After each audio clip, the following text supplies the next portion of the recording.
Like, it is embarrassing, right? Man. I as someone who is, and like, I am, I hate being late. I am never late. I get mad at people who are late. Like, so like, I don't always get it, right?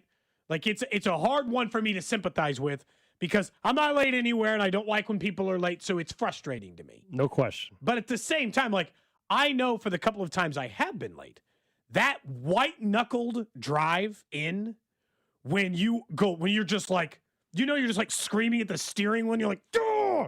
You're like, oh, I'm an idiot. And you know that every person you walk past, the golf cart's got to come pick you up later. You got to walk in with your head down. You got to walk past the attendant knowing you're late. Walk past your teammates, the coach.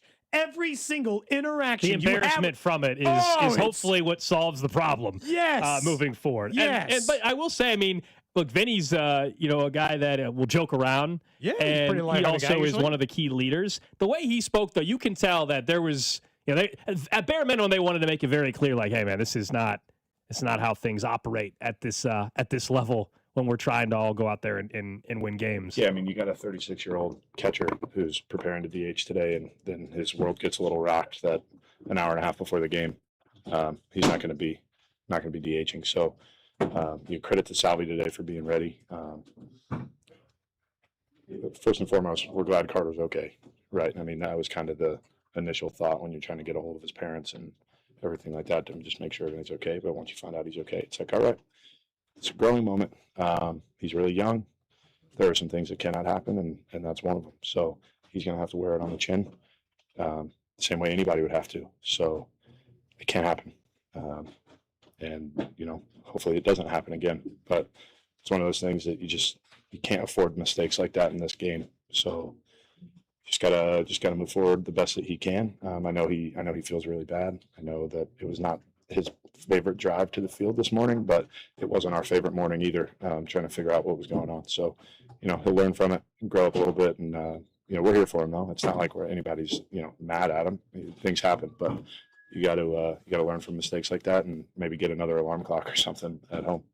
Yeah, look, they're gonna move on, and it'll all work out. And hopefully this weekend, Carter Jensen comes up with a big hit that leads to a walk-off win or a big RBI double or something like that, and everybody moves on. But yeah, it's like you said, I think more than anything, it's just it's an embarrassing moment and such a rookie move that just can't happen.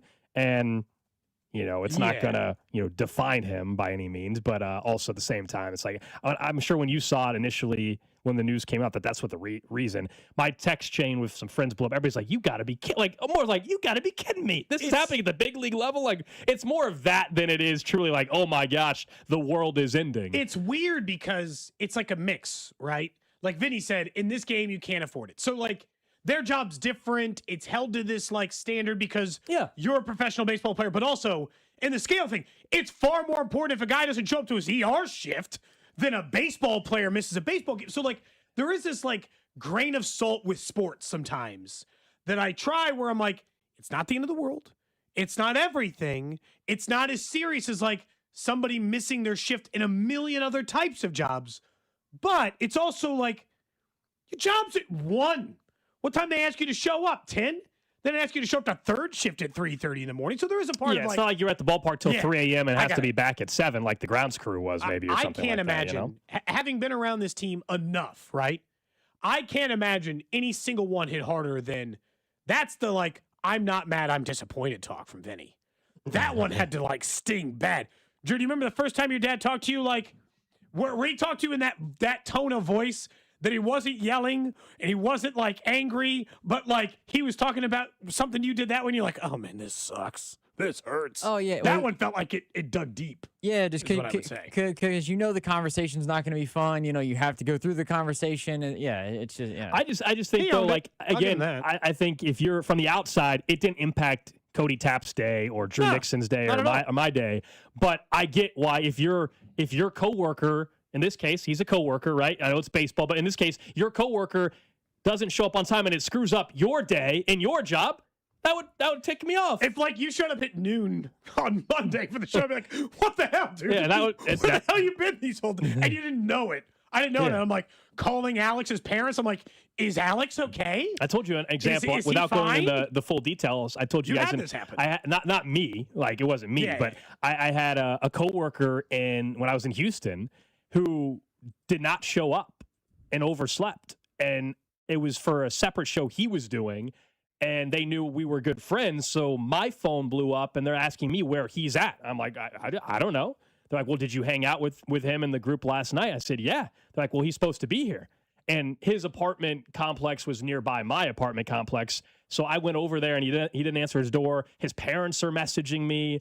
And so ultimately got to a point where they're like, well, the apartment complex wouldn't just open the door. They're not allowed to do that. So they had to call 911. By the time we got a few minutes into it, he finally woke up and said, hey, my phone died. And so I had to call 911 back and say my apologies. Alarm? But I was doing this on behalf of other people. That's the only experience I can think of where somebody had that. But it was just it's crazy. And like it's obviously someone works out here locally, but this is made like national. Dan Patrick's show's talking about it. TMZ did a story on it this morning. So that's the embarrassment. That's the punishment. Is the embarrassment, I guess, about it. But again, we'll try to have some fun and joke about it throughout the show as well, because deep down, it's going to be okay. It's going to be all right. I'm wide awake. Well, I bet you he's wide awake even this morning. They got a game tonight, but I bet you he's wide awake right now. Mm-hmm. I have no doubt. I would think so. Look, there is this, like, again, I came in today, and it's like, I find it, even by the end of the day, I will find it far more funny than I'm like angry about it. It's like, it's more like humorous that this would happen to me than I'm like, how dare you? But it is like, I mean, the biggest problem is, like, we talked about this with like confidence and baseball players and all that stuff.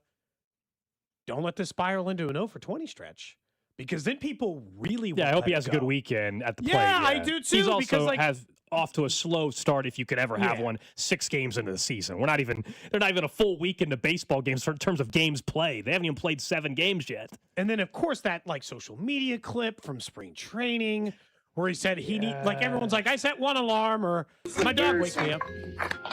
I need at least like 6 to 8 alarms. It's not good.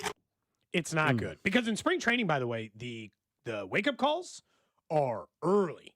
Like, you got to get to the field early, you got to practice early, and he was able to do that. He screwed up. He knows he screwed up. The disappointment of all of it. And again, I do think you always deserve credit for like just standing in there and owning it. Like, that's all you can do, though, at this point, if you're him, right? Like, you can't blame. What are you going to blame? What are you going to? There's nothing. It's something that you screwed up. There is no excuse. See, I mean, I think that really is the only option. I give him credit, I guess, for speaking to the media, I guess, after the game or whatever. But yeah, I mean, there is. Who else are you going to blame it on? I mean, do you think that like somebody asked if, as team punishment, should they be allowed to choose his walk-up song? I mean, that would be a fun way to do it. They're not going to do that. Like somebody mentioned "Snooze" by SZA, or there's "Saved by the Bell" theme song. There's a million choices. It's not that. I wish they would do that. I'm going to the game tonight. I mean, it's like there's a lot of choice. Yeah, you can't play a ton of that song. But yeah, that's why I potted it down very quickly. But yeah, it's like, it's so weird because, again, it's never going to be like, I'm not going to use this as like, if he has a bad year, be like, well, yeah, no wonder he had a bad year. Can't even get to work on time. They're unrelated. Yes, he's got to figure out a way to wake up on time, and he needs to never say this, though, Cody, and never be late for another game ever again. Yeah. But I also don't anticipate that being a problem. Hopefully not. I will say he's lucky he's in Kansas City and not in New York probably. or Boston or something. We're joking about it and stuff today. That's the bare minimum. But if he was in New York, there would be some diehard takes out there, just completely destroying Carter Jensen. Stephen A. be talking about it on First Take. Probably so. Now, again, as I said, Dan Patrick's show was talking about it today. So it definitely made some national news. On the field, though, bigger picture stuff that actually matters. The Royals lost, we know that. Bullpen was frustrating late. Steven Cruz did not look good. But Cole Reagan's going into the game, we said, hey, it'd be nice to see the bounce back to alleviate any concern after the opening night. And he did what Cole Reagan's has done throughout his career in a Royals uniform, which is rarely does he have 2 or 3 bad outings in a row. And once again, He prevented that from happening. He had the one bad outing. He followed it up with a really, really strong outing yesterday. 6 innings, 8 strikeouts for him. Had the 1 run, although that was a bad throw by Salvador Perez, if we're being honest. And on the pickoff attempt, should have thrown it to third. That was a mistake by Salvi. But the positive out of the game is that Cole Reagan's bounced back, which is what he's done his entire time in a Royals uniform. When healthy, he doesn't allow one start that went south to become 2. No, I was really impressed by. And look, the bullpen was pretty bad. I'll say that was a bit bleak. And because Avila is starting tonight, I'm assuming they're going to have to make a move out of the bullpen, and then somebody's going to have to come back up after they send Avila down. Would be my best guess, because they're not going to send Waka to the injured list if he's just sick for 1 game. So that at least will change a little bit. But of course, it's encouraging. Gold. This goes back to the same thing we were talking about with the offense, where immediately after 1 start, do you know how many people on the, like, if you guys could see a live reaction at the text line the day after Cole Reagan's made his first start, the amount of people who were like, this is Cole. We always knew it was coming back around. He was going to fall apart. And you're like, the guy made 1 start. Do you want to relax a little, or are you just remembering like a couple of bad starts when he was hurt for a little bit of time? All of a sudden his ERA is 3.6 now. Even after the 3 home run opening, home opener, opening day start he made, a couple of weeks ago. Last Friday, he had 8 strikeouts, went 6 innings. The 1 run he allowed, I thought, as you pointed out, Salvi kind of burned him on. And so I thought it was probably the most encouraging thing of the day. Now, I would like it if the offense, same thing applies. I like the offense to put like a week together sometime in the month of April. Maybe this wasn't going to be the week. They were coming off a good offensive performance. Had a pretty ugly one yesterday. Had some chances, which was a bit frustrating. Had some runners on, ran into some double plays. Lane Thomas came up with the bases loaded. In the 8th, they couldn't come through. Even late, they continued to threaten. They just didn't get like the big hit. And then honestly, they had kind of a weird start to their morning probably. Well, it sounded like there was a little bit of worry, and I don't know, panic's the right word, but they were obviously concerned and distracted maybe a little bit. I got to say, but I'm not going to use that as an excuse for why the bullpen was terrible late and why they didn't score many runs yesterday. No, but it's like, I've covered baseball long enough. You've covered baseball long enough. We just like pay attention to sports. That is an uncommon occurrence. A player showing up like that to the point that you're calling his parents being like, I just got to make sure he's good, is weird. And so like the whole day had a weird vibe to it, but at least Cole Reagan's was good. The bullpen, I still think they're going to try to sort out who played. Steven Cruz flat out bad, though. Oh, he was bad. Awful. And Lang, like, I think what we're learning is the back end of the bullpen, maybe not quite as deep as we were hoping, and they might need to be more reliant on some of the guys who, like the Avilas of the world, who might later enter the bullpen conversation, or they're going to have to be looking at trades down the road. I think what I'm figuring out is they do still need Estevez. Whether you guys were all ready to run him out of town and say you can't pitch high leverage anymore. No. The best case scenario for the Royals, believe it or not, is still the guy who led the majors in saves last year, riding the ship over the next 2 weeks while he's on the injured list, and coming back and making sure that you don't get to some of those other names very often. Because Schreiber's had a good start to the season, but has also been pitching, it seems like 70% of the nights. And he had an off night too. It's just I'd like him to get some sweeps against bad teams, but I'm not going to complain about a series win either. No, taking 2 out of 3 every single series will play out just fine for you. It's disappointing, though, because I don't think the Twins are all that good. And so if there was a team that you could sweep, it's hard to sweep any team in baseball. But if there was a team that you could sweep, you'd like the Twins to be that. Now you got a Brewers team that's, 5-1 coming into town. Now you don't have to face off with Mizorowski, so that's kind of nice. So you avoid their best pitcher in their rotation. We'll see. But you got a guy starting tonight that's very inexperienced. And Brewers are 5-1 though. It's a yeah, but Michael Wacha's got an illness reportedly, so that's why he's not pitching. Somebody said, "Why isn't it Lugo pitching?" I'm like, I don't know the order. Wacha pitched second to start the season, didn't he?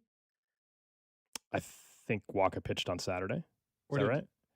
I don't know the exact order. I don't remember. I mean, I guess by this argument, what they're saying is move everybody around. Lugo's been 5 days. He could pitch, Gotcha. right? They don't want to mess with any of that, maybe. Yeah, but I think they're really trying to keep their rotation. I also think that they think that Lewin Avila can give them a really good chance to win, and they probably want to get a sense of them in the big leagues without completely adjusting their rotation in a very different way. And so, I don't know if they'll skip the start for Wacha or if they'll push everybody back or move Wacha in between. They'll figure it out. This early, it's too early to worry about rotation order, an occasional missed start, all that other stuff. It's just a matter of, can they, have another good series against the Brewers this weekend? A very, very, very good baseball team. And like you said, missing their number one starter, which had certainly helped them at least a little bit. So it was a weird day, man. I thought we were just going to come in here today and talk about Cole Reagans and maybe something else that happened in the baseball game, and instead the lead of the show ended up being a guy couldn't get to work on time because he slept in. You and I, though, admittedly, both don't like lateness and are on-time people. It's a big pet peeve. And it's difficult because it is like in almost all other circumstances. In this one, this one didn't impact me. So it's like personally. But it's like, you're right. It's like, I really don't understand it. This year, by the way, don't forget, we've partnered with KCUC, who's donating $50 to the Prostate Cancer Foundation. For every home run the boys in blue hit this season, 1 in 8 men will face prostate cancer. Early detection saves lives. And at KCUC, Kansas City's largest, most experienced, and most advanced urology team, you see the best in KC, scheduled today at kcuc.com. Here in about 10 minutes, we'll talk a little bit about the Final Four. Final Four tomorrow night in Indianapolis, Arizona and Michigan, the late game. That's kind of the headliner, if you will, of the two national semifinals, although Illinois and UConn certainly could be very good as well. We mentioned the spreads are tight for both of these games. We'll discuss what's going to happen in Indy, and we'll also talk some more Royals baseball in just a bit. Yesterday, the first was the news about Bill Self returning, and then we got news, similar to news we got a year ago around this time, and that's that Flory Badunga is going to hit the portal, but also test the NBA draft waters while retaining his eligibility. This is basically what he did a year ago. The only difference is he's now the Big 12 Defensive Player of the Year and maybe the top portal target of anybody in the country. And so money is certainly going to play a huge role in what Flory decides to do. Remember, he was leaning maybe towards leaving, and then he came back to Kansas. Now Bill Self is they back. had to find more money for him, and so at the time. Is it the same scenario where the NIL budget increases a little bit and they can do that, or is Flory going to finish his college career somewhere else? I don't think, maybe you guys disagree, I don't think he's actually going to end up going to the NBA, even though he is testing those waters. I think he'll be in college next year because the money he can make one more year in college as well. Sounds like $4-ish million. Yeah. That's the number? Big time number for him, but he's the Big 12 Defensive Player of the Year. He is the number one player in the portal. I think consensusly that was the thought. I'm not so sure. I saw Goodman immediately say he probably is the number one. As soon as he entered, everybody was like, yep, he's the number one. He might be the number one player ever in the portal. He's the best rim defender in college basketball. He's tall. I don't know if he's coming back to Kansas. Like that's not a sure thing by any means because of that, what you guys just said, and where he's at and the dollar amount, and how are you going to budget out basically your roster, and does it fit? He's a hell of a basketball player. I would love him back at KU next year. I just don't know if that's a decision he's going to make, if somebody else is willing to just offer him an astronomical number. I guess some of this is like, it's always surprising to me that you can't just like, when you got a great player and they're going to stay in college, when you're Kansas, how can you not get the money together to just be like, just stay here at Kansas? Well, because they have to pay for Darren Peterson, and they have to pay for Tyron Stokes, and they have to pay for the other 5 stars. I know there's other guys, but like, this would be an easy time, it would seem to me, to get the money together when you're like, hey, we already know this guy's good. We're not paying for potential production. We're talking about the number one guy in the entire transfer portal. We should be scrapping together some dough to make sure that this guy stays here. Yeah, I mean, this is just an example of where we're. I guess someone says if he doesn't want to play at Kansas, screw him or whatever. This is where we're, guys. This is where we're at in college athletics. It's not the loyalty that you, for sure, the loyalty that you as a fan of KU or K-State or MU has. A lot of these guys, that's why the Melvin Council thing was so unique this year. He had barely been there, but you could tell he genuinely loved Kansas. That's not what majority of the situation is anymore for these guys. They're going where they can get paid and where they can win. Deep down, they don't have the ties to the university. I know Flory's been around for a couple of years, but it's not the same. These guys are, in most cases, I don't want to say every time, in most cases, they're going wherever the money is. Especially when they start out at the bigger schools. Like Melvin Council was with St. Bonaventure. Like you're But then how are you supposed to how are you as a college basketball fan supposed to and it was the most watched year. How are you really supposed to get with a couple of players and have a favorite player? You root for you root for the team, not for the players. That's the reality. You had a favorite player when you were a kid. But that's not where you're at anymore. Now you have to side with your school. The attachment to the player does not exist anymore in college athletics. It's a bummer. Totally. The attachment is for one season is what it turns into. And unless you're Michigan State, North Carolina, Gonzaga, places like that. Very few and far between places. Purdue, things like that. No, I understand, but if Purdue can still figure out a way to keep a guy for 3 years, if you're Kansas, it's the guys that you recruit though. I think that's part of it. Purdue's not snagging 5-star players left and right. Kansas can run guys out because they can out recruit even players you might think that they can't, like Melvin Council. They can find a player that they would almost rather have than a player like that. But they shouldn't be, I guess, in a lot of ways, especially because of what we've talked about with Bill Self. I think it's really important, specifically for Bill Self and what has been the absolute peak of his coaching style. It is more important for him. They should throw it's more important, actually, in a weird way, that they keep, like, for him, the coach and the team, to keep Flory than get Stokes.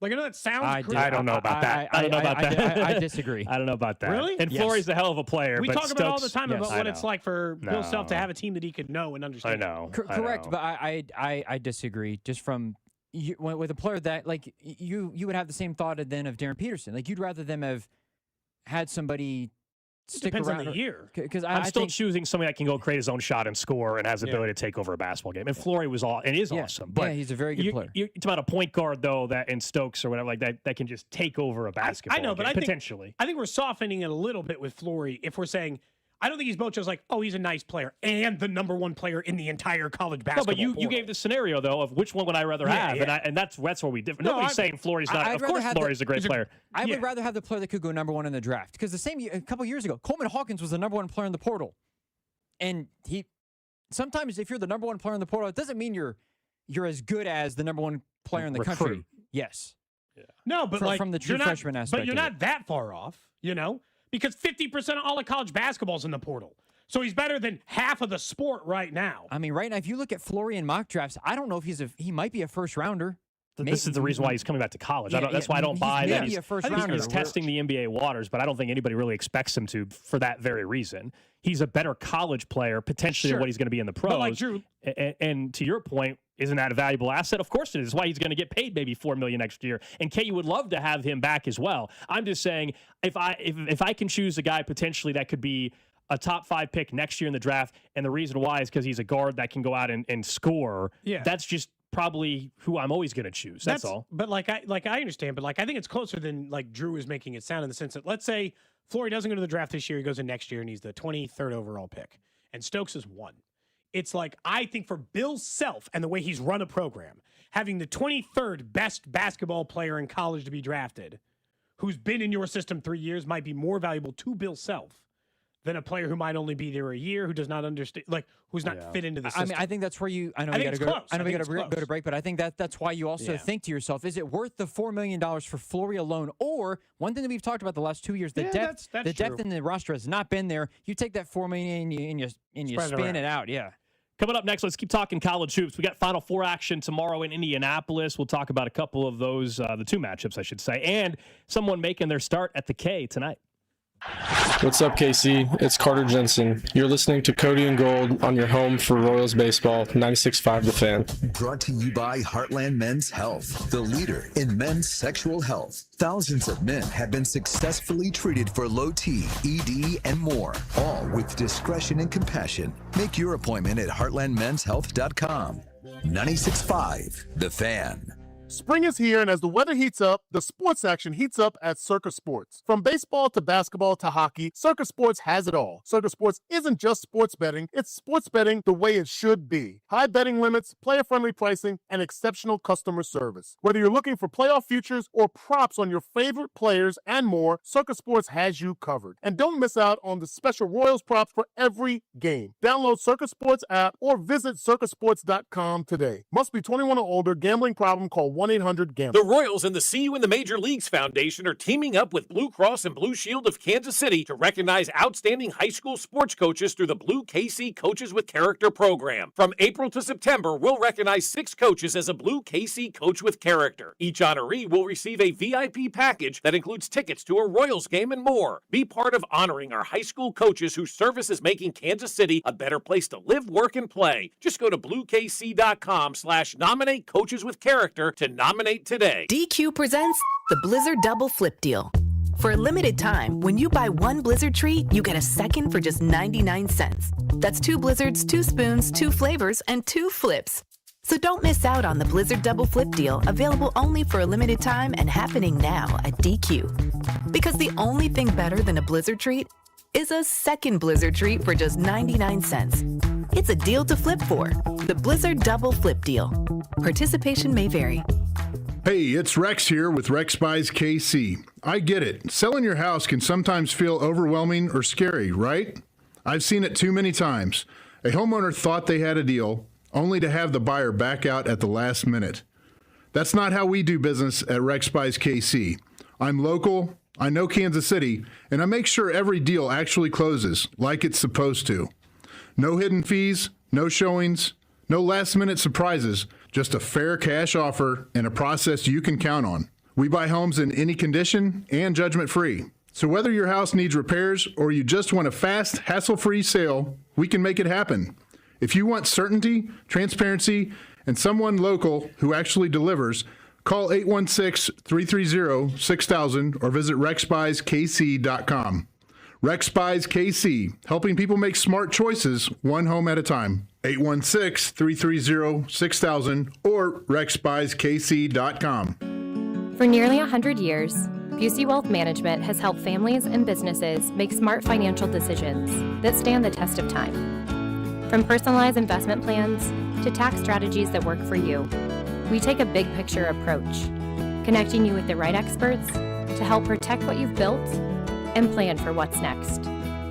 Busey Wealth Management, here for every chapter of your financial story. Diabetes, high blood pressure, anxiety meds, everyone's on them. If you're a 50-year-old male, maybe a bit porky, and you may even have type 2 diabetes, $1 million of term insurance may only cost you about $200 a month. Call Term Provider. Speak with Big Lou at 800-700-6898. Big Lou will find a term life policy for you even if you have type 2 diabetes, are overweight, or have high blood pressure. Term Provider has helped thousands of people like you who think they can't afford term life insurance.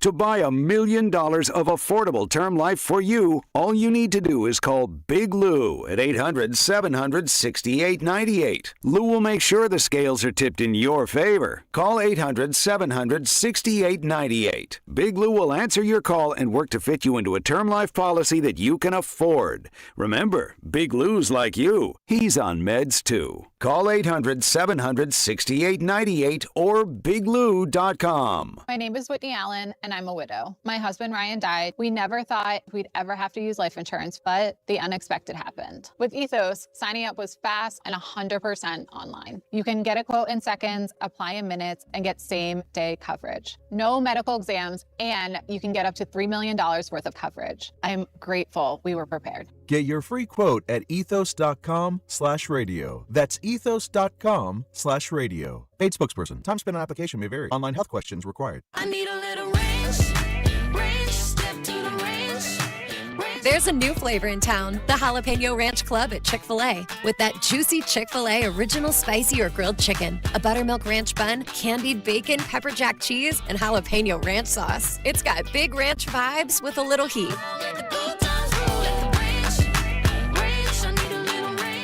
Chick-fil-A's new Jalapeno Ranch Club, available for a limited time only. Order ahead on the Chick-fil-A app. Royals coverage on The Fan, sponsored by Salvation Army Kick Hunger Civic Lunch on May 7th. Get ready to kick off a summer of soccer in Kansas City while fighting hunger. Join the Salvation Army for the Kick Hunger Civic Lunch 2026 May 7th. Score big for local families in need. Grab your tickets or table today at kickhungerkc.com. That's kickhungerkc.com. You're listening to 96.5 The Fan from the DM Injury Law Studios. Mike's got this. Car, truck, or motorcycle wreck? Remember, Mike's got this. 816-888-7500. Mike's got this. Hey, it's Scott Parks, and we've launched Beyond the Pitch KC, a podcast on how Kansas City landed the world's largest sporting event, presented by Commerce Bank. Visit commercebank.com/soccer26. Subscribe on the Odyssey app or wherever you get your podcasts. Wake me up when September ends.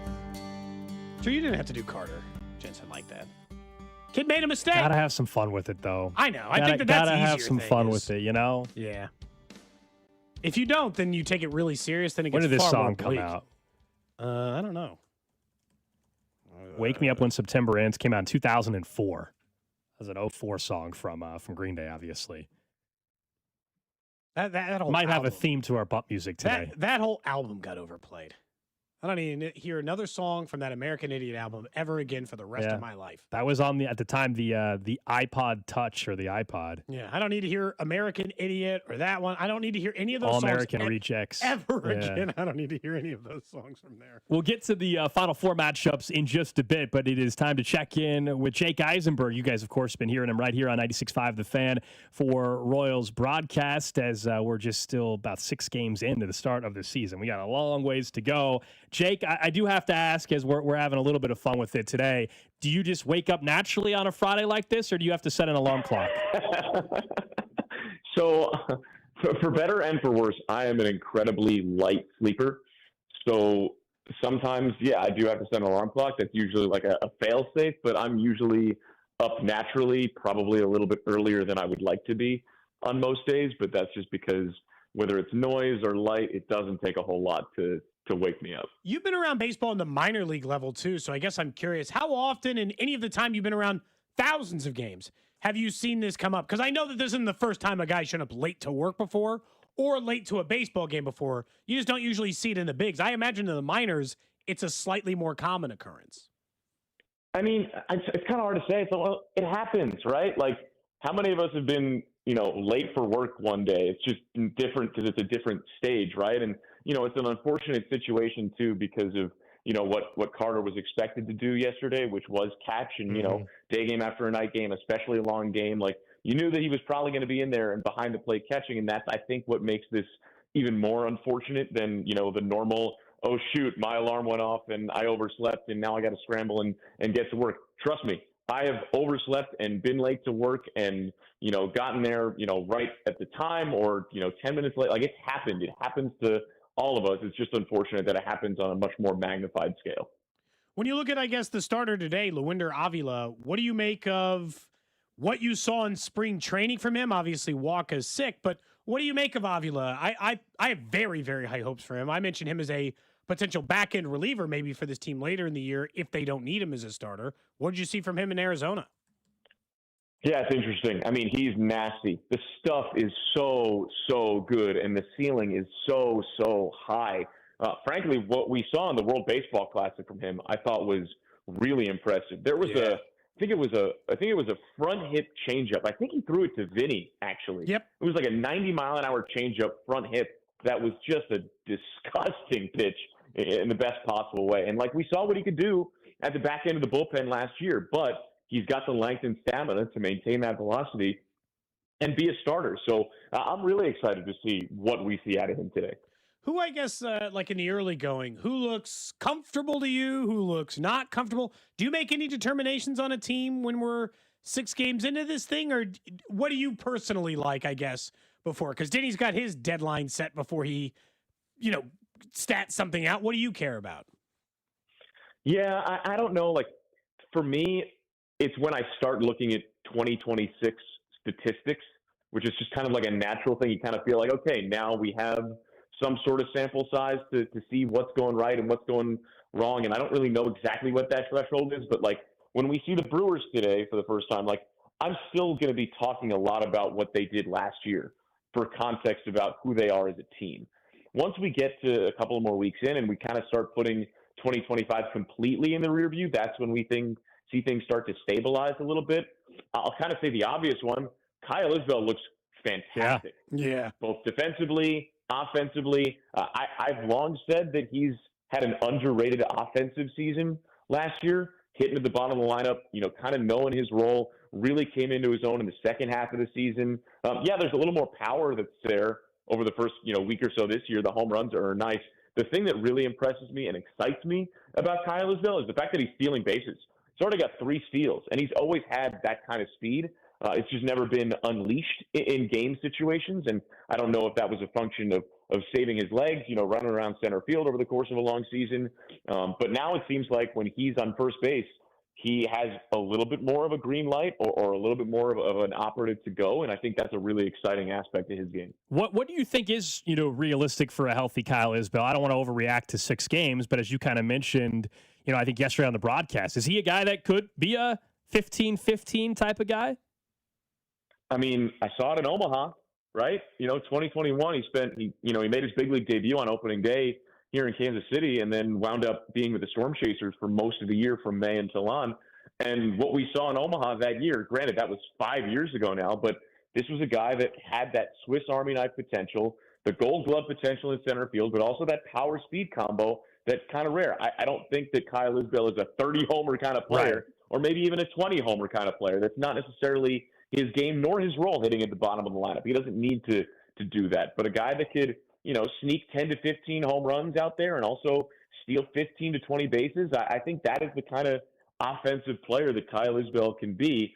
And look, when you can also drop down a bunt like he did the other night, he's just got so many tools in his bag, and it's really cool to see him blossoming and starting to use all of them and kind of reaching his potential. I understand teams are different, and like 2020, what happened in 2025 doesn't necessarily mean what will happen in 2026. But Jake, I already do start to feel like, okay, the pitching is once again great in the starting end. So it's like if the offense can be better than it was last year or be what it was the last 90 games of last year, well, then they really got something. Does it already kind of start feeling that way, or at least that the rotation is right back where it was last season? I mean, I think it feels that way because we're still very much reflecting on last year because it's the largest sample that we have to go on, right? I think as we get further along into this season, whatever happened in 2025, whether it was the great pitching or the pitching injuries or the offense first half, second half, that's all going to fade a little bit more into the rear view. And we're going to start looking at what this team is this year. Because, yes, it's a collection of mostly the same people, but they are also different now, a year older, a year better, a year wiser, so on and so forth. So, but it does, right now, yes, feel similar where the pitching is really good. We knew that was going to be the case. The offense certainly has the potential to be great, and offense is going to ebb and flow like it does for every team. And I think that the defense and the team speed are going to be those floor raisers that keep the Royals as a really good team all around. I still think that this is one of the more well-rounded teams in the game. It's just a matter of putting it all together. Do you want full ABS? I guess I hadn't asked you before. Now that you've Absolutely seen, not. Okay, I was like, now that you've seen like the challenge system in play, I didn't know if that was something. Absolutely not. No, it feels like it takes way too much from the game. I will go on the record. I think the challenge system is almost perfect. I think it's just about perfect. I think it gives everybody an avenue to correct egregious misses in high leverage situations. If you don't have a challenge in that high leverage situation, that's on you. Sorry.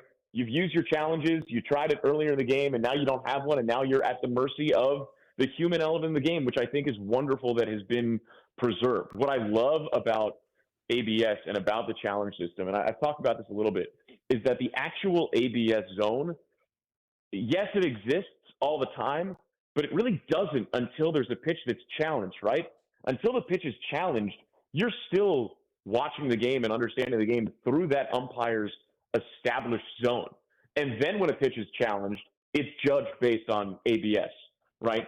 So I love that human element still exists in the game, that push-pull between the catcher and the umpire and the pitcher kind of understanding, oh, maybe I'm going to get, a little bit more outside today until a pitch is challenged, and then the umpire might have to course correct, the pitcher course corrects, the catcher, the hitter, so on and so forth. But I think it really is a beautiful balance the way it's currently set up, much like instant replay, where there's going to be a call on the field. Sometimes that call is going to stand because we don't have the video evidence to overturn it, but there is an avenue to correct those calls that are obviously incorrect, much like we now have an avenue to correct those ball and strike calls that are obviously incorrect. And the ideal is that you're able to correct those calls in the highest leverage situations where those calls mean the most. And again, if you have the challenges and you're able to do that, great. If you use the challenge, you burned them earlier, sorry, them's the breaks. Talking to Jake Eisenberg here on 96.5 The Fan. Before we let you go, I know you tweeted it out yesterday, and I think you talked about it on the broadcast, about the weather conditions 2 nights ago, the grounds crew and Jack Caglione talking to the grounds crew and ended up, buying donuts for the guys?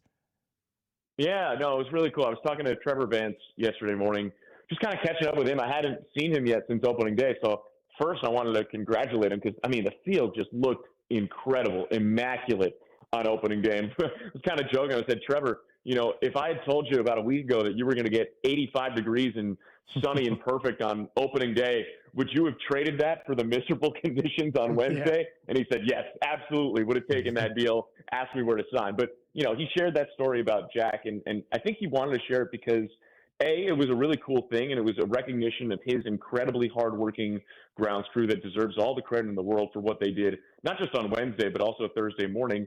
And then Trevor pointed out that he thought it was especially cool. It's not like Jack has been around Kauffman Stadium all that much. Last year, 60-some-odd games, half of them are not at home.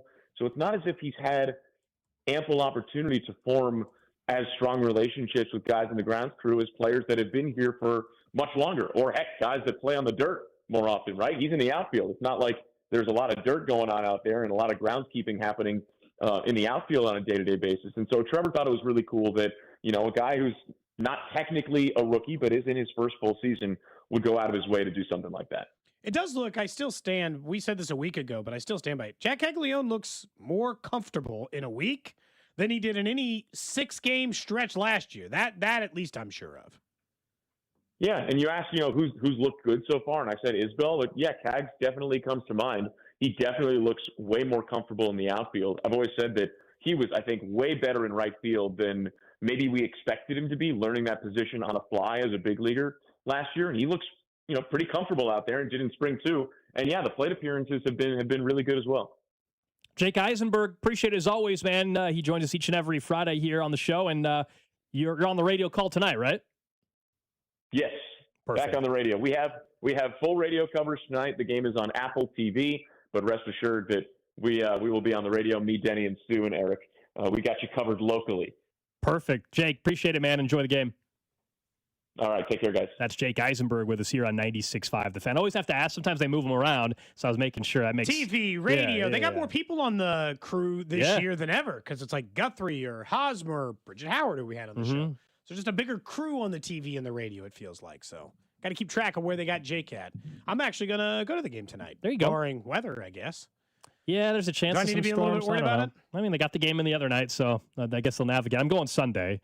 I'm heading out there Sunday afternoon. It's supposed to be So Drew should go nice. Saturday. So the whole show can have one Sunday's person gonna at a be game. like 65 and sunny. That's why I'm going. That's not bad. Do you have your poncho ready in case? I suppose it sounds like. I don't know. I'm gonna have to see if I can sneak it. They don't give us free ones are you everywhere. sitting Crown Club? Oh. I'm not sitting Crown Club tonight. I don't sit there for regular games. I'm sitting Diamond Club, however. There you go. So I'm not on a bad seat tonight, but not Crown Club. All right, let's talk a little bit about tomorrow night. Here's why Drew will not be at the game tomorrow is because he'll be gearing up for the Final Four. I know he's gonna be locked in. Correct. And Indianapolis. Very locked in. You're not going to Indy though, right? You're staying in Canada. Okay, just making sure. I didn't know. Maybe I will be maybe you're here. going to try to drive In back. the hometown? I will be here. I'm very happy that it's back there. First game a little after 5. That's Illinois and UConn. Then the late game, Arizona and Michigan.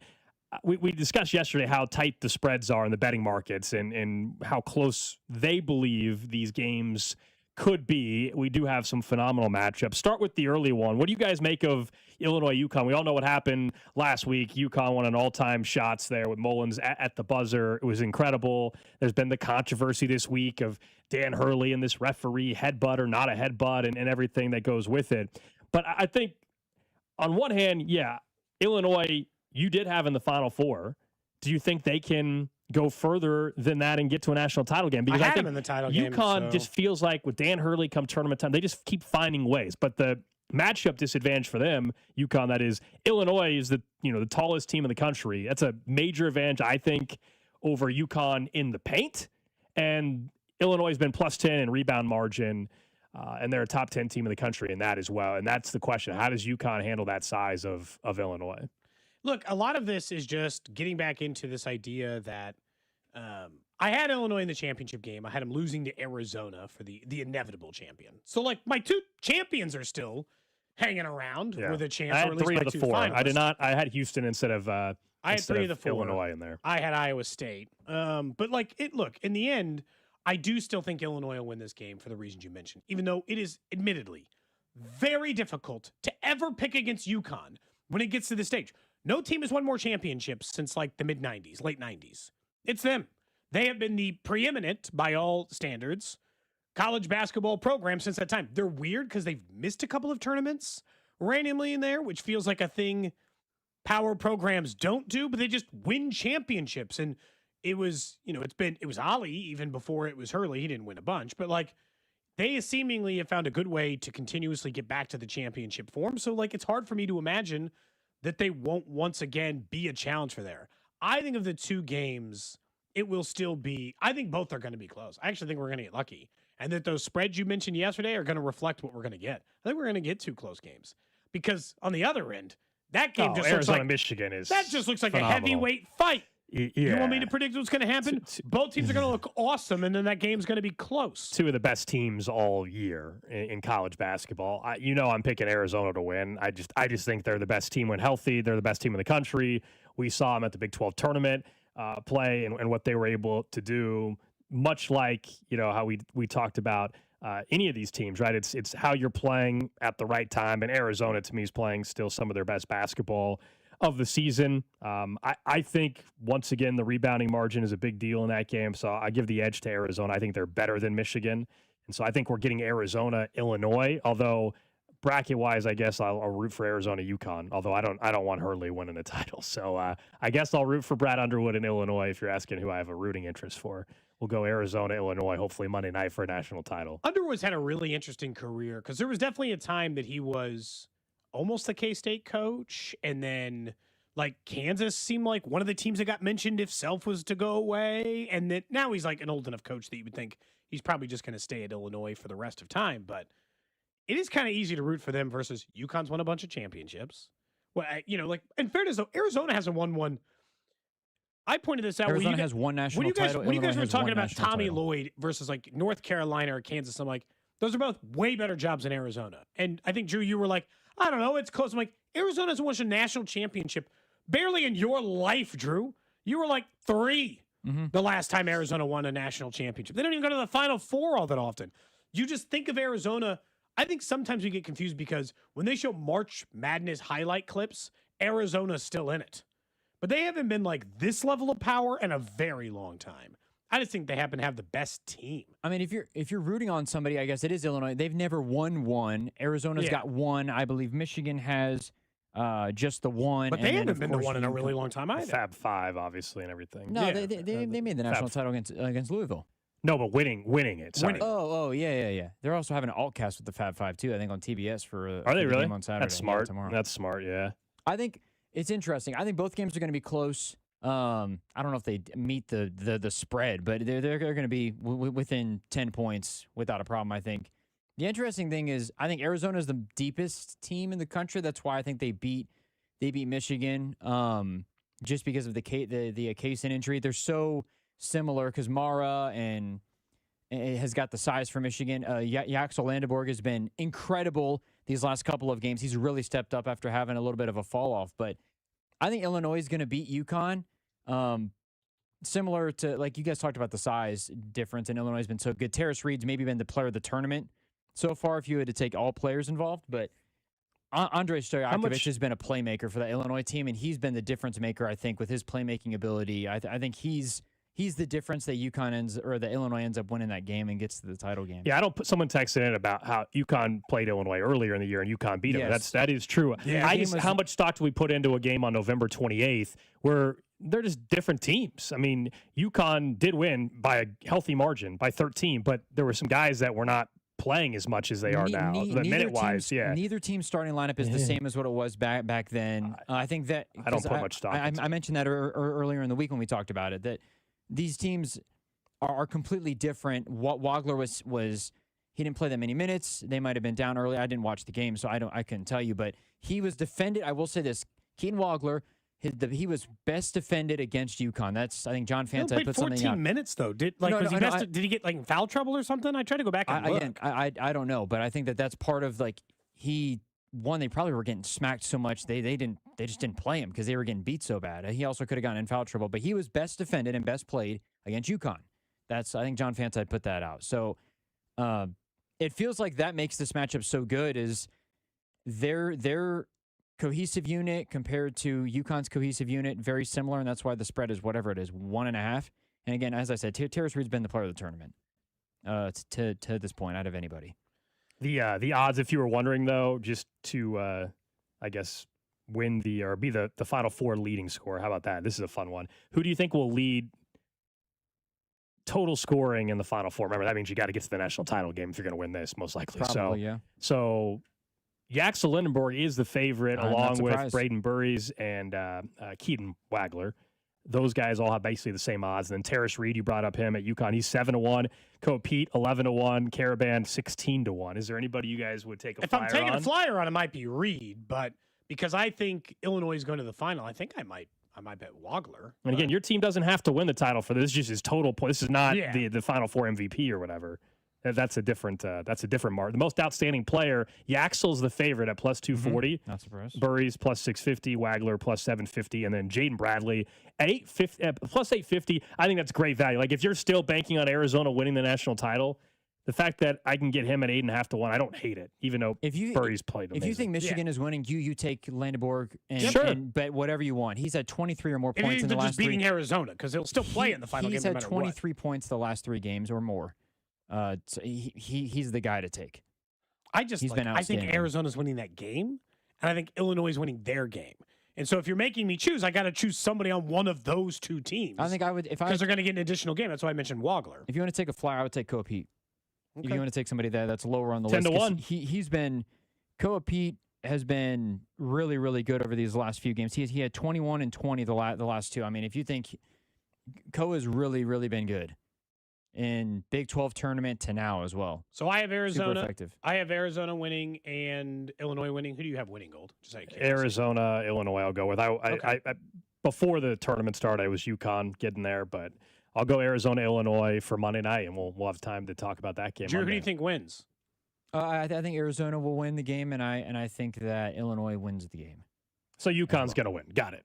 Yeah. We're all on, this whole show's on Illinois. UConn's going to win. Congratulations, UConn, on your trip to the national championship game. The guy that's going to have a good game is Alex Caravan. He did not play good in that game that they came back against Duke on. I still think Andrej Stojakovic he is the difference maker for that Illinois team because he's a playmaker all around. He's really, really, really good. We'll talk more specifics with some bets in the 1 o'clock hour during Fan Club Friday, and of course our Circus Sports Friday predictions coming up later on in the show. Up next, though, there is a trend happening with young baseball players in the majors, including one about to make his MLB debut today for the Pittsburgh Pirates. What does it say about a couple of the young Royals players that could potentially be in the same boat? That's next. What's up, KC? It's Matt Strahm from the Kansas City Royals. You're listening to Cody and Gold on your home for Royals baseball, 96.5 The Fan. Brought to you by Heartland Men's Health, the leader in men's sexual health. Thousands of men have been successfully treated for low T, ED, and more, all with discretion and compassion. Make your appointment at heartlandmenshealth.com. 96.5 The Fan. Things are really heating up in the college basketball tournament, and FanDuel is giving all customers a profit boost every single game day leading up until the big championship game.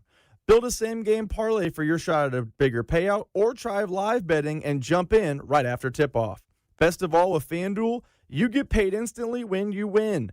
So just visit FanDuel.com/local to get started. That's FanDuel.com/local to claim your first profit boost and keep the action going now until the big championship. Take advantage of FanDuel College Basketball Profit Boost to build a parlay or use it live betting right after tip-off every single game day. FanDuel, play your game. FanDuel Sportsbook is the official sportsbook of 96.5 The Fan. 21 and over and present in Missouri. Opt-in required. Bonus issued as non-withdrawable profit boost tokens. Restrictions apply, including any token expiration and max wager amount. See terms at sportsbook.fanduel.com. Gambling problem? Call 1-800-GAMBLER. Easter's here, and this Easter Sunday, we're going out for brunch, and we're doing that at Hy-Vee. We're skipping the hassle of reservations for an overpriced restaurant brunch, and we're going to the family-friendly buffet brunch at Hy-Vee. $19.99 for adults, $6.99 for kids 6 to 12, and kids 5 and under eat free. And they've got all-you-can-eat favorites like scrambled eggs, biscuits and gravy, sausage, bacon, hash browns, fresh fruit, and so much more. No reservation required. We'll see you from 8 to 1 this Easter at Hy-Vee Market Grill. Hop into Hy-Vee for all your Easter needs, like baskets, candy, chocolate bunnies, and more. Treat your family to Easter brunch at the Market Grill. Just $19.99 for adults, $6.99 for children 12 and under, and kids 5 and under eat free. Staying home? Make Easter easy with Hy-Vee's pre-made meals. Choose from your favorites, like honey glazed ham, green bean casserole, and au gratin potatoes. Just heat and eat. Make this your most excellent Easter ever, only at Hy-Vee. This is the story of the one. As a maintenance tech at a university, he knows ordering from multiple suppliers takes time away from keeping their arena up and running. That's why he counts on Grainger to get everything he needs, from lighting and HVAC parts to plumbing supplies, all in one place. And with fast, dependable delivery, he's stocked and ready for the next tip-off. Call 1-800-GRAINGER, click Grainger.com, or just stop by. Grainger, for the ones who get it done.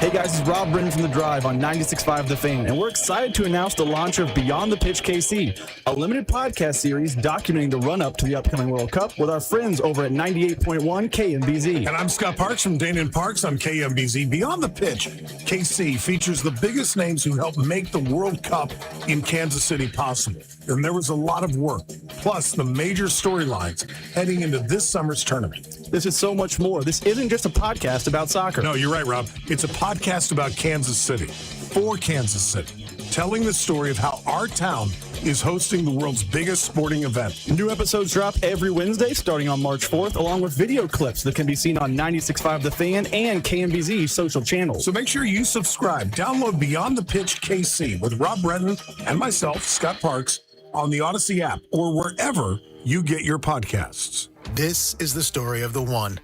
As a maintenance tech at a university, he knows ordering from multiple suppliers takes time away from keeping their arena up and running. That's why he counts on Grainger to get everything he needs, from lighting and HVAC parts to plumbing supplies, all in one place. And with fast, dependable delivery, he's stocked and ready for the next tip-off. Call 1-800-GRAINGER, click Grainger.com, or just stop by. Grainger, for the ones who get it done. There's a difference between liking a house and actually getting it. Redfin is built to make up that difference and close the gap between finding and owning the home for you. Redfin agents close twice as many deals as other agents, so when you find a home you love, you're not a step behind when it's time to make an offer. That means less watching great homes disappear and more focus on the ones you'll actually move into and call home. Redfin helps turn saved listings into real addresses. Get started at redfin.com. Own the dream. This is the story of the one. As a maintenance tech at a university, he knows ordering from multiple suppliers takes time away from keeping their arena up and running. That's why he counts on Grainger to get everything he needs, from lighting and HVAC parts to plumbing supplies, all in one place. And with fast, dependable delivery, he's stocked and ready for the next tip-off. Call 1-800-GRAINGER, click Grainger.com, or just stop by. Grainger, for the ones who get it done. I'm Boomer Esiason. My mom died from cancer. She was only 37 years old. She didn't have life insurance, and that was devastating for my family. That's why having life insurance is so important to me. Ethos makes it fast and easy. Get a quote in seconds, apply in minutes, and get same-day coverage. You can get up to $3 million in coverage with no medical exam. Get your free quote at ethos.com/play. That's ethos.com/play. Paid spokesperson. Time spent on application may vary. Online health questions required. Draft coverage on 96.5 The Fan is brought to you by Blue Cross and Blue Shield of Kansas City. From here for wherever you are. That's the benefit of blue. What's up, KC? It's Matt Strom from the Kansas City Royals. Don't miss Vern's On Deck show 1 hour before first pitch right here on 96.5 The Fan. KFNZ FM and AM, HD1 and HD2 Kansas City, an Odyssey sports station. Connor, no!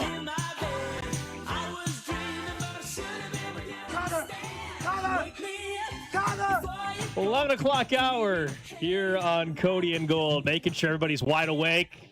Make sure everybody, had those alarm clocks set all right this morning. Yeah, welcome back into Cody and Gold. Alex Gold, Cody Tapp, Drew Nixon with you. We'll get to the trash of the day in about 20 minutes or so. Reminder later on today, 1 o'clock hour, Nate Taylor from ESPN, who was covering the league meetings out in Phoenix. He's going to join us. We'll get caught up on what's going on league-wide. Also, the Chiefs, as we are inside 3 weeks from the draft. Don't forget, we will be out in Pittsburgh for the NFL draft, broadcasting live on Thursday and Friday. We're very excited to head out there. And once again, thanks to Salvation Army Civic Lunch, of course, Blue Cross Blue Shield, Gann Asphalt, and the Leavenworth PD for making that possible. So if you happen to be heading to Pittsburgh, definitely let us know. We're going to be broadcasting, we believe, from PNC Park during the day, and then we'll be around the draft site in the evening. And you'll still have in the evening Chris Unocero, Jay Binkley anchoring the coverage in the evening, broadcasting over at the Brooksider. But during the day from 10 to 2 on Thursday and Friday, we will be live from Pittsburgh. It'll be fun. Obviously, a huge draft for the Chiefs, not just for this year, but for the next 5 years. Sure. The NFL, I can't say 10. That's crazy. But at least for the next 5 years, you would think this is a pretty big draft, similar to that as the George Karlaftis, Trent McDuffie one, but juiced up a little because you're picking 9th. And I see more and more. We had the topic already. I saw former coworker Brandon Kiley in another article over at SI that were saying the same thing. Well, I don't know. Maybe the Chiefs should trade up. I'm like, all right, please don't. We will just pick at 9. We will talk draft here in about 25 minutes during the Chiefs Red half hour, and more on a position in particular that mock drafts continue to have them going after. But this is something we were going to talk about earlier in the week. Believe it or not, it was in the rundown, and then some things happened and bumped things around, and now we're seeing it become even more interesting. And that was the conversation around when do you pay your young players in baseball, and a trend that has happened. Go back to Corbin Carroll, Roman Anthony. We're seeing it potentially happen today with one of the top prospects in baseball. Connor Griffin is the top prospect, I should say, in baseball. He is going to make his MLB debut today for the Pirates this afternoon, and there's already reports that they're deep in an extension negotiations that would likely give him, $110 million type of an extension. Last week, there was a report that's going to be about 8 years. He's not even 20 years old yet. Nope. Hasn't played in the big leagues until today. We had Cole Emerson of the Seattle Mariners, who hasn't played in the big leagues, who's a top 10 prospect in baseball, getting an extension. This is happening more and more. Jacob Wilson last year, Churio earlier this year. So, I guess the point is, some of these guys didn't even make the big leagues. Some got a slight taste in the big leagues. And we can talk about why we think there's been an increase in this, because some people do think that part of the reason teams are doing this is the thought that what happens if a cap hits in Major League Baseball, the new CBA, yeah. in the new CBA, do we want some players locked up with cost control now so that we don't have to worry about that? So let's talk about this as it relates to the Royals. The real question is, they got two guys who are not way different than all the names that we just mentioned. They were at times considered top 100 prospects in baseball or top 10 prospects in baseball. In Jack Caglione case, or hell, even Carter Jensen's case, based on the most recent MLB one going into the year, he was in the top 30. So would you, and I know that this, so I want to point out real quick, I had this topic ready for the show, as you had mentioned, earlier in the week, because I thought it was an interesting thing as Churio got signed. And then, of course, Connor Griffin, and so it became more interesting. I want you to try to think about paying this almost before you knew Carter Jensen showed up late, because one showing up late should probably not impact this decision. Would you try to sign Carter Jensen or Jack Caglione to one of these rookie deals that just buys up all the arbitration years, maybe buys up a free agency year or two? Are you willing to lock up one of these two players for 7 years, 8 years, and just say, yeah, let's roll with it for a while? Should they be in this camp?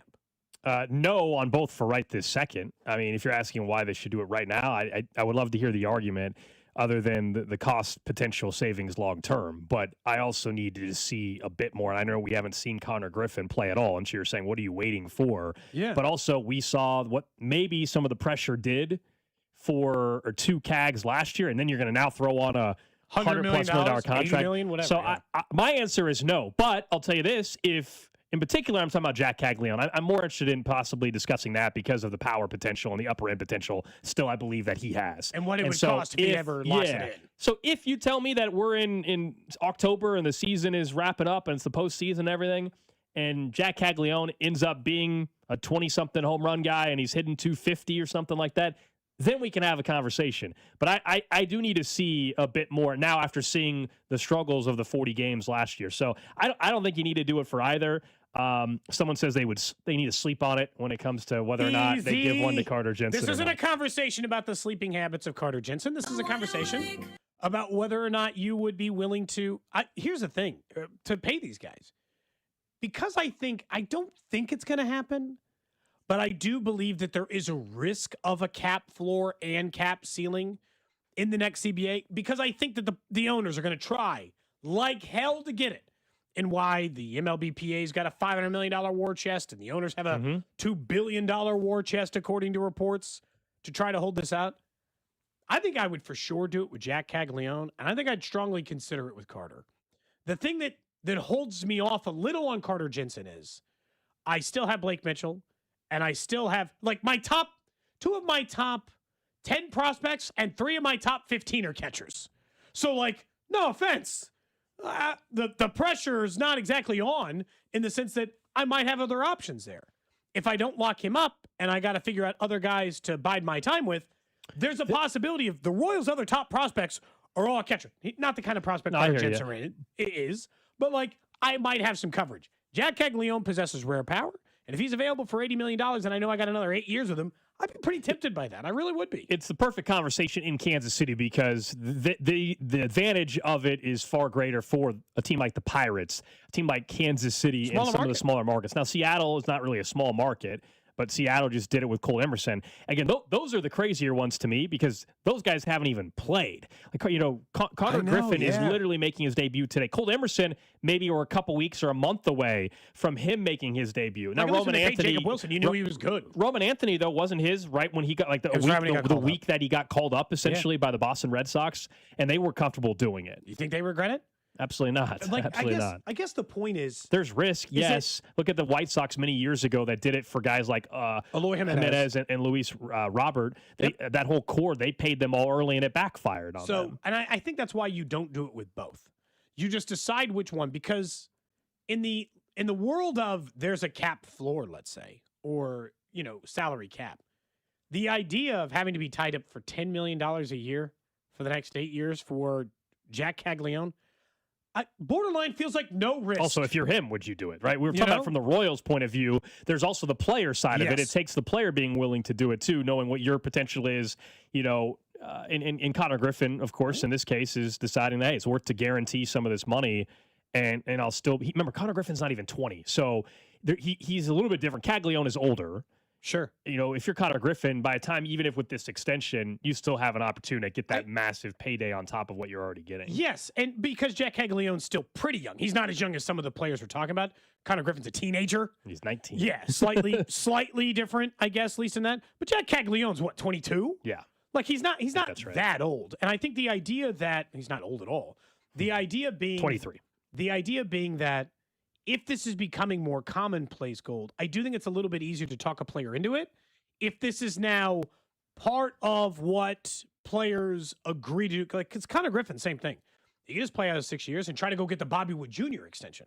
Because if you put 2-3 years in, then you can get the Bobby extension, which is here's $300 million in addition to buying all those things out, not 80 and then free agency, right? Where it's a slightly different scenario if you're willing to, like, ride this thing up. But I do think it takes, and I don't know, admittedly, I don't know Carter Jensen or Jack Caglione's family history. Bobby was the son of a major league player. He was living in essentially a mansion in Texas. He didn't have to, genuinely. Didn't have to risk anything. He could just be Bobby Wood Jr. for a couple of years and make $250 million. Great. Maybe Caglione's family doesn't have that kind of money. Maybe Carter's doesn't. I don't know. But if I were the Royals, I'd do it for Jack. I don't think I'd do it for Carter Jensen. I think I'd just bide my time and wait and see what happens and everything else in between, especially because I don't have many years left of Salvi. I've got other catching prospects. Maybe I take the chance. But that might also be because I'm high on Jack Caglione. And I pointed this out before, like just a couple days ago, but if Jack Caglione had just stayed in AAA, he wouldn't be 19. It wouldn't be Connor Griffin because he's not 19. He'd be the number 2 prospect in baseball behind Connor Griffin. This would be the conversation we'd be having. When he got called up last year, it's the same as people being like, whoa, Connor Griffin's called up. Everybody get to the K, you know, or everybody get to PNC Park. So, like, I'm just still very high on him as a player. And so, like, if he were saying, sure, I'll take an 8-year deal, I'd probably do it. Especially because the going rate seems like this has been like a common trend right now in baseball. Do you think it's because of the CBA? Why are all these young guys signing? Yeah, the increased number is way up. I think it's because of the CBA, but not just because potentially what a cap could look like, but I also think, as we noticed, teams like the Pirates and others and how they spent this offseason, I think some of them were trying to spend money this offseason also to head into negotiations and say, hey, we're spending money. You know, this idea that there's a group of owners, Cody, that don't want to spend any money. on players. I think we saw some clubs spend money this offseason heading into the CBA negotiations that are going to take place starting in December. I think some of that was optics on top of it. But this deal in particular, Connor Griffin with the Pirates, if in fact it happens, who's a top prospect in baseball, this will be the largest contract in Pittsburgh Pirates franchise history. Prior to that, it was Brian Reynolds, remember? Yeah. And that was $100 million. So a player that is making his debut is going to get the largest contract in Pirates history. That's crazy to think about. And this is the difference between if you at any point were like, Royals are cheap. Not that cheap. Not Pirate cheap. And I pointed this out about Bobby Wood Jr. Bobby Wood Jr. has like the highest contract in Royals history by the factor of 2.5, 3 times, depending on if you factor in all the options that he probably won't opt into. Right. Like it's one of the largest contracts in baseball. Like, so the Royals have shown a willingness to pay a guy if it came around. My problem is, Gold, even still with the Royals, and this is why the other reason why I'm tempted, even though I understand the pressure would be scary for Jack Caglione, especially because of the way his 60 games went last year. But I don't know that the Royals have it in them to pay. Like, if Jack Caglione turns into like a dude, like let's just say he's a 40 home run guy, he turns into Junior Caminero, and he's like a star. I don't know that they got it in their pocketbook to pay 2. Like, I'm glad they ponied up and they paid, Bobby Wood Jr. the kind of money a superstar should make. Do you really, like, knowing their history, they're going to pay 2 guys that kind of dough? They're going to shell out another couple $100 million? It's just like hard to imagine for a franchise that has had, spending limits essentially the entire time they've been a franchise. And so maybe you just think they would. But I still kind of have a hard time just imagining it in my head. That's all. Yeah, someone says, doesn't Paul Skeens have the highest contract in Pittsburgh history? No, he hasn't even been he's on his rookie, his initial rookie contract. Now he's gotten a bump due to arbitration, if that's what you're talking about. He got paid $26 million or whatever this year. But right? I don't actually know. He's not even ARB eligible. So he's pre-ARB. Yeah. No, he's Paul Skeens. This is why everybody assumes Skeens getting traded in a year or so. Paul Skeens is on his existing contract. He's technically making $1 million this year, and not including any other opportunities off the field. The contract report at the time is the Pirates were roughly like $300 million off of what he was asking. Well, he should but that's how short the Pirates. He's going to get traded in the next year or so. To unfortunately, who do you think? The Dodgers or the Yankees or the Mets? Like, yeah, probably the Dodgers, but yeah, like one of those two. Like, genuinely, Paul Skeens, we think the Bobby Wood Jr. contract feels like a lot. Genuinely, the thought is that he will probably get a $500 million deal or whatever. Like, it depends because he still has a lot of years of control. So people are trying to figure out what the number will come in on. They're not going to just tear it up. But, like, they said if he got an extension like the one we just seen, it'd be like 7 for $115, but he's not going to sign that. So it's going to be $200 to $400 million, maybe $500 million. If he was a full free agent, it'd be $700 million. He's not, and he's got a lot of years of control left, but still absolutely insane. Insane the way the money's going. Coming up in about 5 minutes, we'll get to the trash of the day. We already talked last hour about the Final Four, which will start in Indianapolis tomorrow night.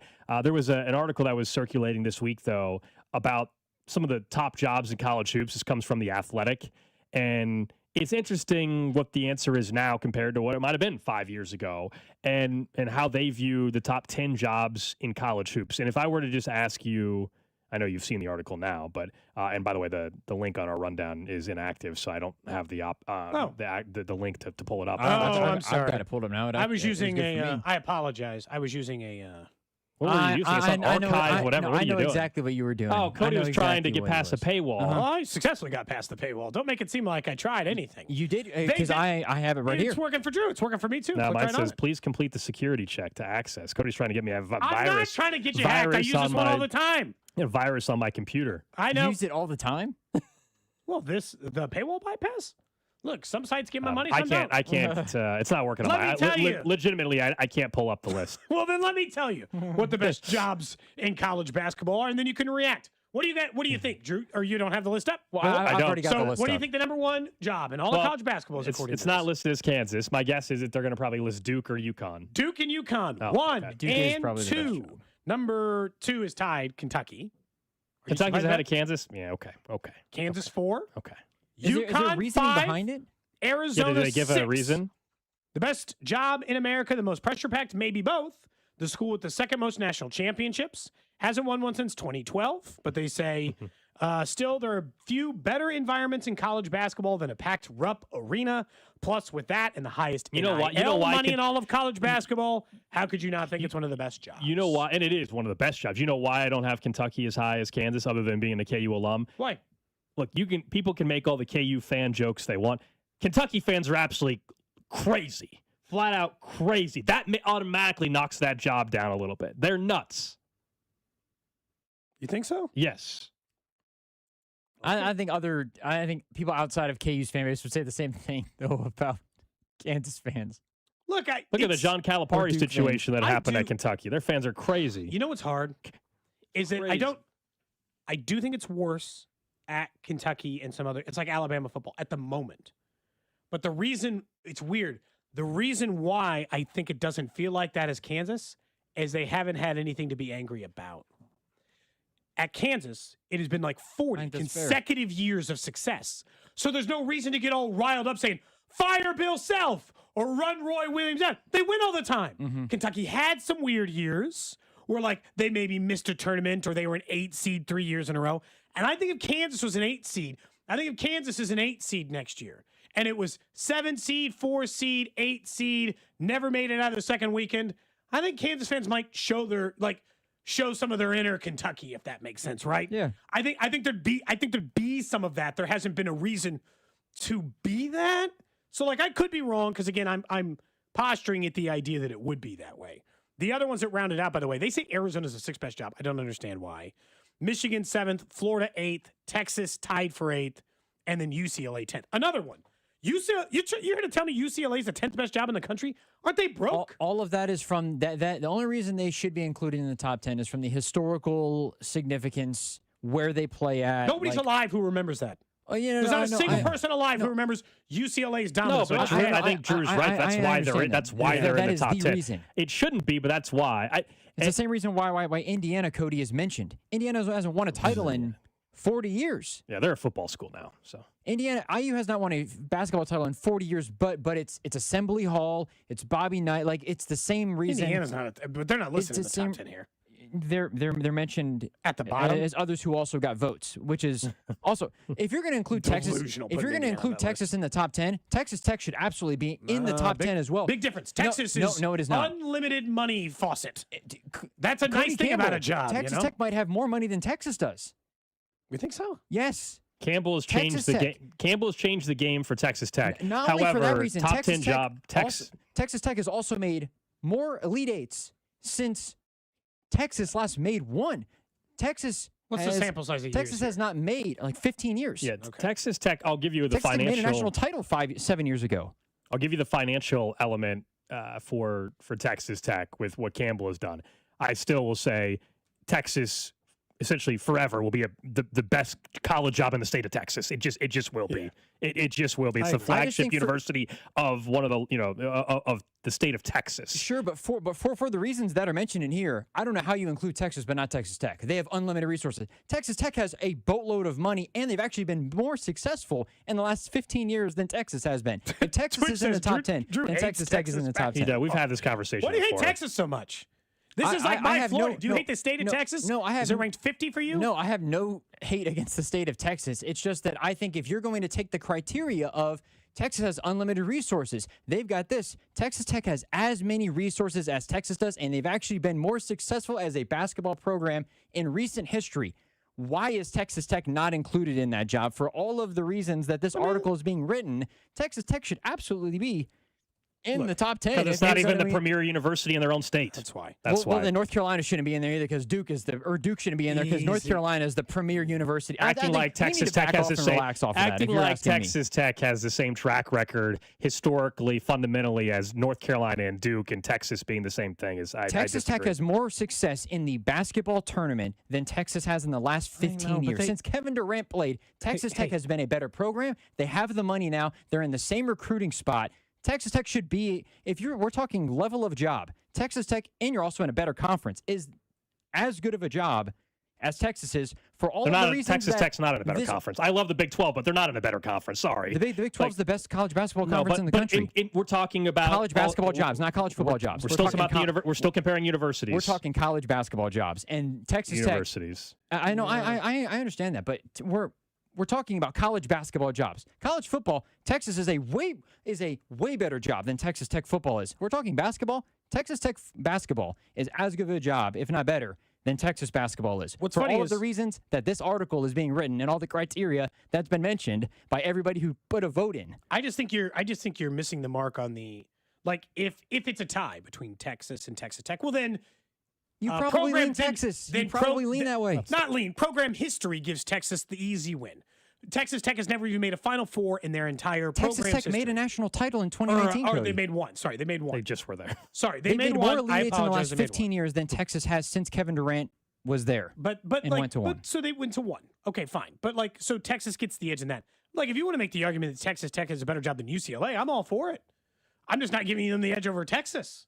I don't know how you can do that. UCLA's been more successful than Texas has in the last 15 years in basketball. Have they? Yes, they made it to a Final Four and almost a national title game. Man, this is 5 years ago. They did. This just goes back to like my general disdain for the way we discuss college sports versus any others.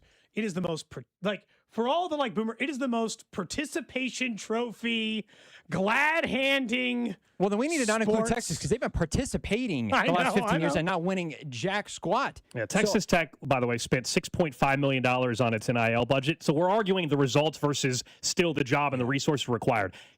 Texas, the money they spent on their basketball program is triple. Oh man, that's crazy. So the money does matter there. It says if you take this is from the Lubbock Avalanche Journal. Tech spent 13.6 on NIL for football, 6.5 for men's basketball. Because again, we're talking men's basketball, right? Yeah. We're not talking football. And Texas spent more than that. Now, I don't disagree with you on and I love seeing, just because Texas fans can be obnoxious as well, do I love seeing that Texas is struggling since going to the SEC? Yeah, absolutely. But if we're talking about the job, which is the resources that are tied into it, not just who has won more in the last decade, because that answer is Texas Tech. But we're talking about resources, Texas is a better job. So they're just, I think they're just two different things. Yeah, but that also is part of the equation. It's all you also have to include the success part in it. I think. George Mason's had someone on the text line said they've had more success than some of the big boys recently. You know. In fairness, Chris Beard left Texas Tech for where? The head coach. Chris Beard left. Why did Chris Beard leave Texas Tech to go to Texas? I don't know, because he couldn't. I have no idea. It doesn't make any sense, in all honesty, because you know what? Guess what happened? He got fired from that job, and now he's at Ole Miss going under 500. He got let go, and the whole thing is he also had a domestic situation. That's also part of it. Sean Miller had more success at Arizona than he has at Texas, with better resources at Texas. Just because you have more money doesn't mean the job is better. I think we got to come off of that idea that, well, the job's better because you know what? I get to spend a whole lot more money. Kentucky, the job is, I think, Kentucky spent $8 million more than the next person below them. Sean Miller didn't leave Arizona. Sean Miller didn't leave Arizona to go to Texas, though. He got let go and went to Xavier for 3 years, then went back to Texas. No, I understand that, but he was better. It doesn't matter how he got there. He is better. He was better with less resources at Arizona than he is at Texas. He's been at Texas for 2 years. How do we know for sure? Yeah, because at Arizona he made multiple Final Fours. He was there for 13 years. Give him some time. He's been there for 2 at Texas. I'm just saying still out. But in terms of jobs, again, in terms of the job, you can. The historical aspect of it, you can throw that out the window because I think that's part of the equation. And resources also is part of the equation. But recent success is also absolutely part of it. Just because you have more money doesn't mean you win. Sean Miller's been there 1 year. Yeah, this is his first year. Way late for a break. We can get back into this later on. Yeah, sure. Up next, we'll get in Trash of the Day at some point. I know we ended up going way long on that. Up next, Chiefs Right Half Hour. Let's talk about the draft a little bit, guys. What one draft expert is saying about the Chiefs looking at offensive line again. What's up, Kansas City? This is Cole Reagans, and you're listening to Cody and Gold. Weekdays starting at 10 on 96.5 The Fan. Brought to you by Heartland Men's Health, the leader in men's sexual health. Thousands of men have been successfully treated for low T, ED, and more, all with discretion and compassion. Make your appointment at heartlandmenshealth.com. This is the story of the one. As a procurement manager for a hospital system, she keeps every facility in her network stocked and ready. That's why she counts on Grainger to be her single source for thousands of products, from disinfectants to lighting, air filters, and more. And with fast, dependable delivery, Grainger helps her keep every facility stocked, safe, and running smoothly. Call 1-800-GRAINGER, click Grainger.com, or just stop by. Grainger, for the ones who get it done.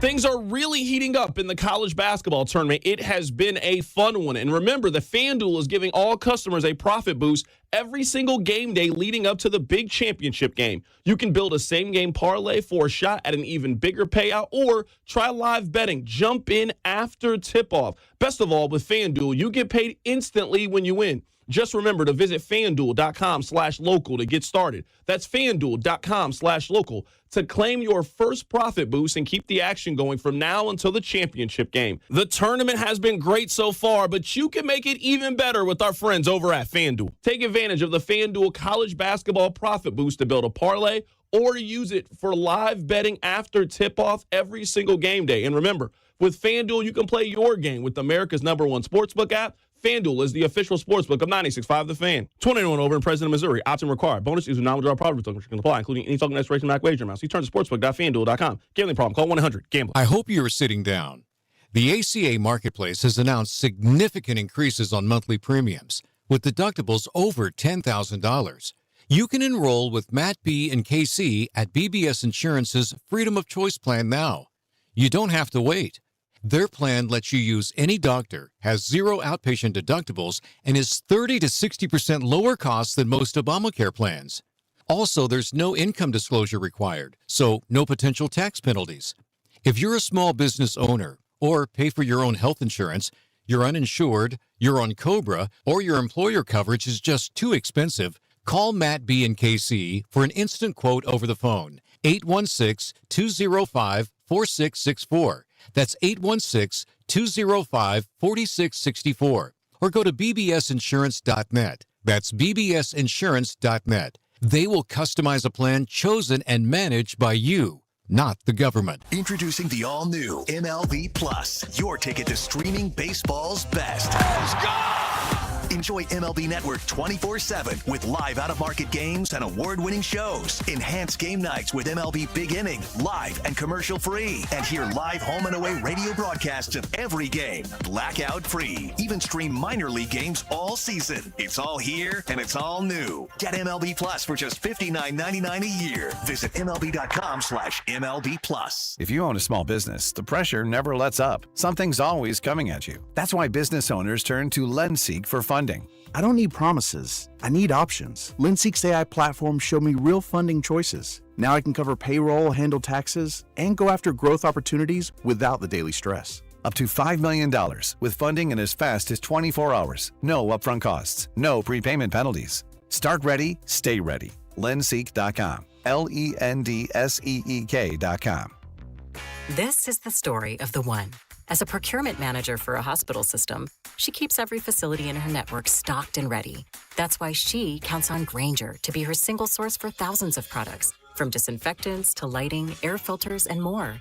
And with fast, dependable delivery, Grainger helps her keep every facility stocked, safe, and running smoothly. Call 1-800-GRAINGER, click Grainger.com, or just stop by.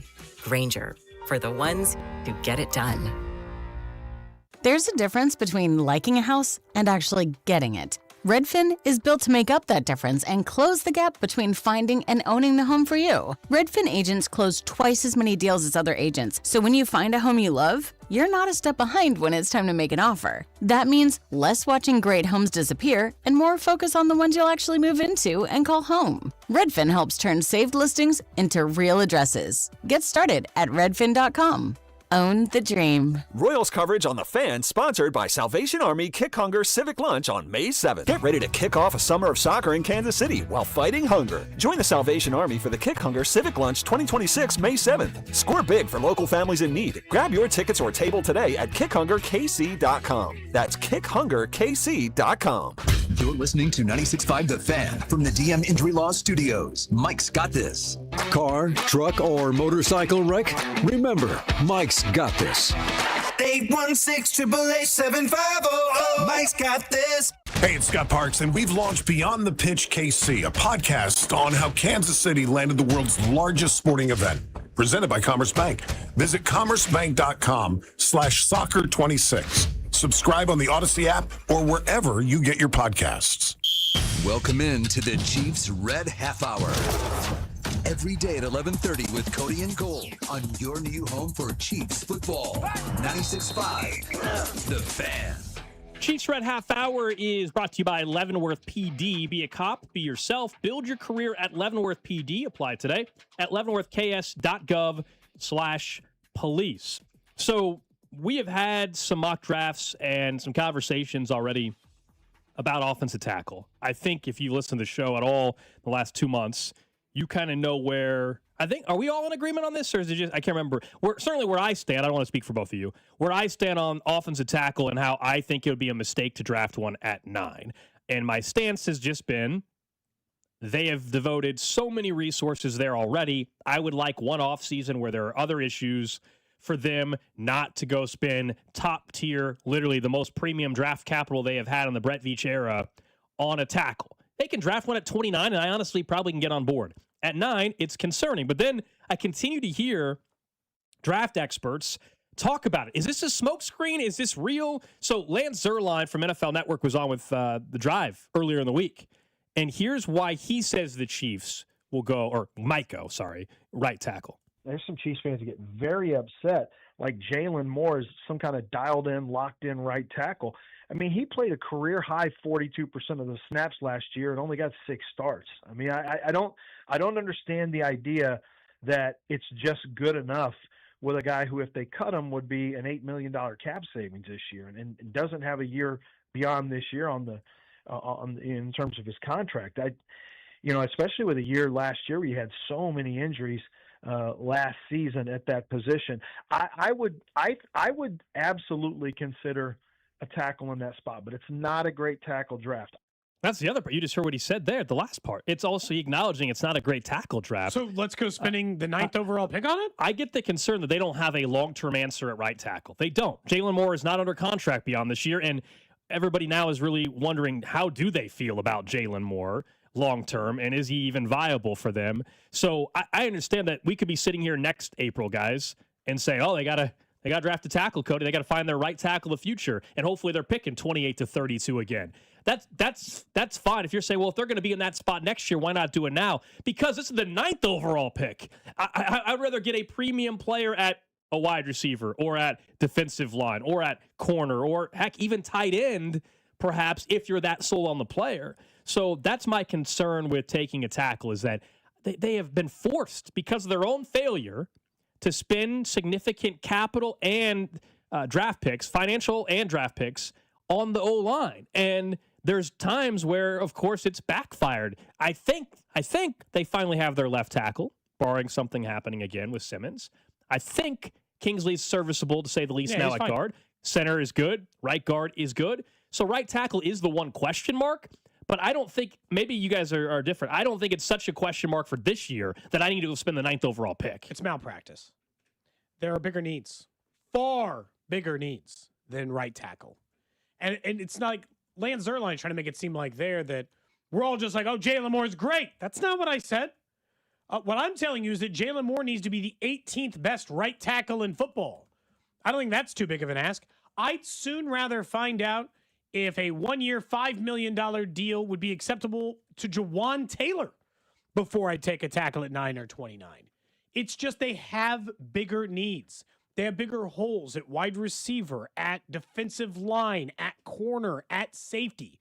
Those are all bigger problem areas to me than tackle. And I understand that, if you listen to Matt McMullen and some of the others, and the way Andy Reid was talking, honestly, last week, at the owners' meeting, they don't seem to think, or at least they're not publicly saying they think, they have as big of a problem as wide receivers you and I think they might have. But at right tackle, what are you talking about? There's no perfect roster. You've spent all the resources in the world. You got to deal with mediocre right tackle play. That's just life.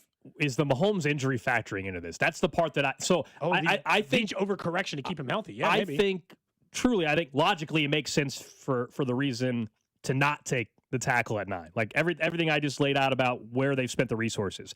The only part that I guess I can maybe wrap my mind around would be if they are just so concerned Mahomes is coming off the ACL and they really don't like Jalen Moore. If like that, I mean, it'd be very evident. If they draft a tackle at 9, they clearly are not pleased, and they whiffed on Jalen Moore last year. They signed him because they didn't know if they would get Josh Simmons. Okay, fine, but we all thought they would just have him as the right tackle this year. Instead, they'd be looking at either paying him for 2 years not to play, or as Lance Zierlein mentioned, they could technically still cut him and free up some money. And it's not just him. Daniel Jeremiah was also asked about why he has, in his mock, the Chiefs taking right tackle. And then I look at it, and I mean, I don't want to, I'm not trying to be a jerk, but I don't think Jalen Moore is very good.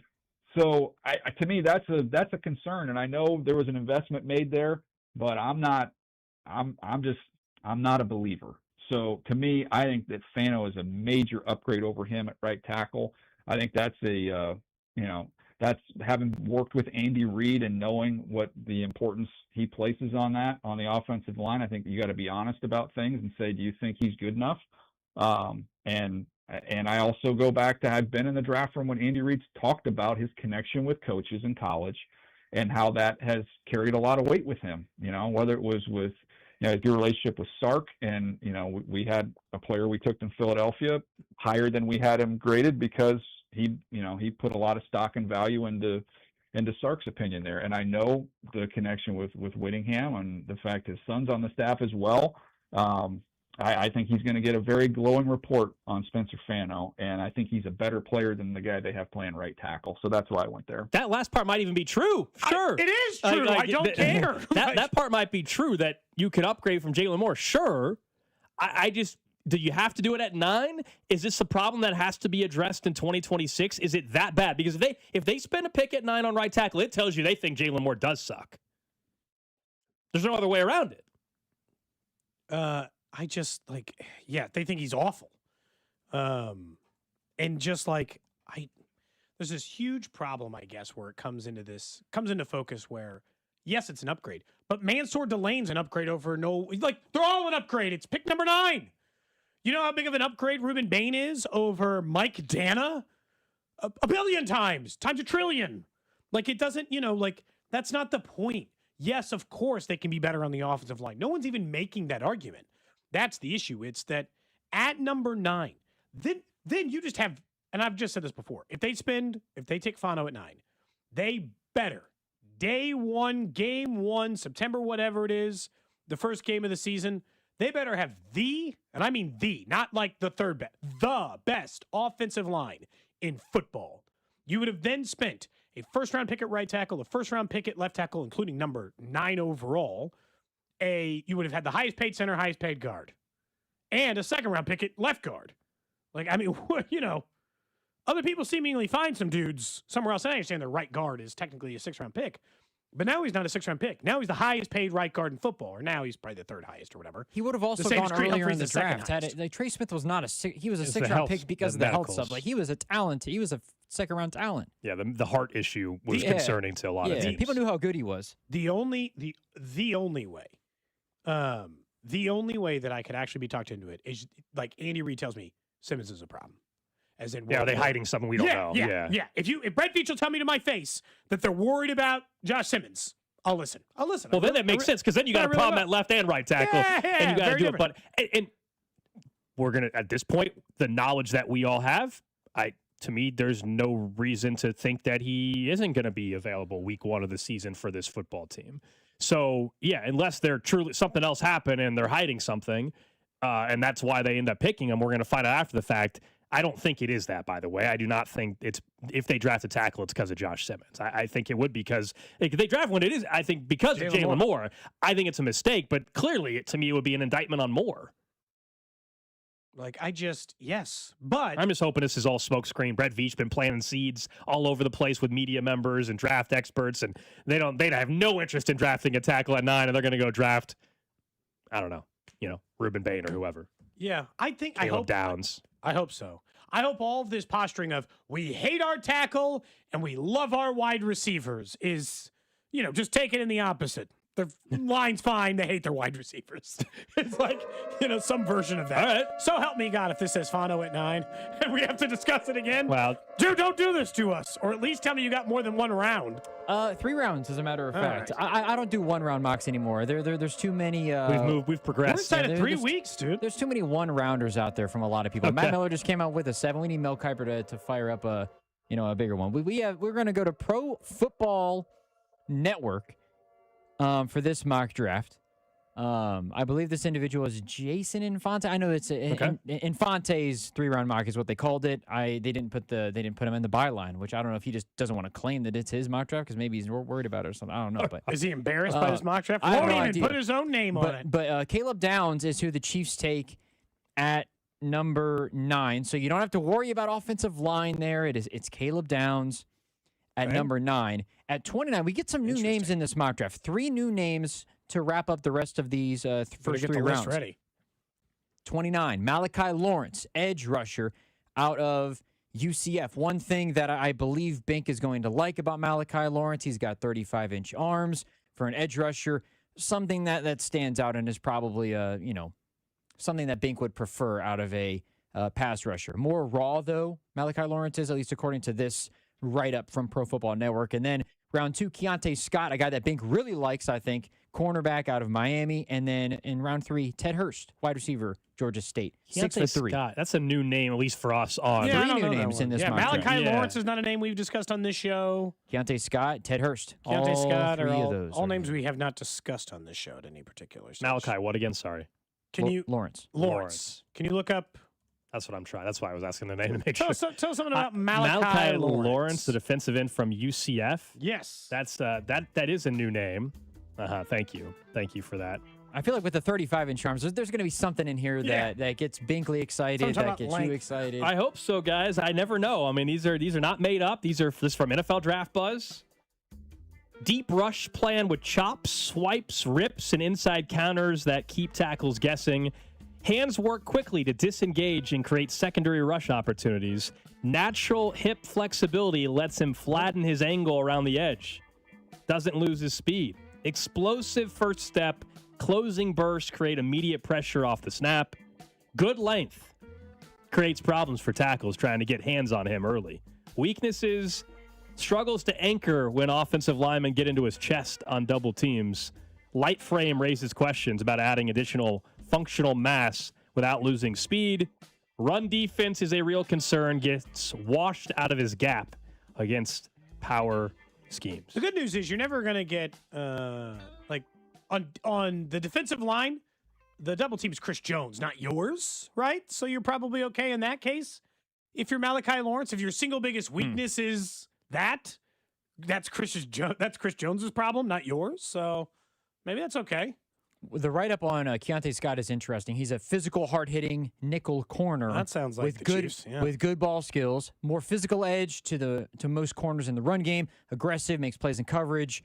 Could also go higher than 40, as mentioned in this mock draft as well. Yeah, Keontae Scott. I think Louis Riddick also really likes Keontae Scott. The only problem with him, and we've brought this up for years, and I don't know if the Chiefs are as concerned about it as maybe we are, but Keontae Scott turns 25 in August. So you're getting to the age concern. Not quite 26. They don't give him second contracts anyway. He's got 6 college seasons on the tires. They don't give Keontae. They don't give cornerback second contracts anyway. So who the hell cares? He's just old. How about wide He's receiver? only going to get the one run anyway. I don't know anything about Ted Hurst other than he plays wide receiver at a small, tiny school, right? He plays at Georgia State, so the Sun Belt Conference. 6'3", wide receiver. good deep speed, according to this write-up. So he sounds like MVS. Okay. Does he play tall? I did not catch any Georgia State football this year, Drew, so I'm counting on you. I recognize Ted Hurst's name. I did not watch Georgia State in player. particular. 2 years as a junior and a senior after a JUCO, 961 yards and 1,000 yards at Georgia State. Yeah. Draft Buzz says for him, gets off the line fast. Yeah, he gets off the line fast and forces corners to honor vertical immediately. Long strider, build speed through routes, clean hip sync on comebacks, deep ball production backed by strong grades, tracks and adjusts at all levels. Reads zone leverage well, sits in windows, led the team in first down receptions. Red zone target, length and body control show up on fades and back shoulders. Lower body explosiveness. Well, maybe he's not for the Chiefs then, based on that last sentence. I don't know. Weakness, lean build invites physical corners to reroute him. That sounds more like their wide receiver type. Can lose steam on extended drives and late game snaps.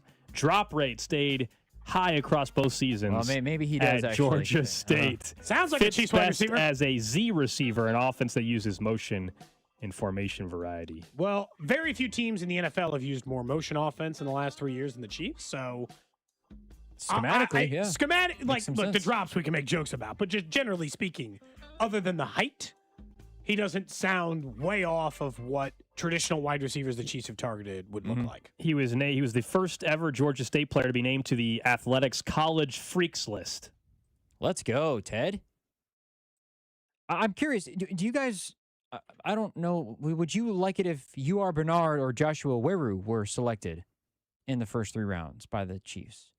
You might be wondering, who the heck is that? Yeah, I am. Drew, bad news was like, you said that name, and I was like, man, am I supposed to know who Joshua Speaking of the college freaks list, these guys did not play in college. For those who are interested, U.R. Bernard is a defensive tackle from Nigeria, was in the HBCU essentially pro day today. He's 6'4", 306 pounds, ran a 4.6 40. What? He's got a 40-inch vert and a 10-10 broad jump.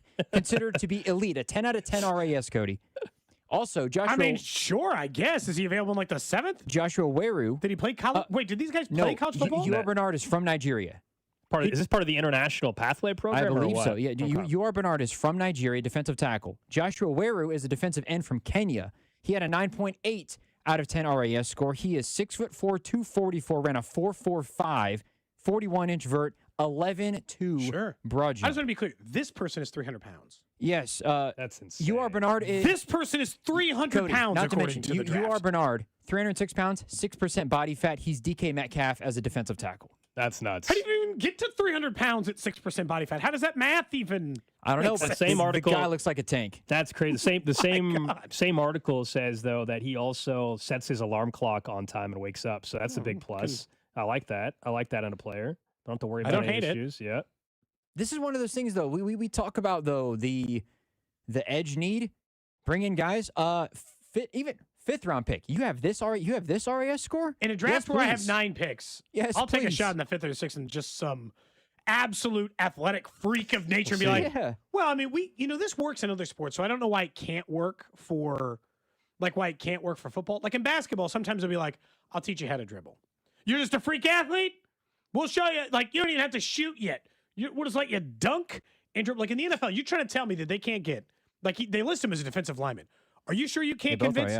Are you sure you can't convince a 6'5", 300-pound guy to just run a route? I mean, the Chiefs block at the tight end, or as a defensive tackle, like, yo, man, I need you to run through this dude's chest and go after this guy. Your job is just to be really strong and just shove this person. Not to this extent with this athleticism, but the Chiefs have tried that. I mean, Tano Passanio was essentially not to this level, but that's what he was talked about being, a guy that has all the athletic skills but raw. I mean, that's he played in the Chiefs. I remember I can't remember. Tano, yeah, and he was a 2nd-round pick.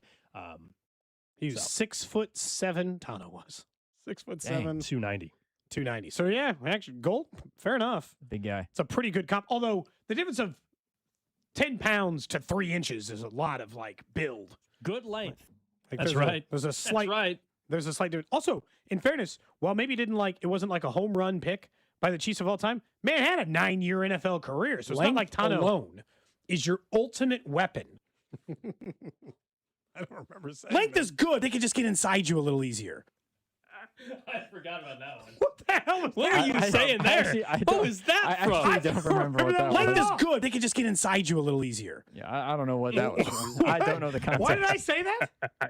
You tell me. What was the That's from 2024. That's an old one. Wow. I just searched, we have a drop folder. I literally typed in length, and those were There's a few of those. There were a few, yeah. Thank you for that. I didn't even remember that drop existed. That is 5 inches difference. I think Bink would be fired up to hear Malachi Lawrence's name, though, at 29 or even 40 if he somehow is there still. 35-inch arms? Bink says that, well, they don't take offensive linemen who have less than 34, I believe, but an edge rusher? But then, Simmons did last year, so probably just correct. Yeah, that was the one outlier, and Bink didn't like that pick. Of all things, Bink thinks the arm length is so important, and then didn't like the pick when the guy actually had the arm length that he talks about. It's funny, but like one of the, maybe it wasn't a factor, maybe it was, but one of the single biggest storylines of the entire Super Bowl this year was baby arms Will Campbell unable to block defensive linemen. Correct. Like yes. Whether it's true or it actually mattered or Yes. not. I'm just here to tell you that it was one of the single biggest stories of the entire Super Bowl was that, and the AFC title game for that matter, that Will Campbell was having a hard time blocking anybody. And then now he was hurt and all these other reasons. It could have been a million reasons why. But people immediately went back to draft comp stuff and his short arms and his inability to block and all this other stuff. So just interesting to point it out now because of that was the case. Someone says, can we pull up Chris Jones' college stats? Like the whole combine stuff? They'll have some of them on a college sports, on college football reference. Like his RAS score, or is that what you want? Well, he was. I give you his RAS score. He got was 6.43. 6'6", 310 if you're just wanting height and weight. And he ran a 5.0340. Quite a bit slower than a 4.6. Yeah, and a 24 and a half vertical. He had a poor vertical jump, a good broad jump, good short shuttle, good, excellent 3-cone, 20-yard split, 10-yard split. He got an 8.3 out of a possible 10. So he was fine from the I don't know if Joshua standpoint. Weru from Kenya is going to go in the first 3 rounds at all, but no. I think you are, Bernard, just based on the RAS score alone. Remember, it's a 4.6. He's 306 pounds. But he's so raw, don't you think like that Aaron Donald? Someone's going to wait till the 7th. I don't think anybody spent a top 2 or 3 round pick. I mean, the guy. I could see there's still the Bernard football going in the top 4 rounds, just off of football. 4 rounds, maybe like 3, no chance. Top 3 rounds, I don't think there's any way. I don't know if Weru's getting taken at all, or if he does, he's in the. I think a lot of these guys are either going undrafted or they're going to be 6th, 7th round picks. Because you were still truly like I gave you the Tano Passanio example. He at least was playing football at Villanova. Yeah, these guys are athletic freaks that clearly maybe could develop into something. It's like that MLB dream arm when they went over to India and tried to find. They're like, there's a billion people here. Let's see if somebody can throw 95. What team is best built right now? Or now that they don't need draft picks or whatever. Like would you say it's on the defensive line? You mean, or no? I just mean in general. I just mean in general. Like, would you say Seattle is? Because I'm just thinking of if you're Seattle and you're like, yeah, we have a good offensive line. We've got our guys locked down. We think Sam Darnold's the goods. We could take if this dude hits, all of a sudden. You just take a 4th round pick, almost have him become Puka, where it's like you go from 4th round pick to best at your position. Not that UR Bernard would do that, but again, in terms those of guys a difference maker, football. That's sure. I know, I understand that, but in terms of the least amount of risk to take in the 3rd or 4th round, maybe it's one of those teams that's like, you know what, we're actually going to try this out because a 10 out of 10 RAS with those measurables looks kind of crazy. Chris Jones, was his incident at the 40-yard dash his first or his second attempt? Could explain the maybe a little more careful in attempt. That's got to be his first. That's got to be the first one. Could have been a little bit faster. I guess it could be the second, suppose, as well. Might have been slowing down because of wardrobe malfunction. Yeah, it happens. Good times. Don't forget our draft coverage here on 96.5 The Fan. Brought to you by Blue Cross and Blue Shield of Kansas City. From here, for wherever you are, that's the benefit of blue. And this was the Chiefs Red Half Hour brought to you by Leavenworth PD. Be a cop, be yourself, build your career at Leavenworth PD. Apply today at leavenworthks.gov/police. Up next, we'll get to what's trending. We'll also get back into the Royals series against the Twins, including an unfortunate alarm mishap from Carter Jensen. What's up, Kansas City? This is Bobby Witt Jr., and you're listening to Cody and Gold, weekdays starting at 10 on 96.5 The Fan. Brought to you by Heartland Men's Health, the leader in men's sexual health. Thousands of men have been successfully treated for low T, ED, and more, all with discretion and compassion. Make your appointment at heartlandmenshealth.com. Right now, new FanDuel customers can get up to $300 back in bonus bets every day for 10 days. Here's how it works. You place any bet with FanDuel using your Bet Reset token. And if it doesn't win, you'll get up to $300 back in bonus bets every single day for 10 straight days. Whether you're into basketball, baseball, hockey, or any other sport, you can use your Bet Reset token to place any bet on any sport. And if it doesn't win, well, you'll get up to $300 back in bonus bets every single day for 10 straight days. So visit FanDuel.com/local to sign up today. That's FanDuel.com/local. FanDuel, play your game. FanDuel Sportsbook is the official sportsbook of 96.5 The Fan. 21 and over and present in Missouri. Bonus bets are non-withdrawable and expire 7 days after receipt. Tokens are received in increments of 1 per day. Restrictions apply. See terms at sportsbook.fanduel.com. Gambling problem? Call 1-800-GAMBLER. Hi, I'm Carter. And I'm Charlie. We'd like to share a quick story about a homeowner named Jack. Jack had a home he needed to sell fast. And Jack thought he had it all figured out. So Jack talked to multiple cash buyers. Jack chose the highest offer. But the day before closing, guess what? The buyer backed out, leaving Jack with the moving truck all packed in the driveway and not sure what to do. Jack learned the hard way that the highest offer isn't always the right offer. Jack got suckered. Make sure you aren't hung out to dry. Call our dad at Rex Buys KC. Our dad is local, he knows Kansas City, and he actually closes deals.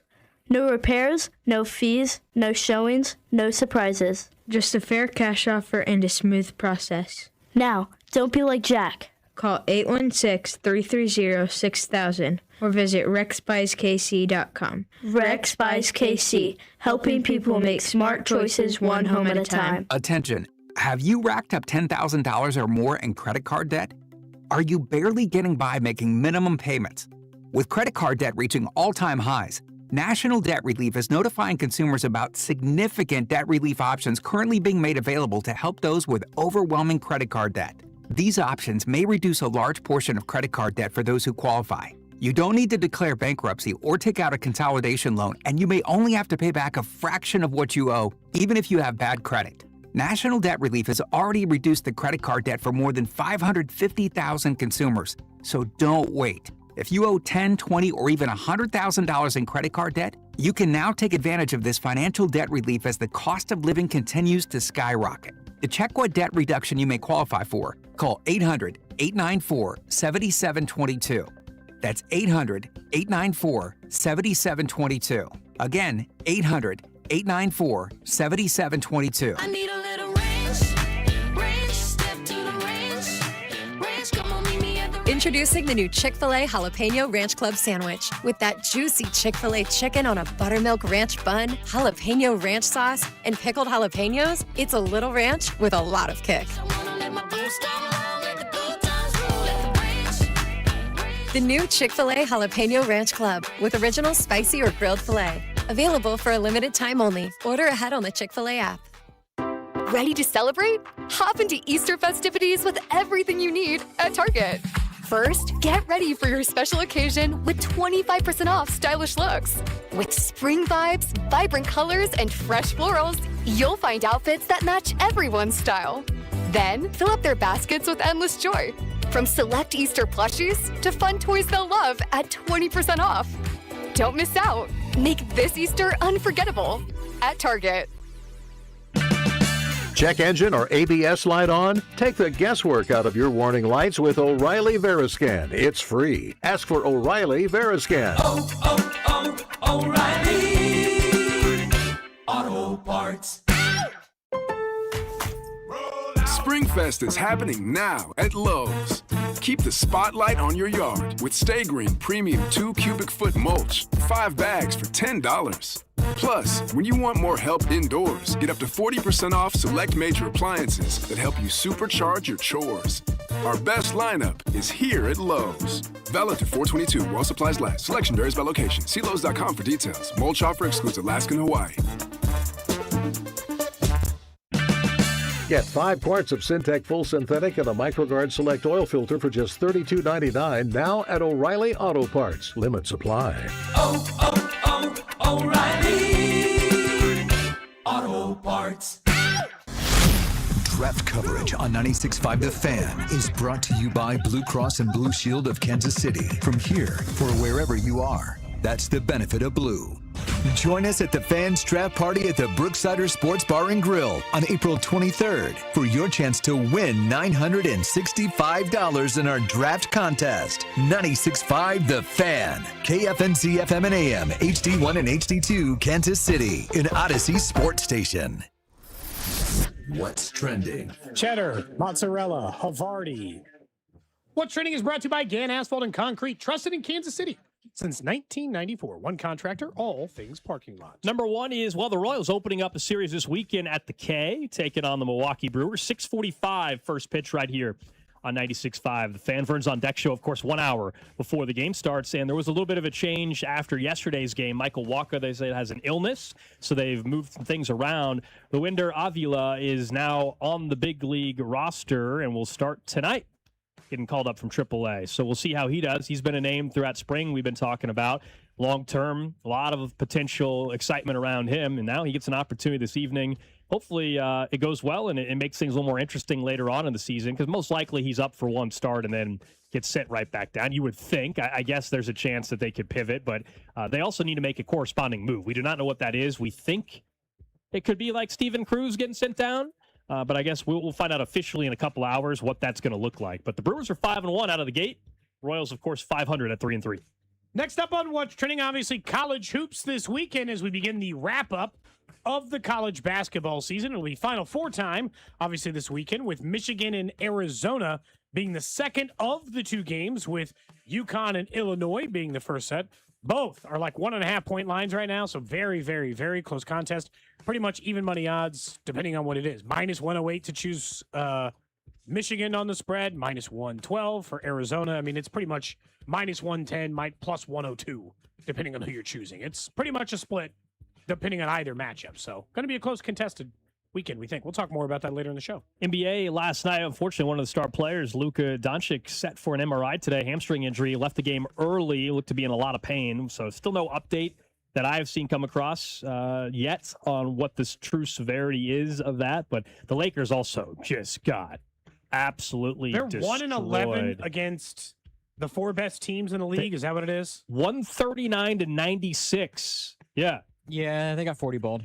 I mean, that was Luka wasn't ugly. playing good prior to that, him getting hurt anyways. Yeah, it was Just a complete rout. In fact, only 6 times in the history of the Lakers have been defeated by more points than last night. They fell 6 points short of their worst margin of defeat ever, which is a 49-point loss to the Mavericks back in 2017. Complete ass kicking. Next up on What's Trending, soccer this weekend. Both the KC Current and Sporting KC are in action. The Current play at 3 o'clock tomorrow against Gotham FC. Sporting Kansas City versus Real Salt Lake tomorrow at 3:30. But great news for the KC Current, who are off to a rough start this year. Temwa Shawinga, the MVP of the NWSL, she's back off the injured list, and she'll be back with the squad. Goal, that's good news for the Current, who desperately need their star player back. Yeah, I would say so. Yeah, she's phenomenal, and was dealing with an injury going back to the end of last season as well. And lastly, What's Trending, we addressed this a little bit earlier, but this is a scenario that happened last year for Kansas, and they were able to get him to come back. But Flory Badunga is entering the transfer portal, also going to declare for the draft. He's able to do that while keeping his eligibility. It's what he did a year ago. He is expected to be the most sought-after player in the portal. Projections anywhere from $4 to $5 million is what he could get. Crazy. Doesn't mean that he can't come back to Kansas, but they are going to have some serious competition financially to make that happen. And Flory was the Big 12 Defensive Player of the Year. Go get your money, man. I mean, that's just where we're at in college hoops. Yeah, it's certainly not going to be, as you can imagine, a cheap venture to keep him.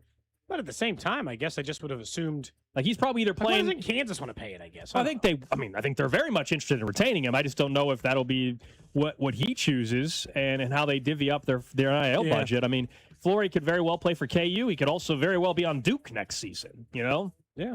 I mean, he's going to go one of the bigger programs. Again, I think he was the top rim defender in all of college basketball, and certainly has some room to grow as that thing continues. But yeah. Big deal there for Kansas. That's What's Trending here on Cody and Gold. Brought to you by Gann Asphalt and Concrete, trusted in Kansas City since 1994. Connor! No!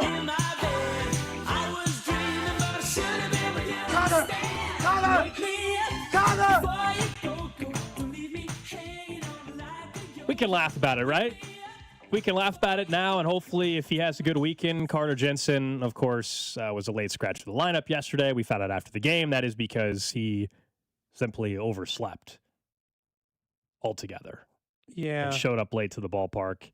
And again, I think the guys in the clubhouse should be way more ticked off and all that than anybody in this whole thing, because he let his teammates down. As far as the fans go, if he ends up producing, I don't think fans are going to care, and it's going to be just more of a running joke and hopefully something that everybody can laugh about, months from now or years from now, if he's having the type of career that I think fans think he could have. He's technically a Rookie of the Year candidate this year as well in Major League Baseball. It's embarrassing, flat out embarrassing for him, and he did own it, and that's all you can do, at this point in time.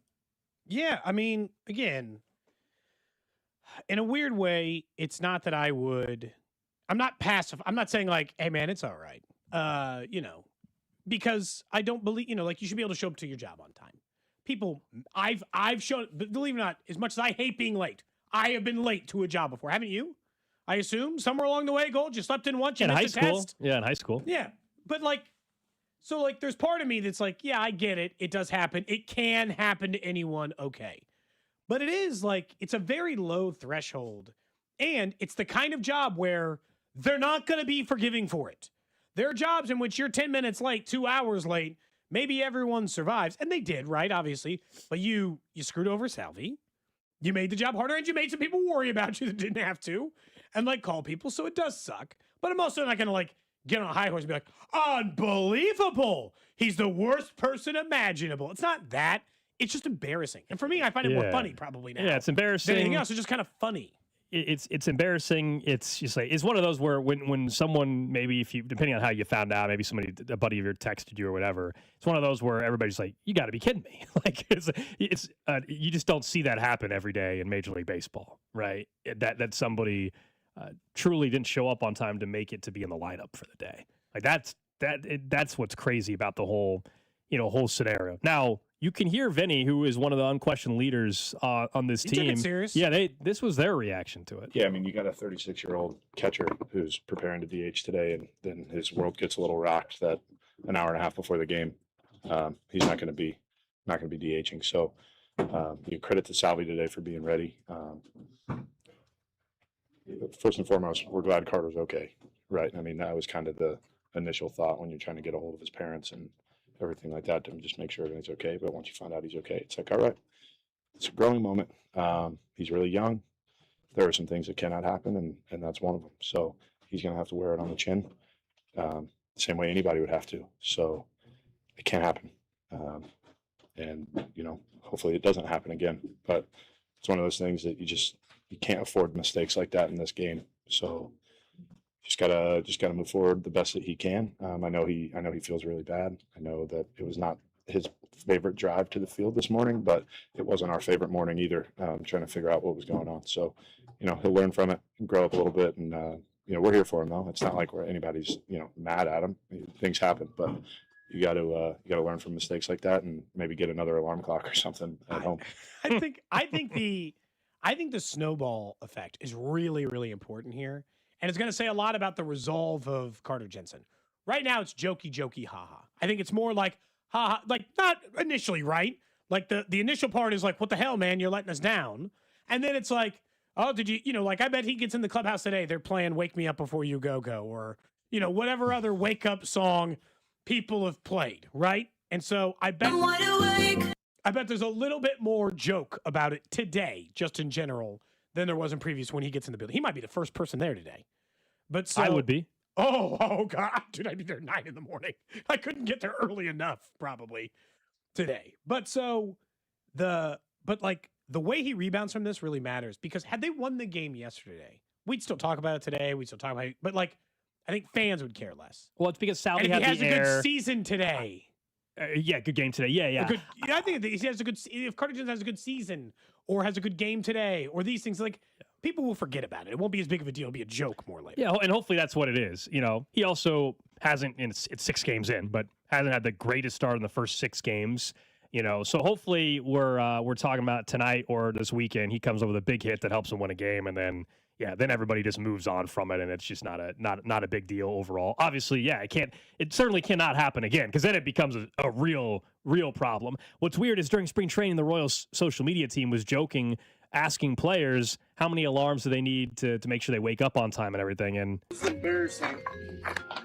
I need at least 6 to 8 alarms. It's not good.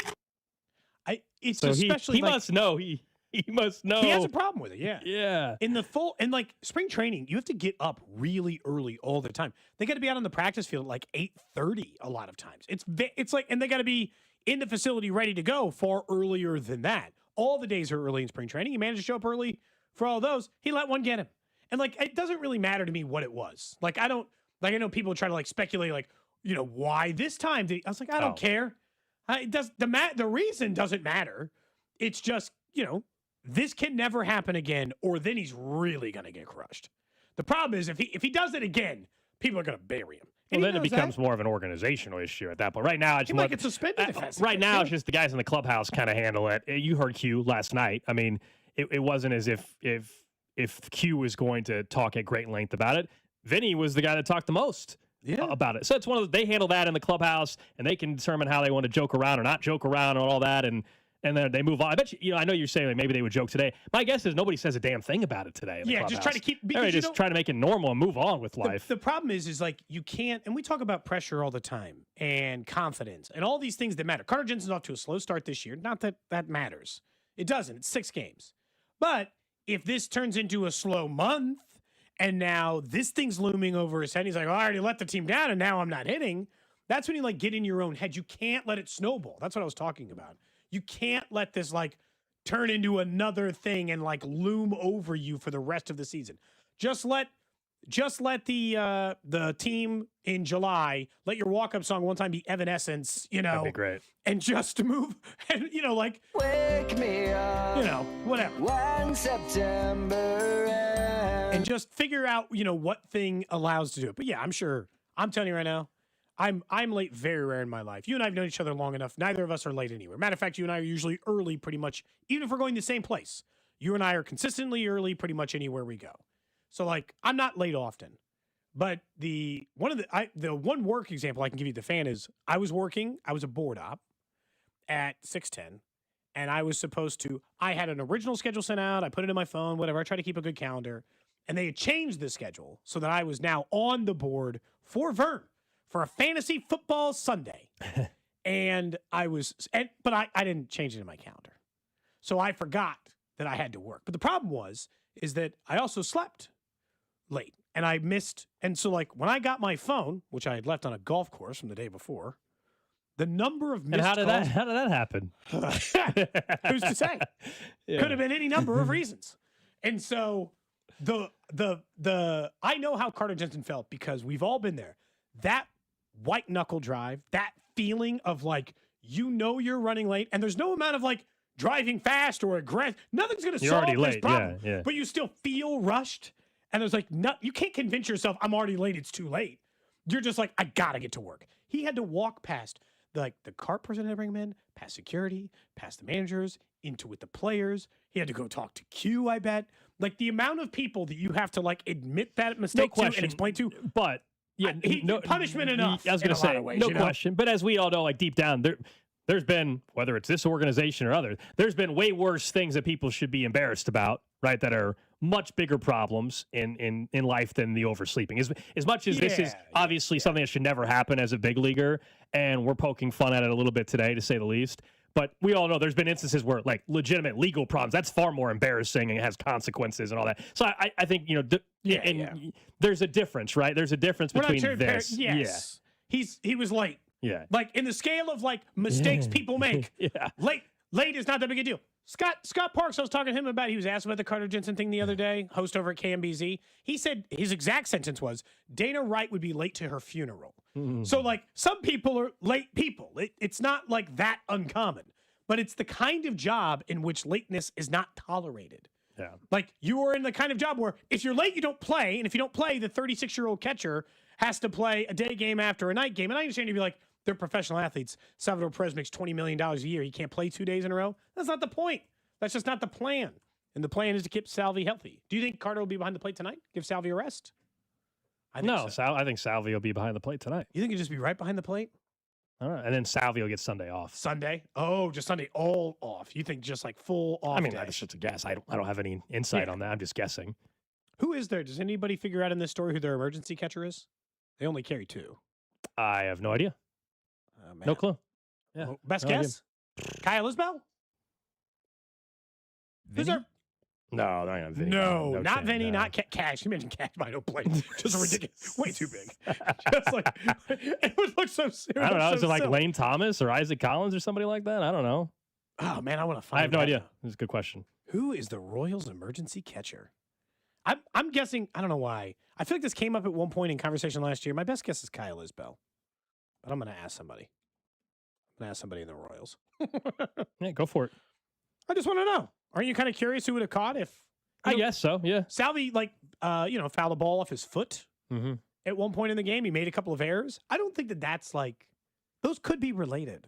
The fact that Salvi wasn't preparing to catch, hadn't done the scouting report on the... And now I'm sure he did the scouting report, but like, It's a different routine if you're planning on DHing that day. That's what Vinny was hinting at, I think, at the beginning. Yeah. Coming up in 12 minutes, so we'll talk a little more about the Final Four, which gets going tomorrow in Indianapolis. But Mark Donovan has been talking a lot because of the league meetings and everything. We mentioned a few days ago their desire to be on Christmas Day and everything as well.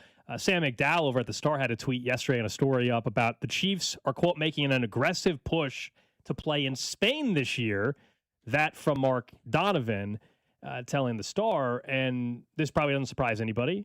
We know that with the markets that they have captured, if you will, via the NFL, that Spain is one of those markets they have great interest in. Now, there's only one option left. It is the Falcons game. The Chiefs have the Falcons on the schedule. It's a home game for the Falcons. The Falcons are playing in Spain this coming season. So that would be if that's true, they're making a push to play in Spain. The only possibility, unless I'm wrong here, is the Falcons game. I looked at the calendar pretty hard. It feels like that's the only one. Yeah.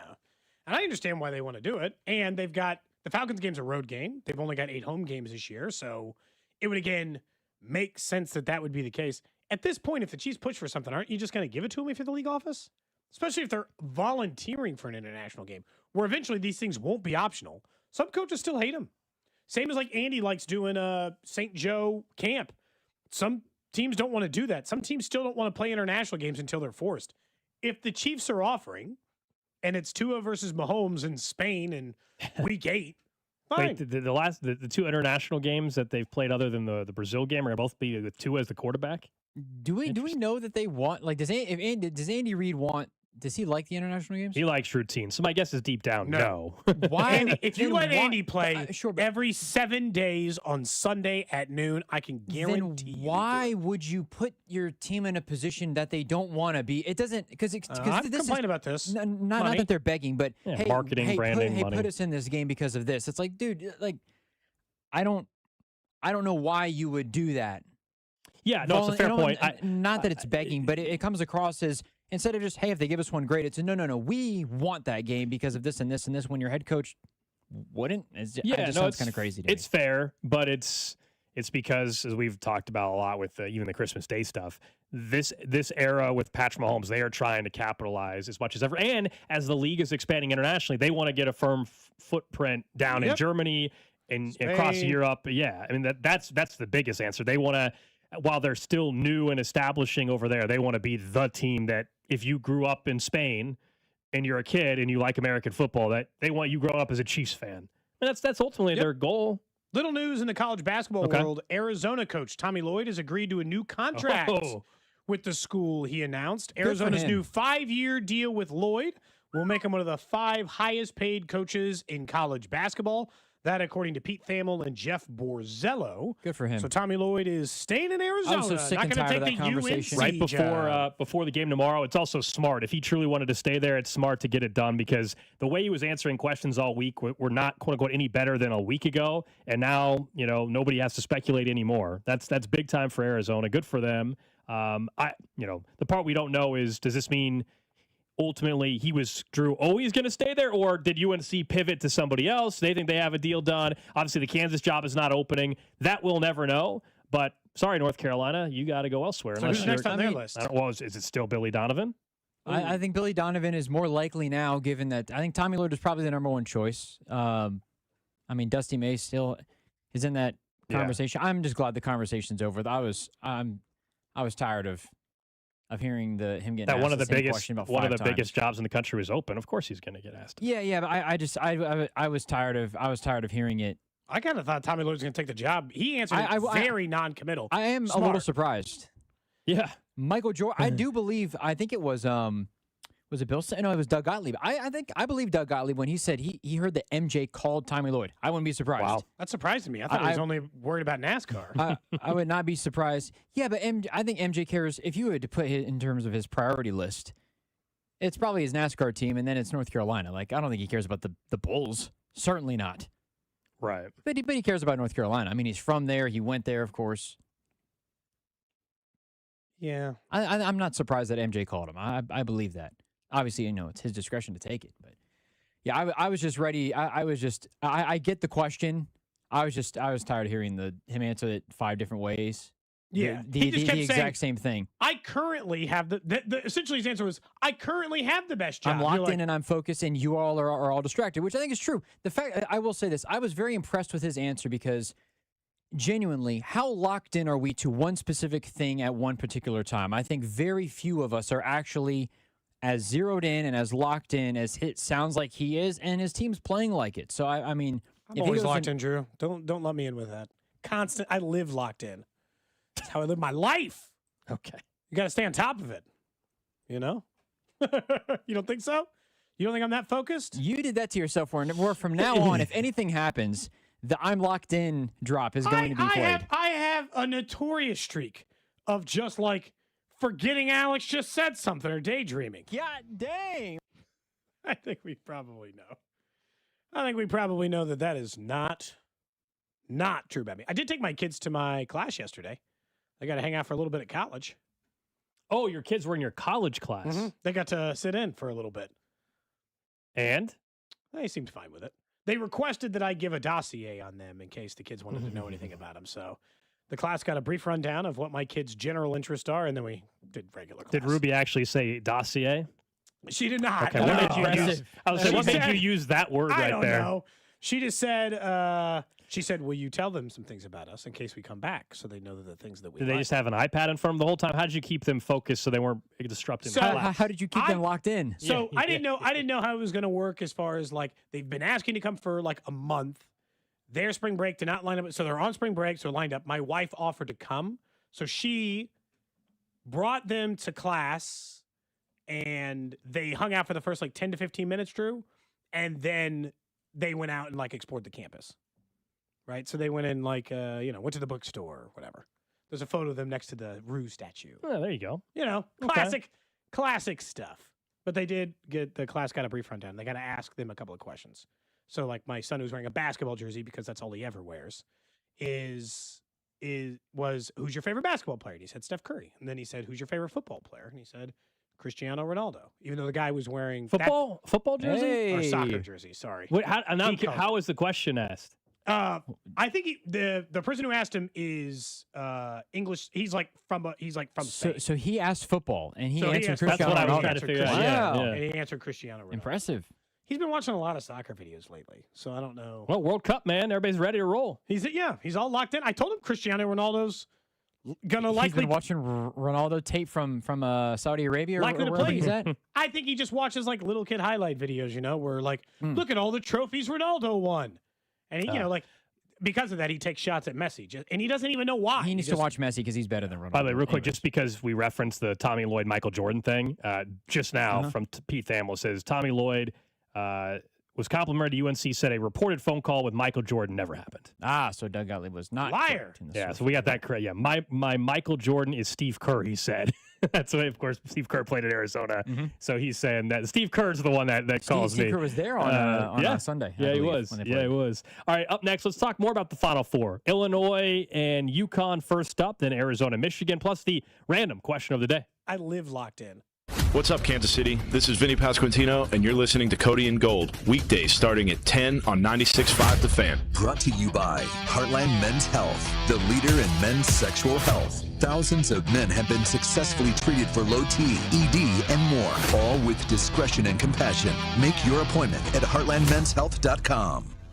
You can be making entries right now over on Underdog. That's because it's the best place to get in on the action on the Missouri side. Like I said before, if you get all your entries right, you can win up to 5,000 times your cash, and it's simple to use it. You simply just download the app, choose which stats will go higher or lower than your favorite player, and you'll be right in the action. Plus, you can mix and match sports, which goes a long way, obviously, which means tonight, right, on the baseball end, you could choose it. Then this weekend, for the end of basketball, you can choose that as well. So when you mix and match, you can make those selections, and there's so many different ways to get into the action over at Underdog. Try Pick'ems and Champions and find out the difference right over on Underdog. Download the app today. Use promo code TAP, T-A-P-P, to score $50 in bonus entries when you play your first $5. That's promo code TAP, T-A-P-P. Underdog, make plays, win money. Must be 18 plus and present in Missouri. Terms apply. See assets at underdogfantasy.com/web/playing terms. _DFS_.html for details. Concerned with your play? Call 1-800-MY-RESET or visit www.ncpgambling.org. Sex, intimacy, love. These three things are critical to a good relationship, and that's the problem with erectile dysfunction. It often destroys sexual enjoyment and intimacy. It stresses the love between partners, often to the breaking point. This is Jeff for Heartland Men's Health, and if you're suffering with ED, you likely know exactly what I'm talking about. But I also want you to know that ED doesn't have to impact your relationship anymore. At Heartland Men's Health, we're ED experts with our focus on men's sexual health. We've treated tens of thousands of men and have treatments that are effective in well over 90% of cases. I promise you, if you're like most guys, you can get your sex life back, perhaps even performing like you haven't in years. So if ED is affecting you, it's time to get back to better sex, better intimacy, and deeper love. Call us. Just $99 gets you blood work, a medical consult, and if medically advised, a test dose. And if that test dose doesn't work in the office, your visit is free. Call 844-447-6600 or go to heartlandmenshealth.com. When your money gets tight, you have to make some tough choices. Do you pay the mortgage, pay the credit cards, or pay the IRS? For lots of people, taxes get pushed aside until the letters start, then the threats, then the action, bank levies, wage garnishments. You can stop worrying. The IRS is offering new opportunities to help you resolve your back taxes, and Guardian Tax knows how it all works. If you owe more than $10,000 in back taxes, you may qualify to reduce your total tax debt by a very significant amount, even if you're years behind on filing. But timing matters, and so does who you trust. Guardian Tax knows the system and how to work it in your favor. They step in, deal with the IRS directly, and fight to protect what you've worked so hard to earn. In today's economy, you can't afford to lose more. Call Guardian Tax now for a free confidential consultation. 800-404-4307. 800-404-4307. Don't wait for the IRS to make the next move. Make yours first. Call now. 800-404-4307. Springfest is happening now at Lowe's. Keep the spotlight on your yard with Stay Green Premium 2 cubic foot mulch, 5 bags for $10. Plus, when you want more help indoors, get up to 40% off select major appliances that help you supercharge your chores. Our best lineup is here at Lowe's. Valid to 4/22 while supplies last. Selection varies by location. See Lowe's.com for details. Mulch offer excludes Alaska and Hawaii. There's a difference between liking a house and actually getting it. Redfin is built to make up that difference and close the gap between finding and owning the home for you. Redfin agents close twice as many deals as other agents, so when you find a home you love, you're not a step behind when it's time to make an offer. That means less watching great homes disappear and more focus on the ones you'll actually move into and call home. Redfin helps turn saved listings into real addresses. Get started at redfin.com. Own the dream. This is the story of the one. As a maintenance tech at a university, he knows ordering from multiple suppliers takes time away from keeping their arena up and running. That's why he counts on Grainger to get everything he needs, from lighting and HVAC parts to plumbing supplies, all in one place. And with fast, dependable delivery, he's stocked and ready for the next tip-off. Call 1-800-GRAINGER, click Grainger.com, or just stop by. Grainger, for the ones who get it done. There's a difference between liking a house and actually getting it. Redfin is built to make up that difference and close the gap between finding and owning the home for you. Redfin agents close twice as many deals as other agents, so when you find a home you love, you're not a step behind when it's time to make an offer. That means less watching great homes disappear and more focus on the ones you'll actually move into and call home. Redfin helps turn saved listings into real addresses. Get started at redfin.com. Own the dream. Royals coverage on The Fan, sponsored by Salvation Army Kick Hunger Civic Lunch on May 7th. Get ready to kick off a summer of soccer in Kansas City while fighting hunger. Join the Salvation Army for the Kick Hunger Civic Lunch 2026 May 7th. Score big for local families in need. Grab your tickets or table today at kickhungerkc.com. That's kickhungerkc.com. You're listening to 96.5 The Fan from the DM Injury Law Studios. Mike's got this. Car, truck, or motorcycle wreck? Remember, Mike's got this. 816-888-7500. Mike's got this. Hey, it's Scott Parks, and we've launched Beyond the Pitch KC, a podcast on how Kansas City landed the world's largest sporting event, presented by Commerce Bank. Visit commercebank.com/soccer26. Subscribe on the Odyssey app or wherever you get your podcasts.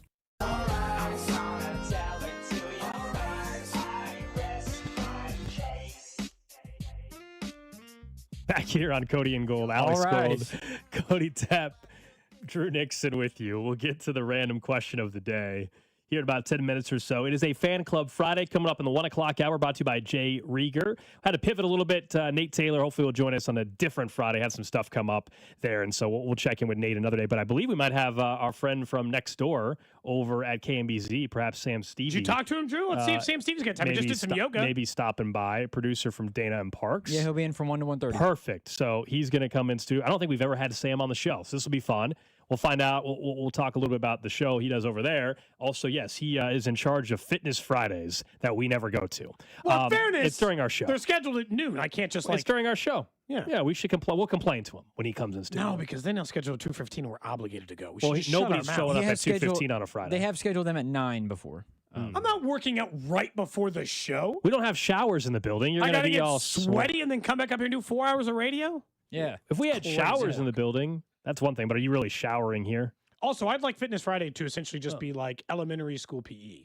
Screw this like regular workout stuff. Can we play like dodgeball? Or pick up basketball? Where? Can we get a hoop? Yeah, where is Can we get a hoop in the we don't have space for this. In the parking lot? Pothole-filled parking lot? A sprained ankle waiting to happen, yeah. A sprained ankle? You might break an ankle, lose a leg. Are you kidding me? You might fall into one of those. We may never see you again, Drew. It's not a great parking lot. Oh, I'm not breaking any news here. No, we've talked about it. I'd still like a helicopter to come land in it. Again, it will Whisk tip us over. away. It'll tip over. It'll tip over.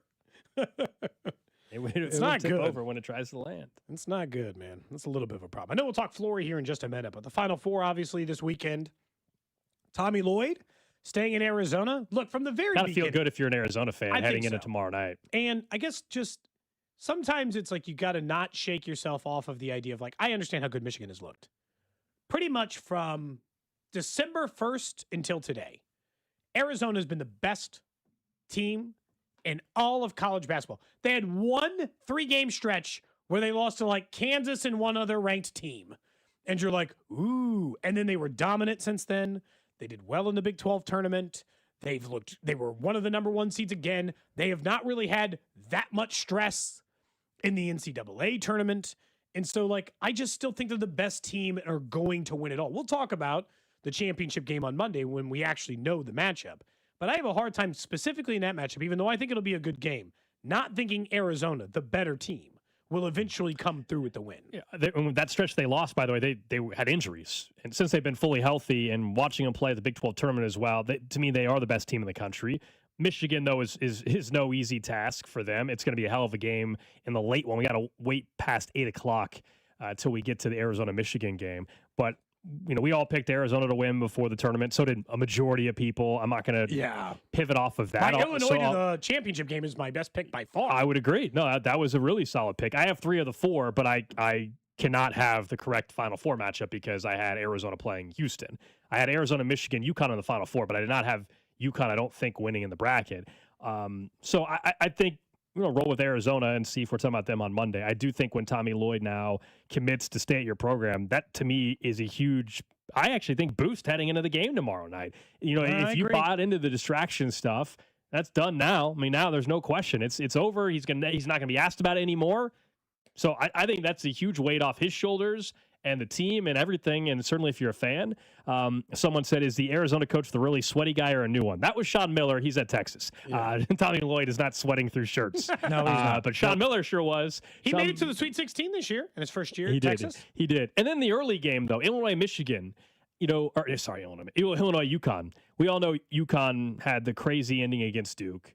Dan Hurley's been in, I guess, hot water this week. I don't know if you want to call it that with the referee controversy. Him trying to say that he thought he was going for a chest bump. Since when do you bump chests with referees? He was joking about that. That wasn't serious. He was kidding about that. You sure? Yes. He's just playing around yeah, now. He was he's just playing around. He's joking about it now. He's a hothead and is ridiculous, but he's having some fun with it now, but he's crazy. So he's phenomenal in the tournament, though. Do not discount them against Illinois. I do think the Illinois-UConn matchup for earlier in the year, as we talked about earlier, that matchup in which UConn won by double digits or whatever, it was November 29th. Was way early in the season. And Wagler played 14 minutes. Yeah. So I think Illinois might win this game. Part of me wants UConn to win only because Dan Hurley will do something crazy again heading into Monday night. But I think we're going to get Arizona, Illinois, and we'll talk about that matchup on Sunday or on Monday night. No, I do think Wagler's going to have like an actual game. Like we mentioned, the 14 minutes he played against UConn. He only had 3 loss. points and they had 3 fouls. He's going to have to do something in this game impressive. And there are people who said they guarded him well, but again, he only played 14 minutes, so I'm having a hard time determining at what level of guarding they have. The thing I give Illinois a lot of credit for, and the reason why I originally chose them to play Arizona in the championship game, is that team is deep. You know, all this time we talked about like Kansas and they couldn't roll out the bench. They got a deep bench of guys who can play. Like they do really, like there's some guys who play, pretty much everybody, 8 deep play like 17 to 20 minutes a night. And then the guys like Wagler who play, 33, 34. So like they can run out numbers against you. And I think there's a real advantage in that where I don't think UConn's as deep, Drew, where I think that they really rely on 2 or 3 guys making sure they have their night. They can get their night from a few different players, and including Wagler. Yeah, Solo Ball's going to have a good game if UConn's going to win. He was good in that game that they beat Illinois in as well earlier. Mullins, Braylon that was his debut in college. He's a better player now. He shoots more. Like that game is so different. Just the way that the starting fives will look is just entirely different from the way that they're going to look now. So they know each other a little bit, but in terms of personnel and all that other stuff, it's very different. The thing that's interesting about Arizona is that, Jerron Bradley is the Big 12 Player of the Year, but Koa Pete has been the guy that's been very good for them since the Big 12 tournament started. I think they showed it on Pat McAfee. He's averaged like 18 and 6 every game. Yaxel Lindeborg had a little bit of a rough stretch in like the Big 10 tournament, wasn't playing that great. He's been on fire the last few weeks. So it obviously is a powerhouse matchup between Arizona and Michigan in that one as well, is what we're all just anticipating. But I think both games are going to be very good. Yeah, I do think we're getting 2 good games this weekend, which is nice. Hopefully, yeah. Saturday, Final Four, 2 great games.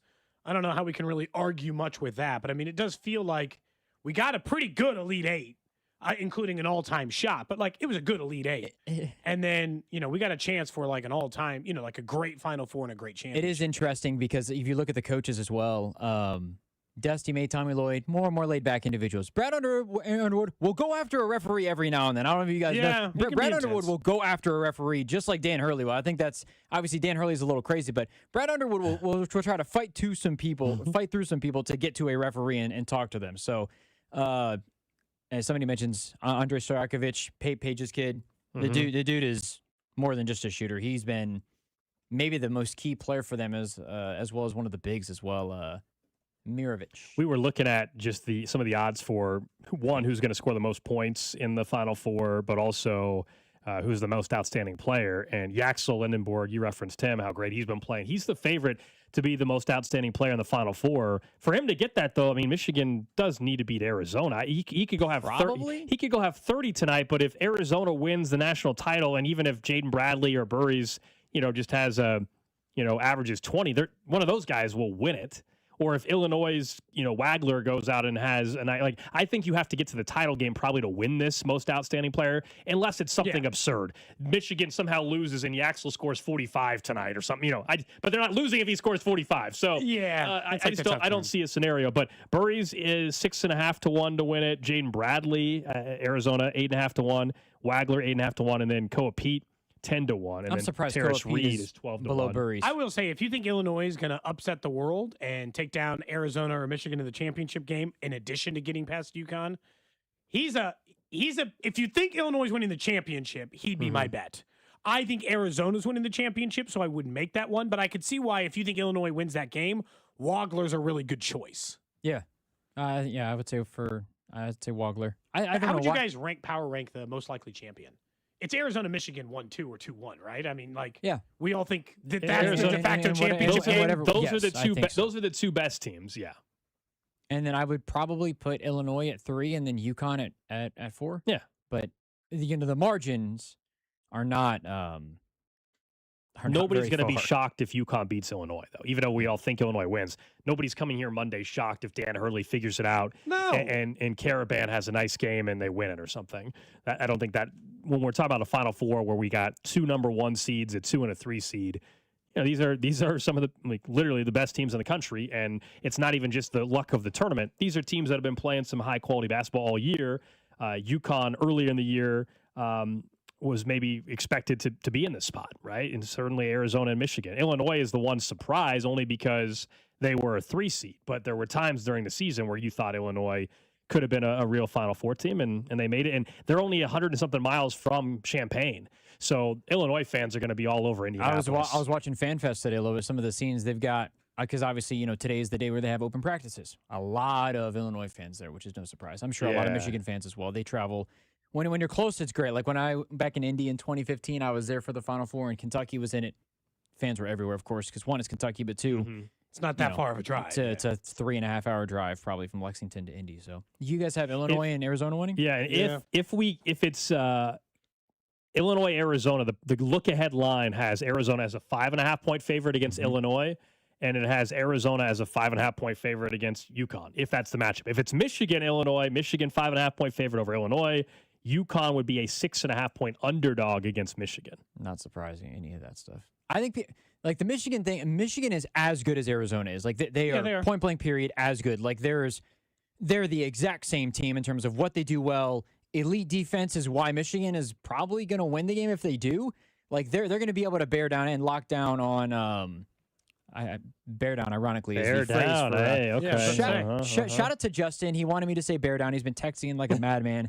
We do have Justin, who's an Arizona fan, Yeah, bear down for Arizona. We all think Arizona's going to win. I gave him the shout out, so there we go. I think they do play Illinois in the title game. I wouldn't be surprised, though, if Michigan won. Like, I wouldn't be surprised if we had Michigan and UConn. It wouldn't surprise me in the least bit.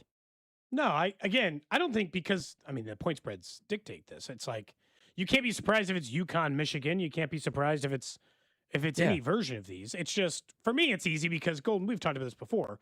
I predicted before it started Arizona, Illinois, so no real reason for me to back off of that now, right? But at the same time, it's like UConn is just one of those teams, and this is, they got outplayed by Duke for a huge chunk of it. They were the worst team of the two teams for a huge chunk of it. But then you just you get the confidence of now you feel like you're bulletproof. And you just start going into games acting like that, like nothing can get you. And so, sometimes that kind of confidence can just take you a long way. Did you guys see that in that interview that Dan Hurley had where he talked about the chest bump thing with Mark Ingram? He mentioned he doesn't change suits. Like his suit is wearing down to the point of he doesn't know how much longer it has, but they've won in the suit, so he wears the same suit. He wears. Okay. He even mentioned the draw. He's one of the coaches. He goes all the way down to the. One of the coaches that still wears the suit. Sticking with it, man. Would you be a suit coach? No. Yeah, me either. Not now that's not what, I would have been fine wearing it, but not now when it's literally there's 8 coaches in college basketball that are still wearing them? No. Be comfortable. Who are you trying to impress at this point? I don't know. Just, look good. Mick Cronin, he's one of them. Yeah, he's one of the suit wearing guys. But also at the same time, it just depends on, Calipari, of course, as well. What your Calipari wears a pullover sometimes, doesn't he? No, he wears a suit. He wears a suit. He wears he's got nice suits. He wears very, very nice suits. Yes. Oh. He's always had some nice suits. Kudos to him, I guess. Random question. He has a suit that looks like a tabletop covering. It's a plaid, it's plaid, but red and white. Yeah. Interesting. Obviously, Patino usually wears. Dennis Gates, somebody mentions as well. Yeah. Yeah. I still think there's probably more than 8. I just baseball. We just made them all wear the uniform of the players they're coaching. Oh, basketball would be Bill Self. Oh my God, it would look Tom so Izzo, dumb. Yeah. Dan Hurley Tom in a UConn jersey. Yeah. Tom Izzo in a sleeveless basketball. No, you Michigan can choose sleeves. State. You can choose sleeves. That would be the white t-shirt. They don't have the white t-shirt on underneath. Yeah. Oh, it'd be awful. Football would be funny. Do they have to put on pads? Yes. Or just like the loose jersey? Which version of it do they get? I mean, Mike McDaniel would look silly. Yeah. Some guy, Vrabel at least would still look okay. Oh, yeah. But everyone else would look pretty stupid. For you, Gold, for you, Drew, on the text line, 913-586-7965. And, of course, on YouTube, Twitter, Twitch, and Facebook. You can like and subscribe over there. Pop to the top of your feed. And I interact with there. I'll take your answers to the random question over there as well. Random question I have today is related to Carter Jensen, but not directly related to Carter Jensen. As you know, he missed his alarm clock, was late to the team facility yesterday, and as a result of it, ended up getting benched for a majority of the game, and then Salvador Perez started. So the question I have, because I was envisioning his arrival of the clubhouse as being incredibly embarrassed at school is what it would feel like. You're around all these people. It's a close group of friends. I wanted it to be that. So what I want to know today is on the text line is what was your most embarrassing moment while in school? I'll take all the way through college, Gold, if that ended up being the most embarrassing. But elementary school, middle school, high school, all count. I just want to know what your most embarrassing moment was at school. That's a great question. There's a couple of moments. One that stood out to me early, and I still don't know if it's the most embarrassing, but I'll start with this one, and I'll give you a few other examples. My freshman year, I was in a play, like a student-directed play, and I was a soothsayer, and so I wore like a toga with a sheet. Mm-hmm. God knows why at the time I made the decision to just wear like boxer briefs or whatever under the toga and not just like a t-shirt or whatever. But I ran on to set for that. And for the student broadcast or the student performance of it, I ran out there and that thing fell to my ankles and I was a freshman in high school and I wished, and nobody, people were pretty cool about it, but I wished for death for a few minutes there. I'm like, why don't I just put a t-shirt on? Some regular gym shorts. Why have I done this to myself? But just like that was way up there because it took me like a week to be like, is this going to be all right? Yeah. See, this question, there's why I don't like this question, is you had all day to think about it. You came with a question. You're asking Drew on the spot. That's fair. It's a tougher one. Not I give you some answers what you think. There's not one that immediately comes to mind, though. Legend over on Twitch says, I peed my pants in the 4th grade. Teacher wouldn't let me go to the bathroom. If you've ever peed your pants in school, that's got to be way up the list. I thankfully do not have that moment. But there's plenty of kids who do. And that would be a problem. Mine, I'm trying, the only stuff that comes to mind, I think I had a shirt on backwards or inside out all day. I had no idea. It was it's something like that. But honestly, I don't have a great story that comes to mind. From the 816, I had to sit down in the 7th grade and explain why I got kicked out of my other school for having marijuana on me. Oh, that would be brutal. God, that would suck though, wouldn't it? That'd be pretty high on the my list. other answer, I guess, would just be the breaking the pinky while playing flag football. At school's pretty bad. Yeah, that would be maybe another one. Had to have surgery for that damn thing. You had to leave immediately, presumably? I did. Straight to the hospital? The PE teacher was like, maybe you should go to the nurse. The nurse is like, I'm not sure if it's broken. I go to the hospital, and they're like, yeah, we need to get x-ray. And sure enough, I had to go to an orthopedic and get surgery on the Did you have to get surgery in the whole thing? Yeah. Yep. I mean, breaking it at school is pretty embarrassing in the sense that the second you come back, everybody knows that you got hurt while playing, flag football at school. Oh, yeah, that happened. That's pretty high on the list, I would say. Someone says, Spazlo over on Twitch says, teacher switched up our classes, assigned seats in 6th grade, got put next to my crush, accidentally farted loud as hell the first day. Embarrassing moment. I got to say, have you ever been, one of the ones that I was the most embarrassed by wasn't anything I had to do, was when my brother had agreed to a girl on the phone pretending to be me to be her girlfriend. And the next day I had to show up to school and they said, they thought we were together. Having to explain that wasn't me on the phone, Drew. Having to say that wasn't my brother pretended to be. And that had nothing. That was, I was mortified. That I had to explain to that girl because she thought we were together. She thought we were boyfriend and girlfriend, Drew. And now I got to tell her not interested. And in 6th grade, that felt awful. Awful. That was no good. Yeah. Somebody's from the 816 got caught smoking weed in 8th grade. My mom came to school with me the next day for the entire day. Wait, what? So what? Man, they let your mom come to school for the whole day? I'm confused. They might let that happen. I mean, if it was the 90s, they definitely probably would have let that level of embarrassment. Yeah. Okay. Yeah. Somebody said. I mean, that would certainly work in the embarrassment part. From the 785. 6th grade, they farted and it was so loud it shook the desk, and everybody in class just burst out laughing. Luckily, it didn't sting. That is some hilarious dog. If it still sticks with you, you just no Did you choice. at least try? I mean, the whole shaking the desk thing is tough because you can't play it off as if it wasn't you. Someone said that they ended up mooning their entire class in 3rd grade because someone was making fun of them, saying that they had crapped their pants. And he said, I had to defend and prove. So he proved that he did not. So now everybody that you ever went to school with in 3rd grade is forever going to remember that moment. Mm-hmm. Oh, man. Someone says, was sweeping the high school basketball court as a 7th grader at halftime of a game, fell in front of the entire gym. I did one time in 7th grade basketball, scoring the wrong hoop. In 7th grade. Oh my god! How did that? 7th. Dude, 7th grade. You're You playing. should have known better by then. Nobody's wearing the same uniform. You keep switching sides, and for whatever reason, like a ball got loose near midcourt, and I just started going the other direction and laid it in. And they were like, the coach was looking at me. Coach Hastings was looking at me immediately. I was like, "That's the wrong basket. It's the wrong basket." So you know what? Life is life. But like at that moment, that was embarrassing. But I was just like, whatever. We're all in our Maple Park orange or yellow and black shorts. I can't tell whose team's on who. This one's rough. This one's rough from the 913. Someone said, asked a girl for her number, got home, realized the whole school knew she gave me the Pizza Hut number. That's rough. That's rough. That's rough. Oh, yeah. Ouch. I never got turned down publicly or anything like that. That would be like if you had asked a girl to a dance and she said no or something around some people. I mean, that'd be a pretty serious blow, I would think. Someone else said their buddy high-centered his car on the almost 1-foot-tall median in the school parking lot. None of the wheels were touching the ground. It took 10 of us to lift it off. That's pretty bad. That's pretty bad. There's so many choices. There are a lot of text messages about this. Yeah. I mean, honestly, it's hard to not to never get embarrassed. Yeah. What was your answer, Drew? Did you give one? I did not give one. I don't know if You've it was... never been embarrassed? I don't know to like the extent of these people. There was one time though, it wasn't like school related, but we had flag football, and I don't know. I had either made a catch or I was running and I was past essentially everybody, but somebody went to pull my flag and instead they got the shorts and pulled the shorts down. And yeah, that's a risk. That was an embarrassing moment. That's a real risk of flag football. As a, I don't know, 4th or 5th grader probably had to have been. It's not great, man. It was not fun. It's not great. I just didn't, like a lot of people, it's like the suspensions, this stuff.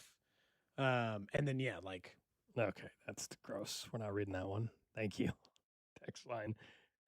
Jeez. I mean, if maybe it was your story. I saw a person whose story it was. 913-586-7965. Did you guys witness anything crazy, like in terms of like that you remember? Oh, the craziest thing I ever saw in school was a student. I saw in middle school. The two craziest things I feel like I ever saw was a student tap a deaf kid on the shoulder, like the opposite shoulder, like like where you're like, pretend to do that, and then smashed one of those plastic lunch trays over their face. What the? And then I also saw a student fight a teacher once when I was in middle school. Okay. That kid wasn't in the school anymore. Well, yeah, I would say so. Mm-hmm. That wasn't just like a suspension and you come back. Well, yeah, you're done. And then we had to have it was in 6th grade, and we had to have they put all the 6th grade class together. Like they moved all the walls so that everybody could see each other at the same time. And they were like, that never happened. I was like, it definitely happened. Some of us were there. So that's it. That's all I got. Anybody, I guess, who went to school with me who happened to listen to this show and was in 6th grade with me at the same time.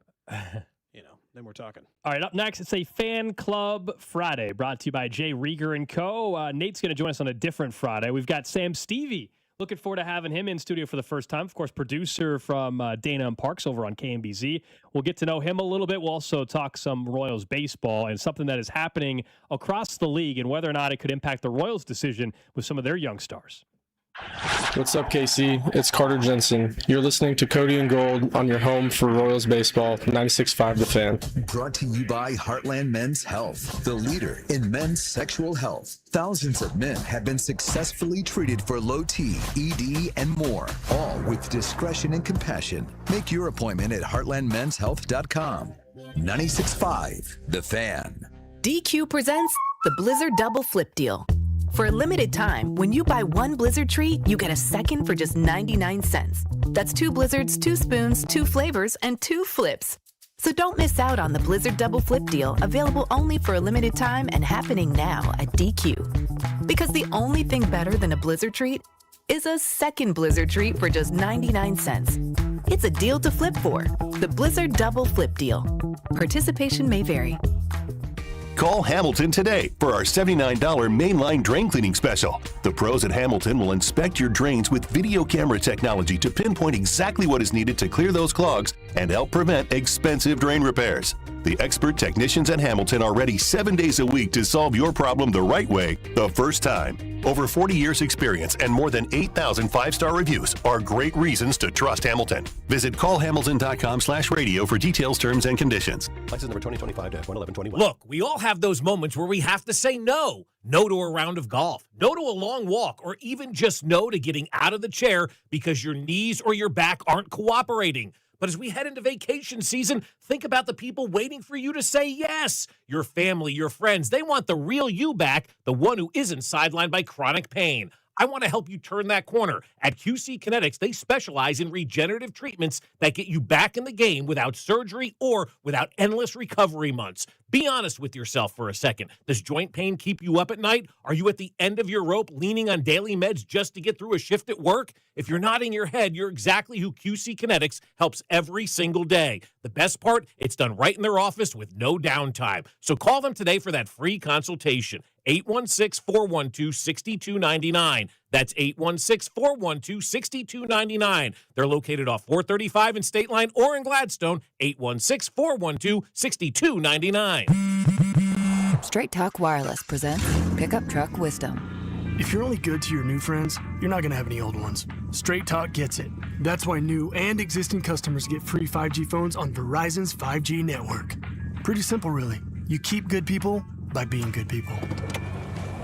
Find us at straighttalk.com and Walmart. Straight Talk Wireless. Straightforward.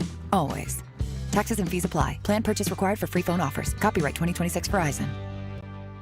Staples presents That Was Easy. So I opened a restaurant and needed everything. Menus, signage, catering brochures. Everything and then some. I went to Staples. They printed it all and even suggested takeout menus. One money pit with a side of fries. But now at Staples, you get up to $125 off custom print orders. $125 off. Now you're cooking. Brand your business in a big way at Staples. That was easy. Shop Staples in store, online, or in the app by 4/18 to unlock. Exclusions apply. Visit staples.com/print for details. This is the story of the one. As a procurement manager for a hospital system, she keeps every facility in her network stocked and ready. That's why she counts on Grainger to be her single source for thousands of products, from disinfectants to lighting, air filters, and more. And with fast, dependable delivery, Grainger helps her keep every facility stocked, safe, and running smoothly. Call 1-800-GRAINGER, click Grainger.com, or just stop by. Grainger, for the ones who get it done. Ready to kick off the fun? Chumba Casino is your go-to game plan during halftime or overtime. From spinning slots to instant scratch-style cards, it's like running the perfect play, all from home. New players score a free welcome bonus and daily logins with a shot at some serious prizes every time you play. Get in the game and visit ChumbaCasino.com today. Let's Chumba. Sponsored by VGW Group. No purchase necessary. See terms at ChumbaCasino.com. Must be over 21 and present in a state where it's legal to play. Draft coverage on 96.5 The Fan is brought to you by Blue Cross and Blue Shield of Kansas City. From here or wherever you are, that's the benefit of blue. What's up, KC? It's Chris Bubich. Tune in all season long to the play-by-play with Denny, Jake, Brian, and Stu right here on your home for Royals baseball. 96.5 The Fan. KFNC FM and AM, HD1 and HD2 Kansas City, an Odyssey sports station. Welcome into the Fan Club. Step 1, we buy into this club. Step 2, we roll over to the club, either in your Mercedes-Benz or my pre-owned Acura Legend. It's not as much as a club as it is a couple middle-aged dudes in sweatshirts talking about sports. Bounce, bounce, bounce, bounce. Now all the ladies saying bounce, bounce, bounce, bounce, bounce. But you get the gist. Here's Cody Tapp and Alex Gold.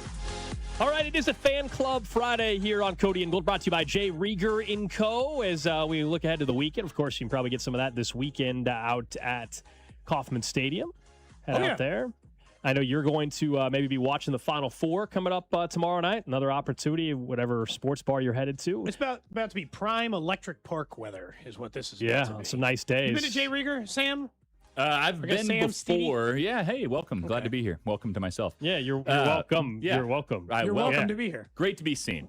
I went down there for the New Year's party a couple years ago. Other than that, we had our cornhole event out in the parking lot one year. So, yeah, I'm familiar. So Sam Stevie from KMBZ, producer over on Dana on Parks, also coach of Fitness Fridays at the cluster here. First of all, let's start with that. You basically shamed everybody in the building a week or so ago. I did. You teach a class on Fridays. It's during our show, so we could never go anyway. You have an easy out. If you're watching on video, you can see Sam. This is great. Just in case anybody was confused, he's wearing a shirt that says Sam on it. So, is this like a coach thing? Sometimes I forget my own name. Well, check out the back. Let me see here.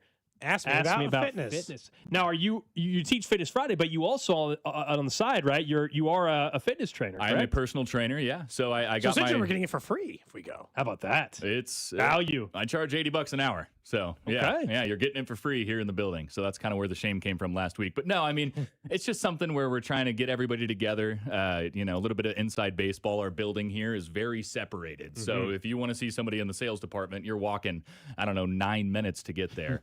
And so Roxanne, our GM, decided to come up with this great idea where she loves yoga. I'm a personal trainer. Why don't we bring everybody together, sweat, do some hard stuff, and kind of build community that way? And everybody showed up to her yoga every time.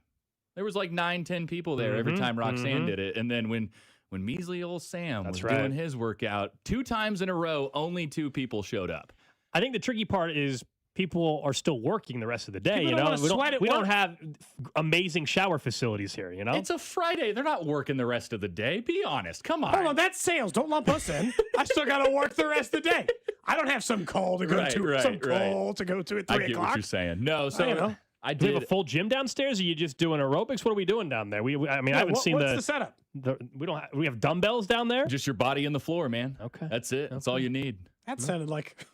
It sounded like a threat. Yeah, it is. I mean, depends on how you look at it. Like 2 steps before I kick your ass. Your body in the floor. She gave me full permission to shame the building at our all-staff meeting, and I feel like I did a pretty good job of it. I think you did that very thing. Chatter was going around that I was angry, and I was like, I wasn't angry. I mean, it was all for shtick. Well, I'm glad you brought up chatter because real quick, we mentioned on April Fool's Day, Carrington decided to send an email to everybody. Mm-hmm. What happened? Carrington sent an email saying, make sure you tell Sam congratulations. It was the cheesiest email we've had in a while. Yeah. Did he think he was funny? Did you think that's what was your reaction to this? So and were people actually coming up to you? I walk in on April Fool's Day and I get here a little bit after noon and Rob looks at me and typically, Rob like, hey, how was your weekend or whatever? How was your day? Hey, bud. Yeah, it's just a normal conversation. But this time was a little bit weird because I see Rob and the first words out of his mouth were, have you read your email? And I was like, oh, did they announce that the show has been canceled? That's where my brain immediately went. When you say it like that, what we're are you talking radio. about? That can't be good. And he goes, well, did you talk to CDOT? And I was like, no. And he goes, well, you might want to read your email. And so I sit down and I'm refreshing and there's no email. And I'm like, what is he talking about? And then out of the blue, random people just start walking up to my cubicle. Hey, congratulations, man. Oh my gosh, big news. What happened? And I'm like, I have no idea what you're talking about. And 5 or 6 times of people walking up, including the GM, I got the email. And I was like, oh my gosh, what a great April Fool's prank. Mm-hmm. I mean, you kind of said, did he think he was being funny? Carrington, I knew immediately because Carrington's not going to be the one who breaks news that something happened for you. Well, why would he be the source of that information? I'm 28. I have a long-term girlfriend, so everybody either assumed people think you were getting engaged. I was either getting engaged or had gotten engaged, or they thought that I was having a baby. And so, of course, then it comes up on the air. And so now I'm getting texts. By the way, we mentioned that it was April Fool's Day and it was a joke on the air. And that did not stop people from texting me. Of course. Congratulations on your engagement, man. And I'm like, I'm not engaged yet. Yeah. We did do that to our producer, though, once, in fairness. It was not for April Fool's, but he went out of town with his then longtime girlfriend. He's to Europe, and we said, congratulations. And we're like, congrats on the engagement. Since you guys are heading to Paris together and you've been together for years. Yeah. Seems like it's probably going a certain direction. They got engaged later after that. I got to be honest, though, in terms of April Fool's pranks, for probably 8 years straight, I put soap and salt on my sister's toothbrush, and she fell for it every single year. Soap and salt? Salt first and then soap. The soap is to keep the salt on the brush. I got to give CDOT the highest accolades. Wow, I'm surprised. That is the greatest April Fool's. It's a little bit annoying, and it's like, okay, whatever. Random people walking up to me saying congratulations.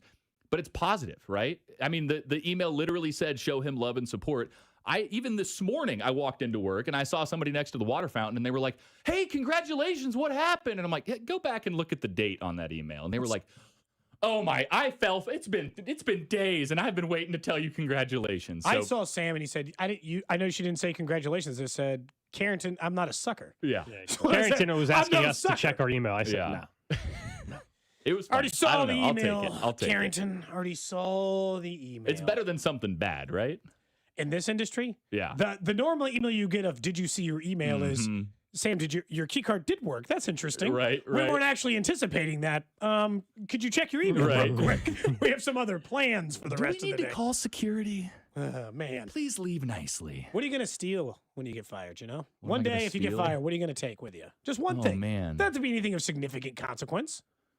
I don't I feel know. you got to take something with you. Probably like the KMBZ sign off the wall. Yeah, there you go. There will be signs. There will be signs. Yeah. Something just under the arm on the way out the door. Taking something with me. Yeah. I want to make sure that they have to call security in the sense that they're worried I'm going to have I'm going to lift something out of here. I'm not going to break anything. I just want to like Cody, maybe just take the contents of your desk. What would be the worst thing that you could steal? Like grab the monitor out of my cubicle? Yeah, it would be, or take all the this microphones. Acer monitor, what's this, $30? Yeah, right, exactly. It'll probably, 1992 technology. If you, fine. If you all of a sudden went around and grabbed all the microphones and took them, that'd be a problem. Well, that would be very expensive. That would be felony theft. That's what I'm at that saying. point. Yeah, that's what I'm saying. That'd be a big problem. Right. But I don't think they wouldn't give me enough time to steal all the mics in every studio. Oh my god. It was certainly tackled me to the ground before we got that far. And if I was gonna steal all the mics, I would have done it during the pandemic. No one was here. No, we weren't. We were hosting shows from my basement. It was a desolate wasteland here in the Odyssey world. The big news story of the day on our show was that Carter Jensen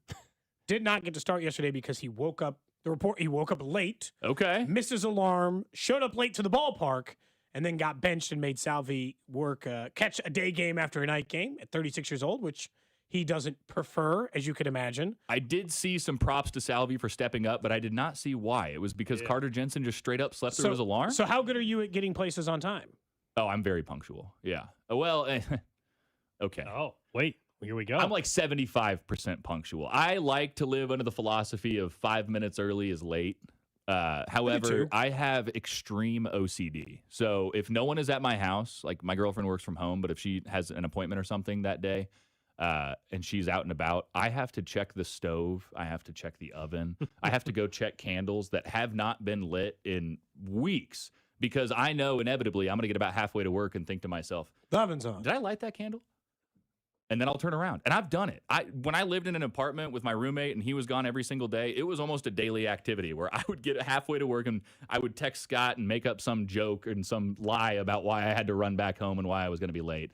And it was because I could not remember if the stove was off. That's tough. Yeah. So I try to be punctual.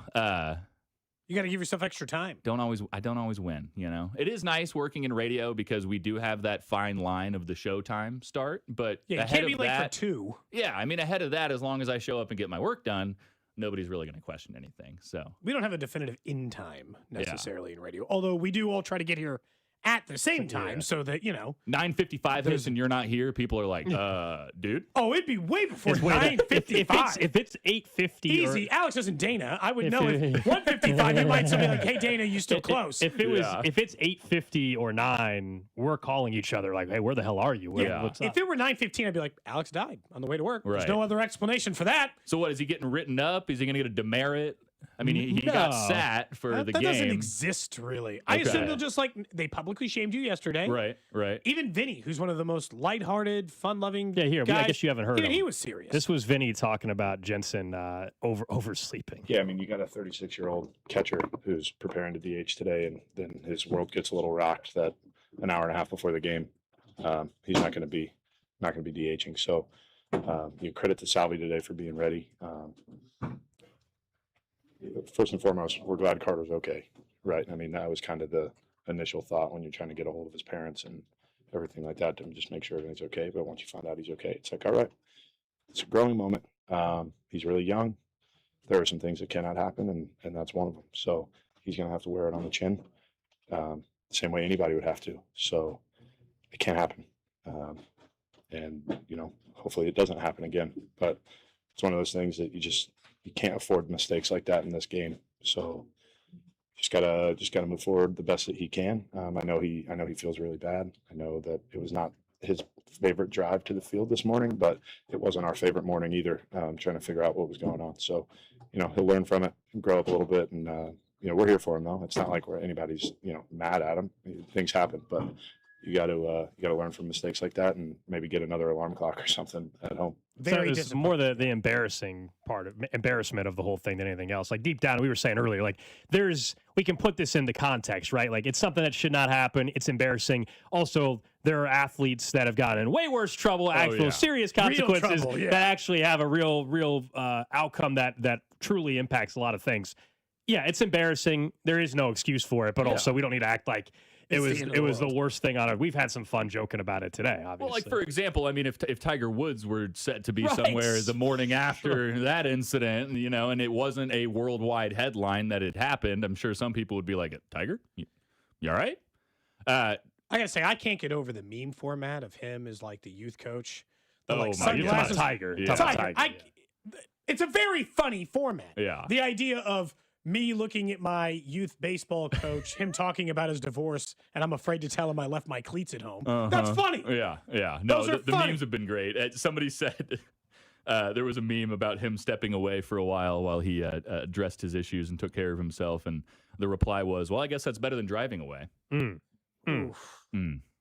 mean, if you're Carter, though, you really do have to, it's going to feel very serious that day. That drive-in was probably the worst. The walk into the stadium Am I going to get fired? Was the worst. Yeah. I mean, it's a bad feeling. Yeah. But then 2 weeks from now, you got to find a way to have a sense of humor about it. Well, let me ask you this. Are you guys serial alarmers?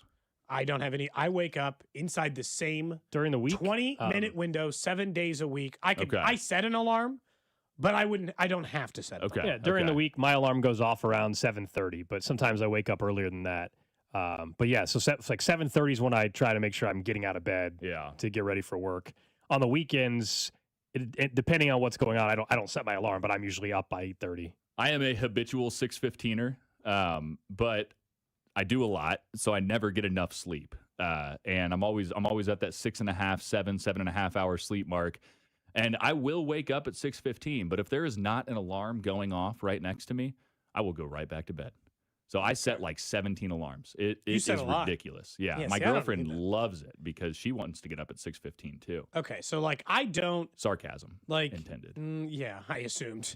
I don't one. I've got little kids. They're 7 and 9. They're not little, but they're not the sleep in type. Mm-hmm. And so both my kids, last night, my daughter, we weren't even making them go to bed yet. And she's like, I'm gonna go to bed.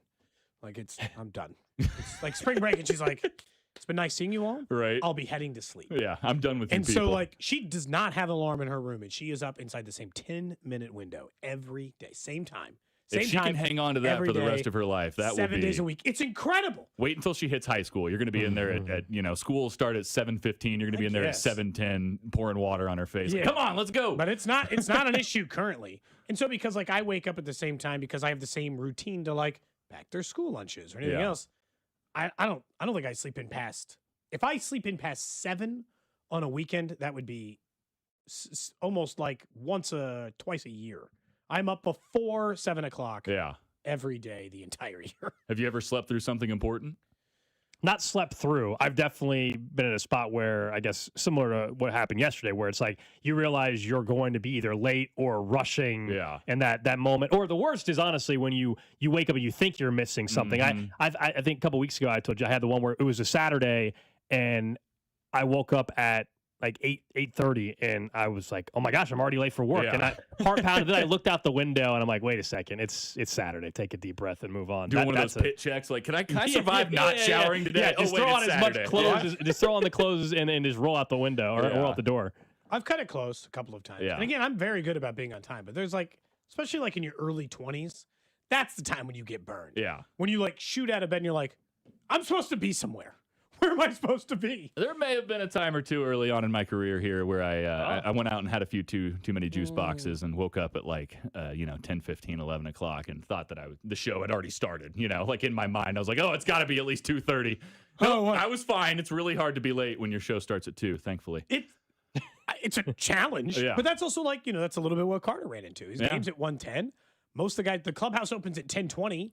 I don't know what their assignments were that day. Maybe they had a meeting at 9 or whatever, so he might have been late but he wasn't waking up for third shift. Yeah. It wasn't 2 a.m. I did perfect. So before I got full-time into radio, I worked at QT. It kind of gave me the opportunity to be part-time. And QT's awesome. If I needed time off, they would, give me whatever shift I needed so that I could. How many be here for taquitos did QT. you have while you worked there? Oh, dude, I ate. Were you in the like 1,000? The only thing that you can get as an employee. Well, I mean, how long did you work there? And technically, I don't know if I'm supposed to share this because technically you're not allowed to eat it. You're supposed to throw it away. The only thing that you can eat for free as an employee is the stuff that is staled out.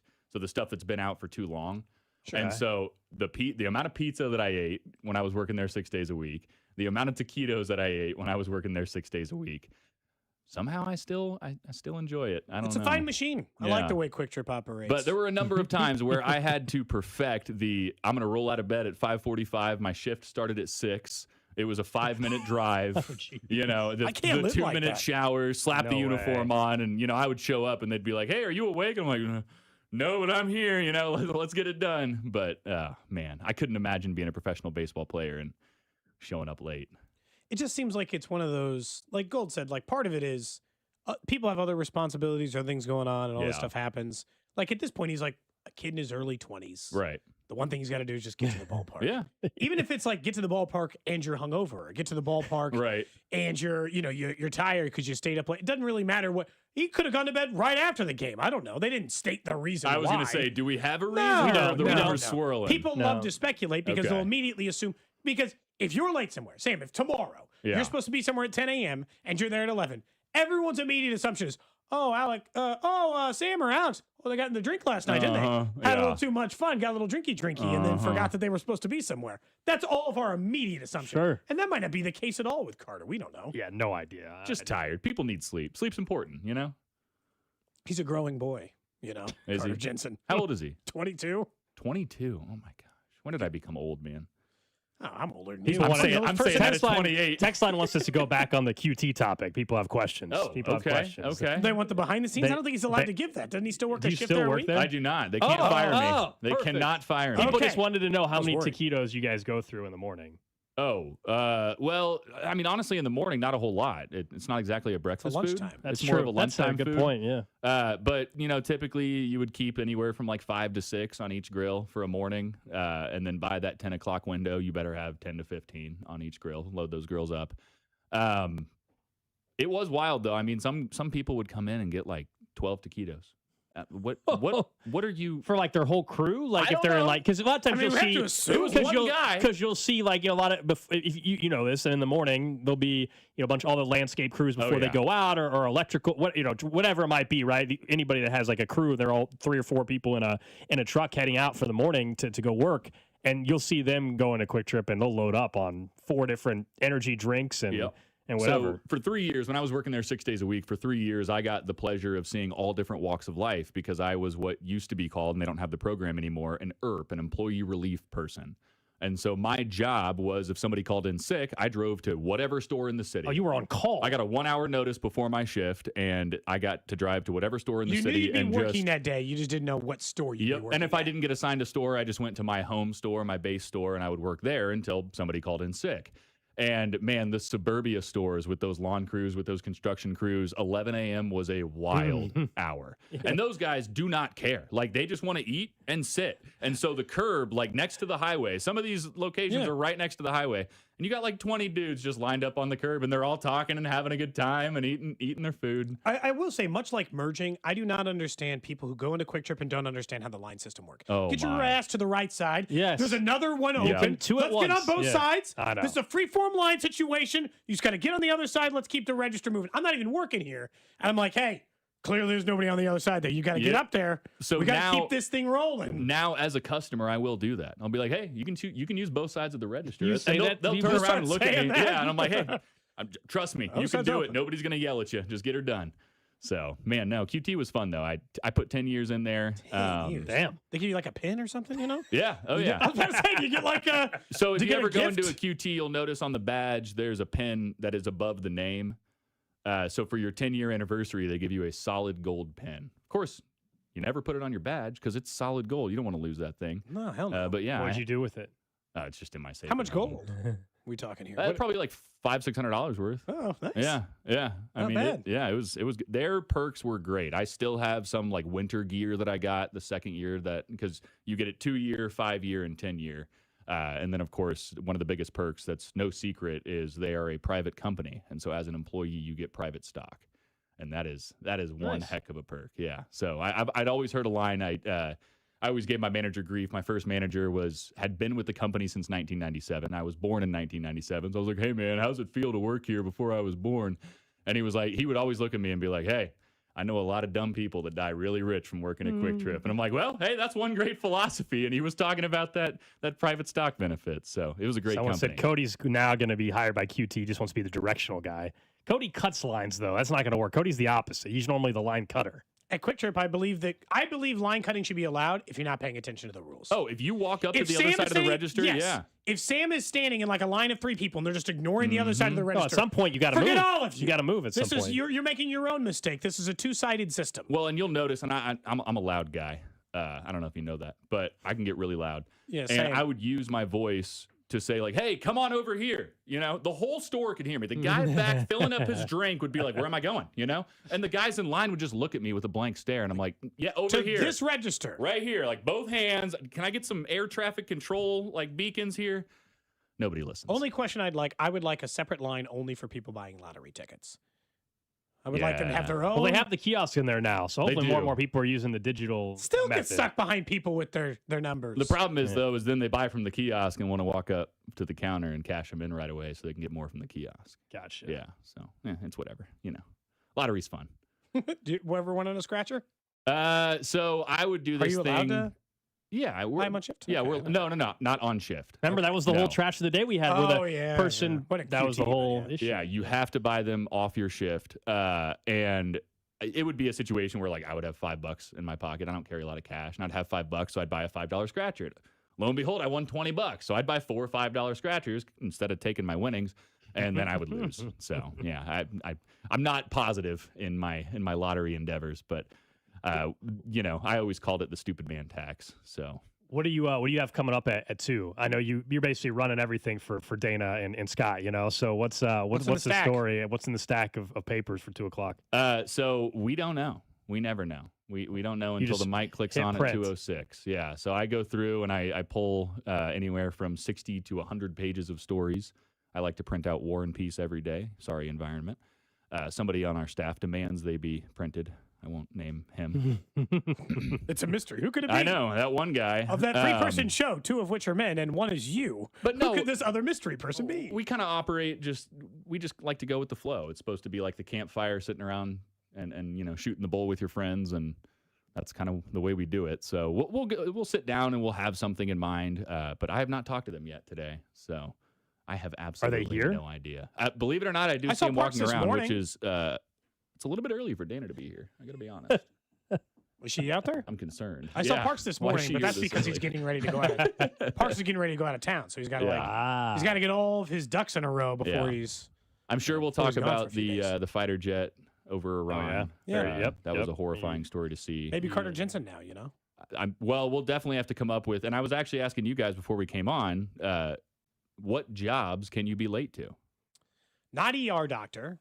Although there's always still other doctors there. Right. So, that's tough. Solo radio host. They're going to know. I got to feel like if you operate a train or something, I got to assume that those things have got to run pretty close on time if you're going to keep things on the tracks, right? Yeah. But there's certain jobs where, you can be late and it inconveniences people, but the baseball game, if you don't show up, the game's starting without you. So there's not many jobs where it truly is starting without you, though. You can't have the previous shift guy. If the pilot for your American Airlines flight tomorrow doesn't show up on time, they might go find eventually another pilot, but also the plane's not taking off without him. So, actually, being a pilot is one that would be kind of fit that category because they have tight restrictions on how much they can fly. Yeah, they get timed out. And so if you've already flown 8 hours that day and I'm just saying, pilot doesn't show I'm just saying that the flight doesn't take off without you. Yeah, that's true. I will say, teacher might be way higher than you think. Okay. If you're an elementary school teacher, you can't be late to work. Not more than once. Who's teaching who's teaching the 25 kids? I did have a couple Somebody of teachers. has to be in charge of them. Throughout my scholastic career, I had a couple of teachers that were just flat out MIA. And an administrator came in and was like, all right, well, I'm just going to babysit you guys because there has to be an adult in here until hopefully they show up. A couple times I did, a couple times I didn't. Wouldn't love it if my lawyer was late. Can't say that'd be great. Yeah. Can't say that I hate a late lawyer. Right. That feels like it could cause some problems for me. Whew, that would be pretty high on the list. So we'll probably bring up Carter Jensen and have a similar conversation and see where it takes us. But especially, we have somebody on our staff who loves to press the punctuality line as much as they can. Who could it be? As much as she can, yeah. We don't want you to be late for your show prep, though, Sam. We're going to let you go. Appreciate it. Sam Stevie from KMBZ. You guys, of course, know him from the Dana and Park show over on our sister station. So appreciate you stopping by for Fan Club Friday, brought to you by Jay Rieger & Co. We'll get to what's trending, plus some final Circa Sports predictions heading into the Final Four tomorrow. What's up, KC? It's Matt Strom from the Kansas City Royals. You're listening to Cody and Gold on your home for Royals baseball, 96.5 The Fan. Brought to you by Heartland Men's Health, the leader in men's sexual health. Thousands of men have been successfully treated for low T, ED, and more, all with discretion and compassion. Make your appointment at heartlandmenshealth.com. 96.5 The Fan. Liberty Mutual customized this song for you. Like your car insurance, it's custom too, yeah. Liberty Mutual's got the coverage that could save you money. Thanks to Doug and Limu, well now you can go and take that cruise. Liberty, liberty, liberty, liberty, yeah. Hey, it's Scott Parks, and we've launched Beyond the Pitch KC, a podcast on how Kansas City landed the world's largest sporting event, presented by Commerce Bank. Visit commercebank.com/soccer26. Subscribe on the Odyssey app or wherever you get your podcasts. Hey, it's Rex here with Rex Buys KC. I get it. Selling your house can sometimes feel overwhelming or scary, right? I've seen it too many times. A homeowner thought they had a deal, only to have the buyer back out at the last minute. That's not how we do business at Rex Buys KC. I'm local, I know Kansas City, and I make sure every deal actually closes like it's supposed to. No hidden fees, no showings, no last-minute surprises, just a fair cash offer and a process you can count on. We buy homes in any condition and judgment-free. So whether your house needs repairs or you just want a fast, hassle-free sale, we can make it happen. If you want certainty, transparency, and someone local who actually delivers, call 816-330-6000 or visit rexbuyskc.com. Rex Buys KC, helping people make smart choices one home at a time. 816-330-6000 or rexbuyskc.com. Hey, it's almost Andy Reid. Is your garage door dropping the ball? Get a free repair or replacement quote from Renner Garage Door. Renner is America's oldest family-owned garage door company that serves both wholesale and retail markets. Right now, get $100 off a new garage door when you mention this ad. With trusted brands like Delden, Amar, and LiftMaster, you know it's built to win. Renner's also hiring experienced techs and installers. RennerDoor.com. RENNER. There's a difference between liking a house and actually getting it. Redfin is built to make up that difference and close the gap between finding and owning the home for you. Redfin agents close twice as many deals as other agents, so when you find a home you love, you're not a step behind when it's time to make an offer. That means less watching great homes disappear and more focus on the ones you'll actually move into and call home. Redfin helps turn saved listings into real addresses. Get started at redfin.com. Own the dream. This is the story of the one. As a procurement manager for a hospital system, she keeps every facility in her network stocked and ready. That's why she counts on Grainger to be her single source for thousands of products, from disinfectants to lighting, air filters, and more. And with fast, dependable delivery, Grainger helps her keep every facility stocked, safe, and running smoothly. Call 1-800-GRAINGER, click Grainger.com, or just stop by. Grainger, for the ones who get it done. At LendSeek, we know running a business takes heart, hustle, and sometimes a little help. That's why we stand with you with our exclusive AI lending platform, connecting you to over 100 funders, If you've been in business for at least 2 years with a minimum annual revenue of $500,000, you can get up to $1 million in funding in as fast as 24 hours. No collateral, no prepayment penalties, no red tape. Apply today with no cost or obligation at lendseek.com. That's LENDSEEK.com. J. Rieger & Co. Oh, so good. Quality crafted in Kansas City. J. Rieger & Co. Straight Bourbon Whiskey. Winner of Best Craft Bourbon at the 2025 Ascot Awards. At 90 proof, it's rich, well-balanced, and oh, so good. Quality crafted in Kansas City. You're listening to 96.5 The Fan from the DM Injury Law Studios. Mike's got this. Car, truck, or motorcycle wreck? Remember, Mike's got this. 816-888-7500. Mike's got this. Hey, it's Scott Parks, and we've launched Beyond the Pitch KC, a podcast on how Kansas City landed the world's largest sporting event, presented by Commerce Bank. Visit commercebank.com/soccer26. Subscribe on the Odyssey app or wherever you get your podcasts. What's trending? Cheddar, mozzarella, Havarti. What's trending is brought to you by Gann Asphalt and Concrete, trusted in Kansas City since 1994. One contractor, all things parking lots.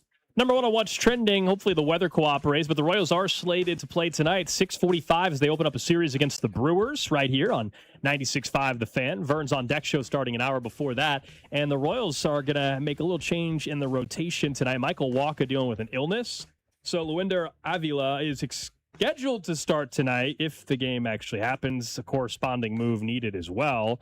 But we'll see what that actually is. A lot of people believe maybe Steven Cruz would be sent down as he has struggled in the bullpen for the Royals. But the Brewers come in at 5-1 on the season, off to a strong start. Royals, of course, 500 after dropping the series finale against the Twins. But they did win that series against Minnesota. They did. Obviously, like you said, Avila, I'm interested in watching. I do currently have tickets for the game tonight. But I don't know. I got to be honest. Not super confident I'll be heading to that one. Next up on What's Trending, the Final Four tomorrow night in Indianapolis. It'll be Michigan versus Arizona. And, of course, UConn and Illinois on the other side. In news for Arizona, Tommy Lloyd is also back with the Arizona Wildcats, agreeing to a new deal that pays him $7.2 million per year starting next year. Reportedly, North Carolina offered to pay him to be the second highest paid coach in all of college basketball, but he opted to stay with Arizona. He also doesn't have to report to the AD anymore. I don't know if you saw that little nugget in the Arizona contract. He doesn't have to do that. That's a top honestly, 5 coaches paid in all of college basketball now. That's worth some real money, depending on what kind of management style you prefer. You don't even have to pick up the phone. That doesn't mean you're not going to work with the guy, but I don't even have to answer to the AD. Yeah, okay, that doesn't sound so bad. Also, in What's Trending last night, the Thunder absolutely destroyed the LA Lakers, but more importantly for LA, in a 139-96 loss, Luka Doncic suffered a left hamstring injury, MRI today. I still have not seen a full report on how severe it is. He missed 27 games this year. He did not miss 27. Jalen Williams, for the Thunder, missed 27 games this year with a right hamstring strain. So hopefully it's not as severe for Luka.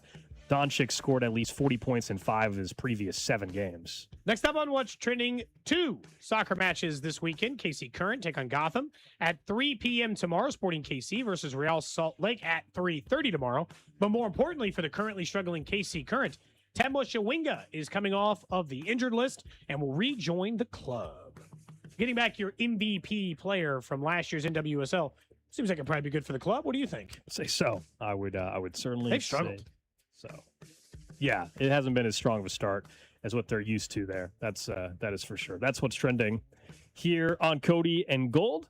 So we do that each and every noon and 1 o'clock brought hour. to you by Gann Asphalt and Concrete, trusted in Kansas City since 1994. We are in the middle, as you know, of Fan Club Friday, brought to you by J. Rieger and Company. Try some of their can.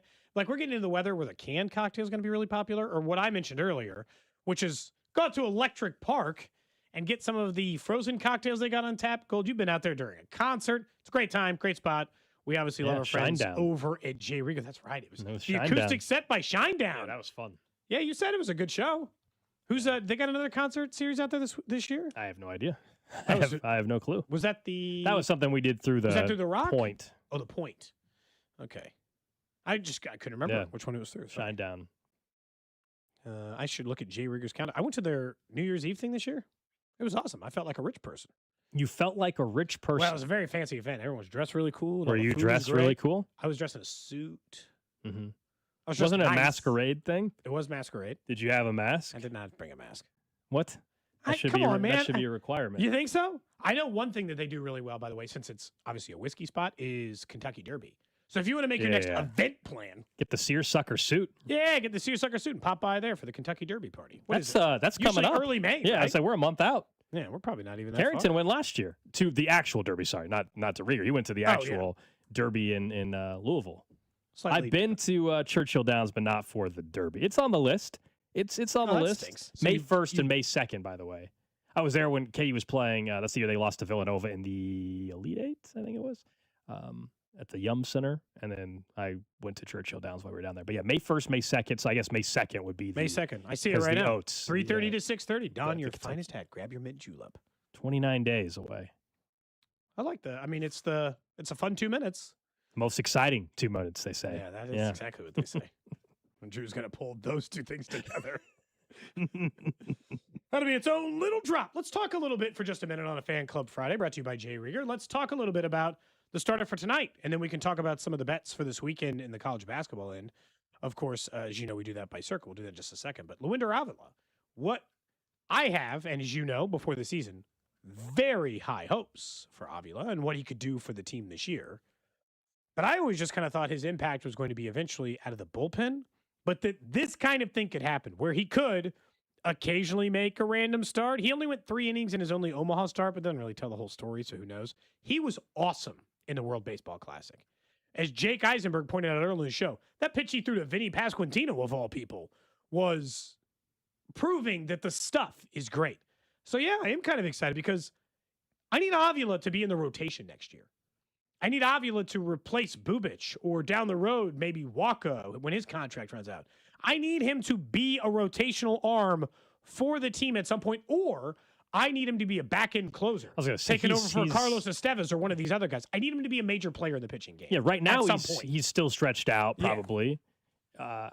I guess. I mean, is he? How many innings is he? I mean, as I say that, I'm thinking, okay, you're right, WBC, but in AAA, he went 3 innings. And that was it. So is he stretched out like tonight if he does pitch and the weather cooperates? Yeah, are you getting 4? Are you thrilled to get 4 from him just because of that? But yeah, long term, he could eventually be your closer one day. He could also be a man in your rotation. Last year, we saw him pitch 14 innings in the big league. So this is not his MLB debut tonight. He already had that last year. But it's, of course, the first time he's joining him in 2026. So we'll see. For a variety of reasons, I hope the game gets in. But also, I would like to see him pitch. Because if the game were to get bumped tonight, we don't know the background on Walker. They said illness. I don't know. He got the flu. I have no idea. Illness that whatever. Walker would just... Would all of a sudden it be all right if they could put, if you get to another day? Now, if the doubleheader was tomorrow, then you would need the extra man up anyway, and, well, he's here, so you would just So he would probably just start one of the two, and then you wouldn't change anything that was... you would probably just push Walker to Sunday? I don't know. I don't know. Honestly, it's not an embarrassment of riches, but to this point, once again, the starting rotation has been the strength of this team. They've had 1 bad start in 6 games. Now, is it frustrating that they're 3-3, knowing that 5 of the 6 starts for the Royals have had either, I think, 2 earned runs or less allowed by the Royals starting pitcher? Maybe it's 1 earned run or less, because Bubic didn't give up 1, Reagans gave up 1, Lugo gave up 0, I think. So, they're essentially just not giving up any runs out of the starting staff, which goes back to the bullpen part and Lewinder Avila. Mostly, I just want to see him have success, Gold. Because whether it be this year, like June, July, August, or next season, I do think he is a part of, a serious part of their pitching plan somewhere. Either as a back-end starter or, as I mentioned, a back-end reliever. And those are important pieces for a team that has been able to really win because of their pitching the last couple of years. I'd love them to win because of their hitting, but I don't know, man. You and I both didn't think they were going to get that game in on Thursday. Or was that Thursday? No, Wednesday. We didn't think they were going to get a game in Wednesday night. They did. You looked at the radar. How bad was it? How bad is it? I don't know. I just retweeted meteorologist over at Fox 4, Jacob Lanier. He said, not looking great for Royals tonight. Lightning and wind arrive in the 6 to 8 p.m. window for the Metro. Might be able to get it in once the storm passes, but it'll be a decent delay, colder behind the front. That's what he is predicting for tonight. Not great. So and I know you're going out there, but you might. Take your time going out there. I don't own a poncho. It feels like maybe I should get a poncho. You probably should have a poncho tonight, or just show up really late for the game. I might. I don't think it's starting out on time based on what he's saying. This is the night I need. Can they play a doubleheader tomorrow? This is the night I need Crown Club seats, so I can just pig out. Well, you can just sit down. You can sit underneath. You can hang out underneath with Diamond Club's not good enough for you anymore. That's not what I said. Okay. Diamond Club are nice seats. Not good enough for you. I did not say that they were not. Diamond Club's just fine. I'll be For there. you? I'll be there Sunday. I don't know where I'm sitting, but I'll be there Sunday. Is it Diamond Club? It could be. I don't know yet. Oh, okay. Still up for I debate. don't have tickets yet. So Oh, okay. We'll figure it out. But you're for sure going. Yeah, going with some friends on Sunday. Gonna be beautiful Sunday, 65 and sunny. Well, you chose a much better day to go to a game. That's why I chose caught Sunday. an invite. So I wasn't necessarily planning it. Honestly, if it were just me tonight and I was gonna do what you're saying, buy some tickets and be like, we're not going tonight. We're just gonna have to find a different day to go to a baseball game. But I got offered tickets and already agreed to go. So now I feel like I'm on the hook. Yeah, you kind of do need to go. So if they say, hey, we're going, are you coming? I already agreed. Now I will say, if first pitch is tonight at 10:10, let's not get crazy here. I'm not planning. That's the perfect time to go, you know? Do you have anything my tomorrow? kids are Forest. I'm going to take my kids to go see the Super told Mario movie. If you told me that the game got pushed to 10 o'clock tonight, but suddenly a Crown Club ticket opened up, I might navigate my way down to Kauffman Stadium at 10 o'clock tonight. So you're telling me 9 o'clock tonight. Uh-huh. I send you a text. I said, Alex, I got Crown seats for us. Or let's say 8 o'clock. Okay. I got Crown seats for us. So saying 10:10 first pitch. I'm in. You in? I'm you in. Coming? Yeah. I don't have kids. You got to work tomorrow. I will be wide awake. I'll be wide awake, and be late tomorrow. I won't have to worry about setting an alarm clock. My show tomorrow on Westwood One is not till noon because we're still in March Madness coverage. So normally it's 10 a.m., but I don't have to be on the air till noon tomorrow. I got plenty of time to go out tonight. I don't know about plenty of time. Well, yeah, more time than normal, I guess. I won't oversleep. I promise. I'll set the alarm clock. If for some reason someone randomly texts me and hey, I'll give you Crown seats for tonight. And we now know that Crown Seat has a free poncho, so you don't have to buy one. I'll let you know. What's the best seat you've ever had for any sporting event? Well, Crown Club's about as good as it gets. That's it. That's the answer. If you're talking about dollar, it's probably Super Bowl seats. Yeah, I've had, Drew and I last year at the Lions game, we had some pretty ridiculous seats. Fifth row, 50-yard line at the Chiefs game. That's way up there. That we got invited to. That was nice. For the Big 12 tournament, I've essentially sought half court because of the media seats. Maybe but Crown Club, back. all things considered, Crown Club are the nicest seats. Now, is it the biggest sporting event? No. But for a regular season random game, no. But in general, for what the seats are in the location, it doesn't get any better than that. You're right behind home plate. One of the, I think, 3 times I've sat back there, I sat dead middle, first row. I can't physically get closer at a sporting event than the one time I've been. That's the best for me, Drew. Been very fortunate to have some pretty amazing seats at times. How about you, Drew? Yeah, the Chiefs-Lions game's probably up there. I once sat row 5 of a Grizzlies-Pacers game. NBA, that's great to sit low. That was pretty epic because you get a true feel for how big those players are, and actually, you know how tall they are and everything like that when you're sitting in those bleeds, but you get a feel for, that person is massive. Yeah, the speed of it, the intelligence, you can hear them talking as well a little bit. It's very, very cool. I've sat courtside at UMKC basketball. Where's that rank? It's up there.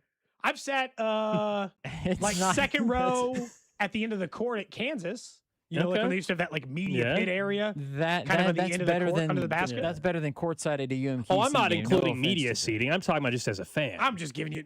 Media seating. Well, then as a student, when we were a student at KU for student radio, we were courtside. On Allen Fieldhouse calling games all the time. I'm just offering some other options. UMKC both. Someone on the text line said first row at Allen. Someone else said they had third row by the tunnel for the Chiefs-Bills game in 2015. Got on CBS, had people calling me. Someone else said my only Chiefs game they went to, they said fourth row, 23-yard line behind the Chiefs bench. Sat behind the lady that has the dueling puppets. We've all seen that before. Puppet lady. You were sitting close if you were behind her. Mm-hmm. Wow, that's cool. Someone said they sat first row courtside. Sixers Nuggets when Iverson was still playing for Philly. Man, how'd you get those? That's sick. That's really cool. I will say courtside NBA would be awesome. They better have given that fan at the Wizards game courtside seats. No, did you find the backstory on that? It was everybody was in on it. Oh, okay, good. That April Fool's Day prank. Everybody freaked out that the Wizards tricked somebody thinking they won $10,000 or whatever.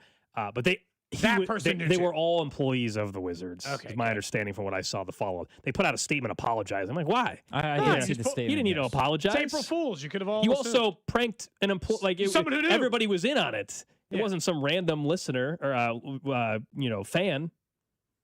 First row behind home plate, Brewers Royals. Someone says tonight. That's where you're sitting tonight. They're playing the Brewers tonight. Someone says first row behind home plate. If that's tonight, I mean, Are you offering? I hope the weather cooperates for you. I hope so too. Again, it's going to be a bit dicey. Let's talk about some weekend predictions brought to you by Circa Sports. It's sports betting the way it should be. CircaSports.com. Gold, do you like anything in the game? Not tonight, I guess. Although I think I'm making a pick for Vern's pregame show. Yeah. Although not very optimistic. Oh, for the week, I mean, for the Final Four, yeah. I mean, I think Arizona covers. I like Arizona plus 1.5. They're a slight underdog against Michigan. That's the team we all kind of picked to win, and I'm not going to go against them. No reason to. Michigan certainly can win the game. They're favorites, but I'll go Arizona on the money line, actually, plus 104. I do like that, just because I can get them on the money line and I can get them at plus money. Drew's not wrong. Michigan and Arizona they're the two best teams, and they are of equal quality. It's not that Arizona's a way better team than Michigan, or Michigan's a way better team than Arizona. Those are ones that are just very comparable. Is it too on the nose to say that I like a Carter Jensen home run tonight or tomorrow? Oh, jeez. Can I like a guy to rebound? Can I root for someone? What, do you think the odds makers are sleeping on his bet tonight or something? Nah, tonight might just be a tough night to get a home run out of the park. That's true. That is if true. If it's rainy and the game takes forever, let's say it starts at 10:30. Over-under's 9 runs tonight. That seems optimistic. Let's see. Hitter props. If you think he's hitting home run, he's actually got the third best odds tonight to hit a home run. Carter Jensen. Really? Yeah. Third best? Plus 420. Who are the two Bobby players? and Salvi. Oh, I'm surprised. Jake Bowers is in Vinny around 5-1. Contreras 5.5 to 1. Cag 6.5, 6 plus 6.3. I do like. I will admit that I do think a Vinny home run's coming. His bell 10-1 the way he's playing. I mean, who knows? Ride the hot hand, and I just like with. I don't know if I feel like a home run's happening tonight, but I also with Avila. Can you see? Do you happen to see his strikeout total? No, I'm just curious. Sorry, I closed it. No, I can pull back up. If you still had it up, I was going to ask you what his strikeout total was. Maybe I need to go that route. Maybe I need to go the other way. Pitcher props. None available. None listed because remember they haven't made the official move yet. Oh yeah.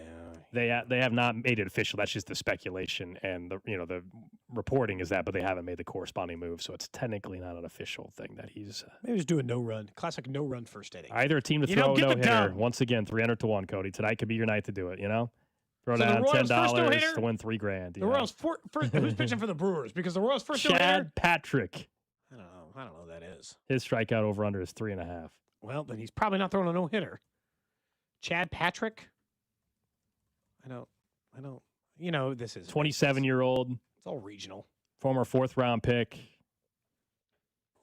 Pretty good year last year. Chad Patrick started 23 Two first names. games. 2 first names. Yeah, that's concerning. Yeah, that's never can't bet on a guy with 2 first names. Really? Chad Patrick? Nah. Neither of us. I guess none of us have 2 first names. No. Just no. One of each. My grandpa has 3 last names. Doesn't have his first name and doesn't have a single first name. First, middle, and last. What's his first name? Bancroft. We've talked about that. Oh, okay. His first name is Bancroft. His first name is Bancroft. He doesn't have, no first names. Just a slightly different angle. Well, at least we got our bets in for tonight. I think I'm going to go no run first, and I think based on the 5-1, I got to take Vinny to hit a home run over Carter Jensen. Vinny's first home run is going to come eventually, so it's not like. Well, that is a strong statistical. Eventually, likelihood. Yes. Why don't you bet it every day till it happens? I'm not going to do that, but I also just feel like, and I understand that just because he didn't hit one the first 6 games doesn't make it statistically more likely he'll hit one today. But at the same, in a small way, it's just like I know he will put one over the fence eventually, and so I'm just going to take a chance that tonight's the night. Okay. Unless Chad Patrick's a lefty, I guess. No, he's a righty, so I feel pretty good about it. My only thing is the weather.